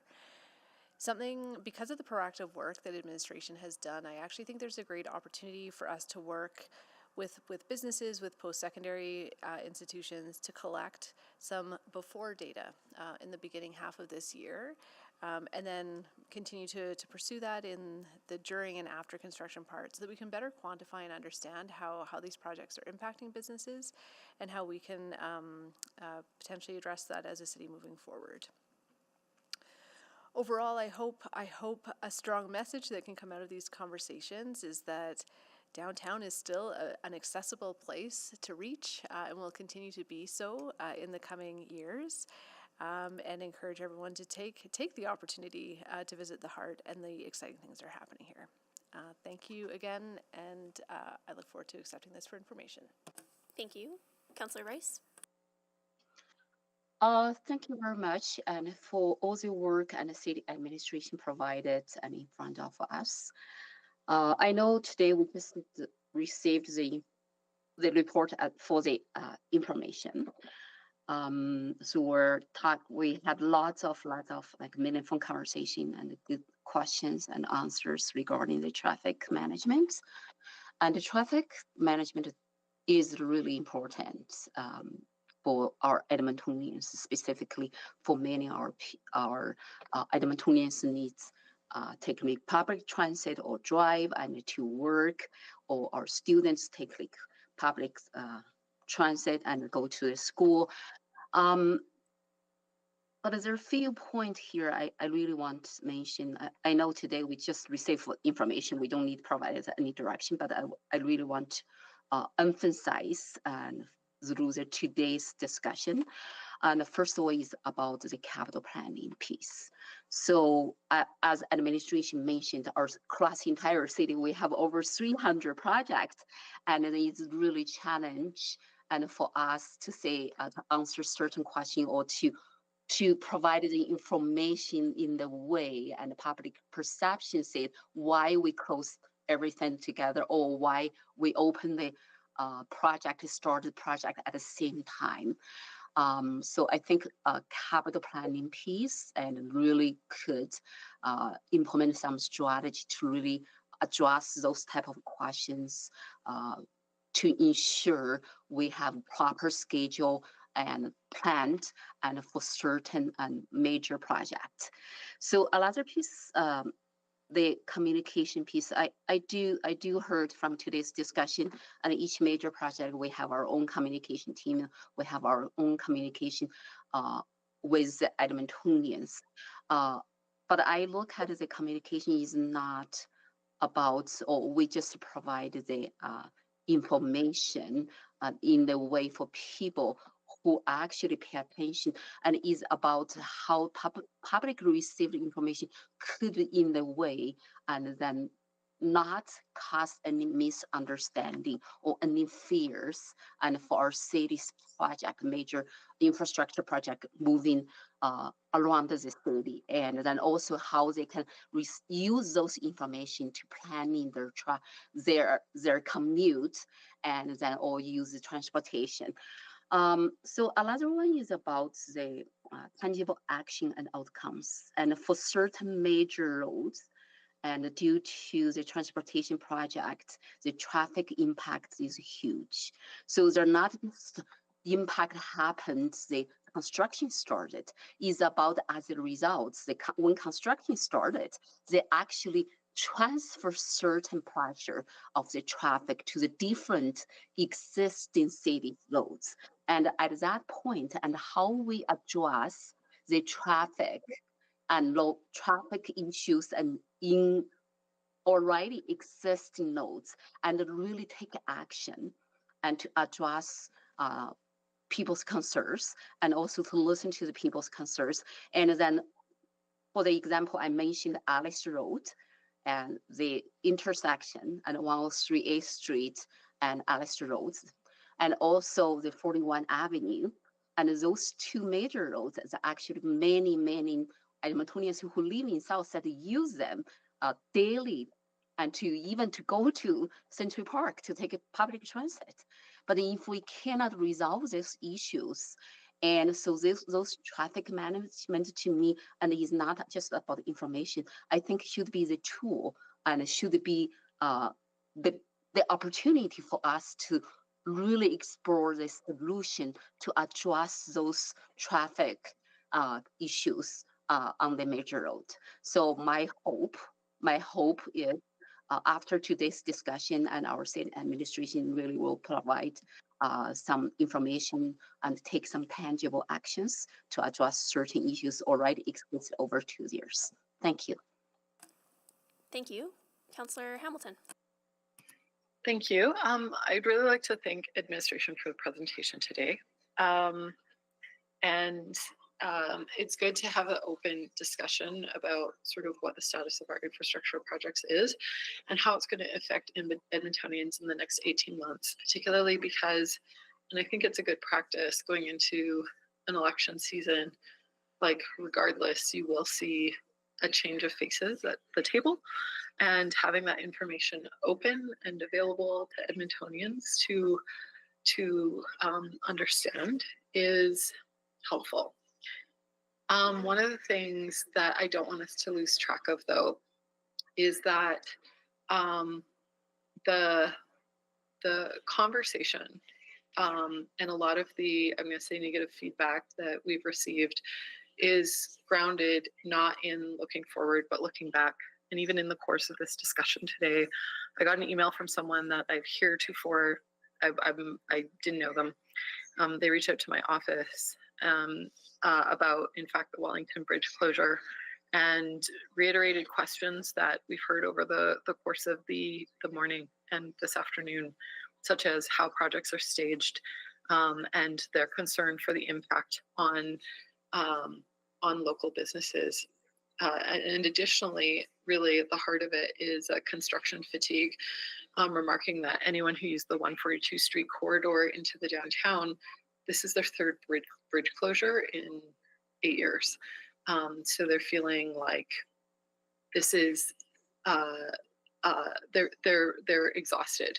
And I think it's important in these discussions that we don't invalidate how people feel. I think sometimes it can come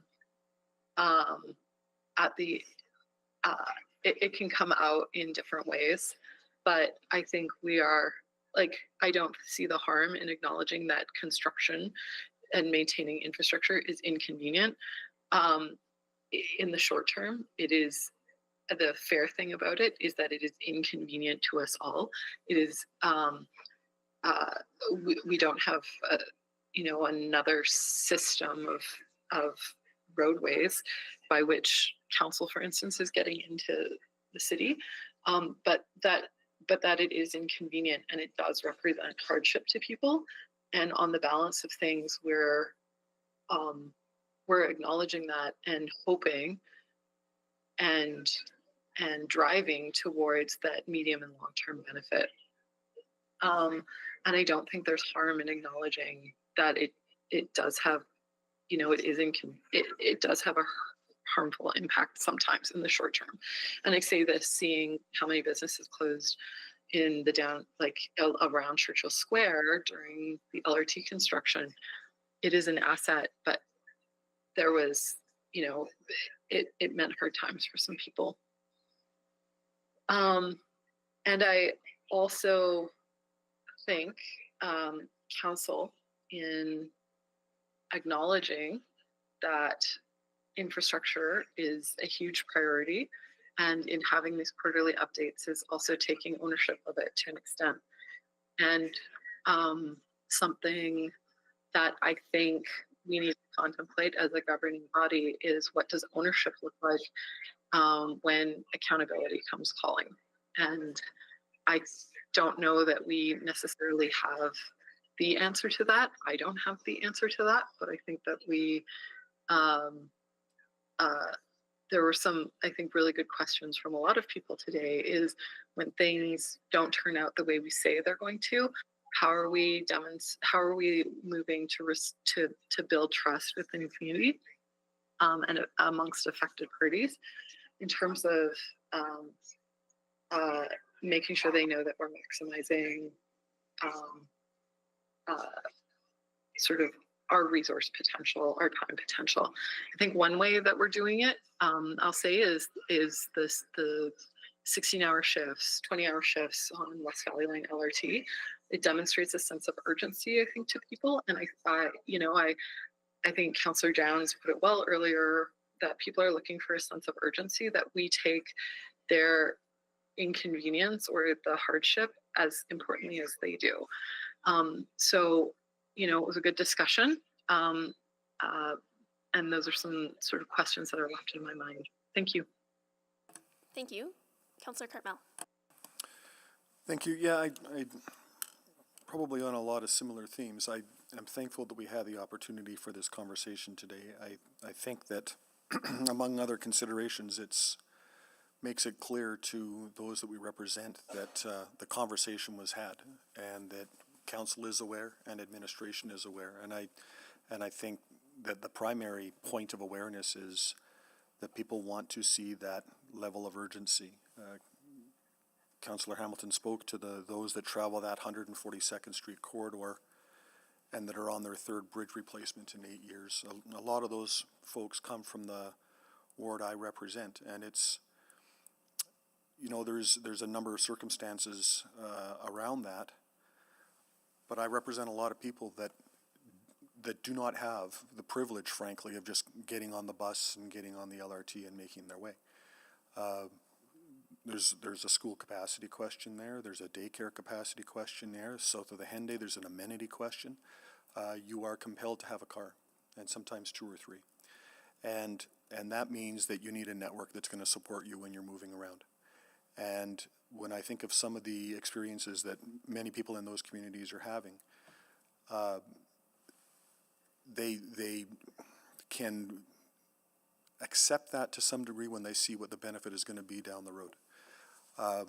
But when nothing seems to happen in the sites, and it's year after year after year of what seems like inactivity and a lack of urgency, which implies a lack of care, that's when they get frustrated.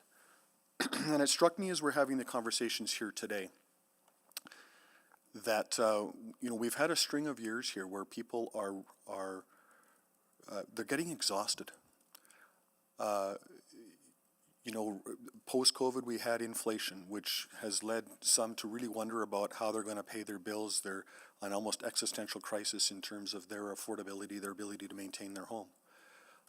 We've had a fundamental change in our zoning bylaw, which means that there's less opportunities to have impact in your neighborhood, and there's a lot more change that comes a lot faster. When we talk about the geopolitical conversation we just had a moment ago, where people are concerned about their livelihood. They're concerned about, are they going to be able to afford groceries that we import? Is it going to be, the opportunity to continue the work that they're doing? Will this still be a city where that thrives when you've, laid down roots here and put your investments in here?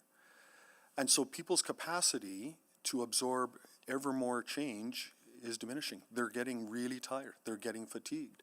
And so what in normal times might be a very modest, the barrier moved and I have to change my route or I have to change lanes, becomes a very difficult thing to contemplate, because there's just no more capacity left to anticipate and understand the constant change.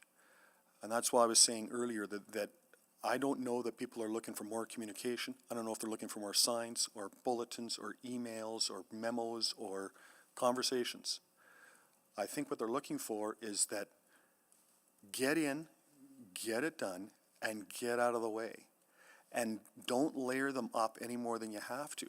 So when we talked earlier, and I spoke earlier about, you know, is this a sequence or is this a schedule? Are we going to run into the danger of some things overlapping? Because I do think that there's a heightened risk that things are going to be delayed more so than they might have otherwise because of some supply chain issues that I don't know that we're going to be able to avoid. I'm very fearful of that. But if we, you know, stick to this very precise schedule as opposed to a sequencing, then we're going to get more overlapping projects, and that's going to really test people's patience. So all of that to say, the benefit of this conversation is that we're all aware, and we're all aware that we're all aware. And I think that that's really key for all the people that we represent. And just, I didn't want to take another round, but I would just wanted to add that if we're talking about park and ride opportunities, there's Fort Edmonton parking lot that sits at the end of a bus lane. That might help in that corner of the city, modestly. And if we're talking, I spoke earlier a little bit about if these are points of crises and these are the hot spots on the construction map, let's clear the decks of any other stuff that might be delayed. The other is true too. So specifically on Jasper Avenue, if we're closing 102nd Avenue for 18 months to do the Wellington Bridge, let's get into Jasper Avenue and get that done in 18 months too, so that we have a full roadway going when both those projects are complete. I would like to see that kind of thinking, because that demonstrates urgency and understanding of those that we serve are facing every day. Thank you. Thank you. We have 2 minutes left, so Councillor Jans will have to come back after the break to, or sorry. Oh, we have a time specific.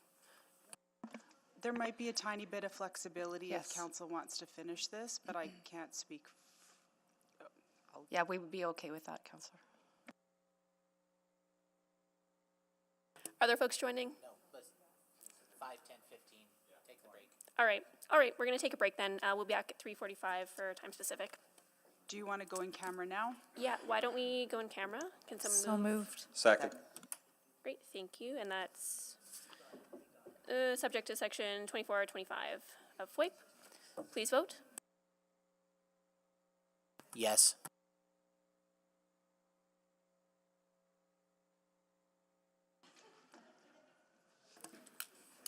Thanks, Councillor Jans.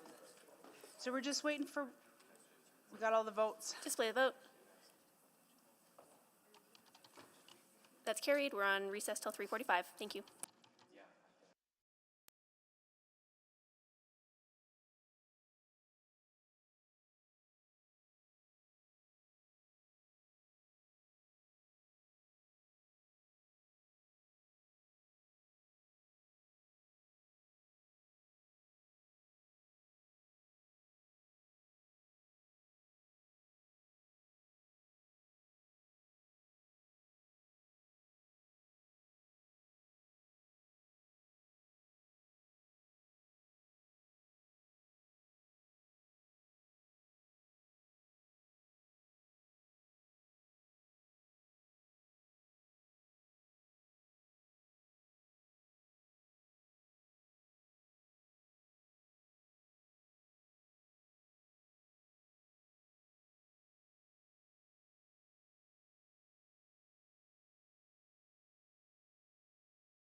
We are live on the web. Okay, Councillor Rutherford.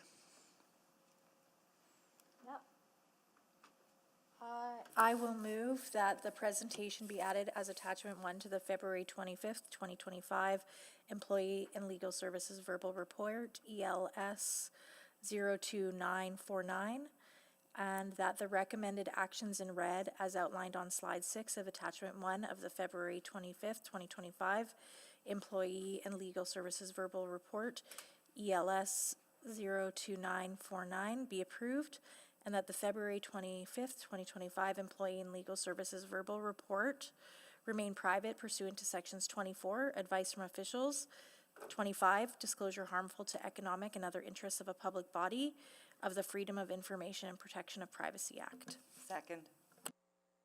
Please vote.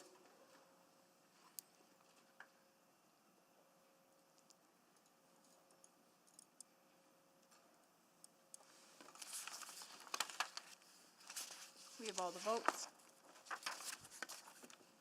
Display the votes, please. That is carried.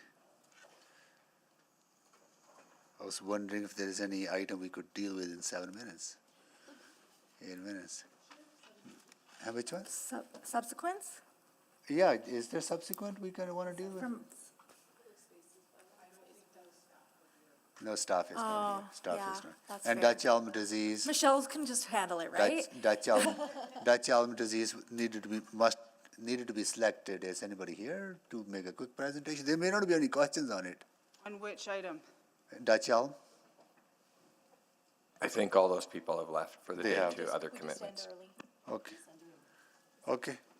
Okay, we stop now? Okay. We'll stop here. We'll start tomorrow at 9:30. Which one? No. No. Yeah, no, they'll require some discussion.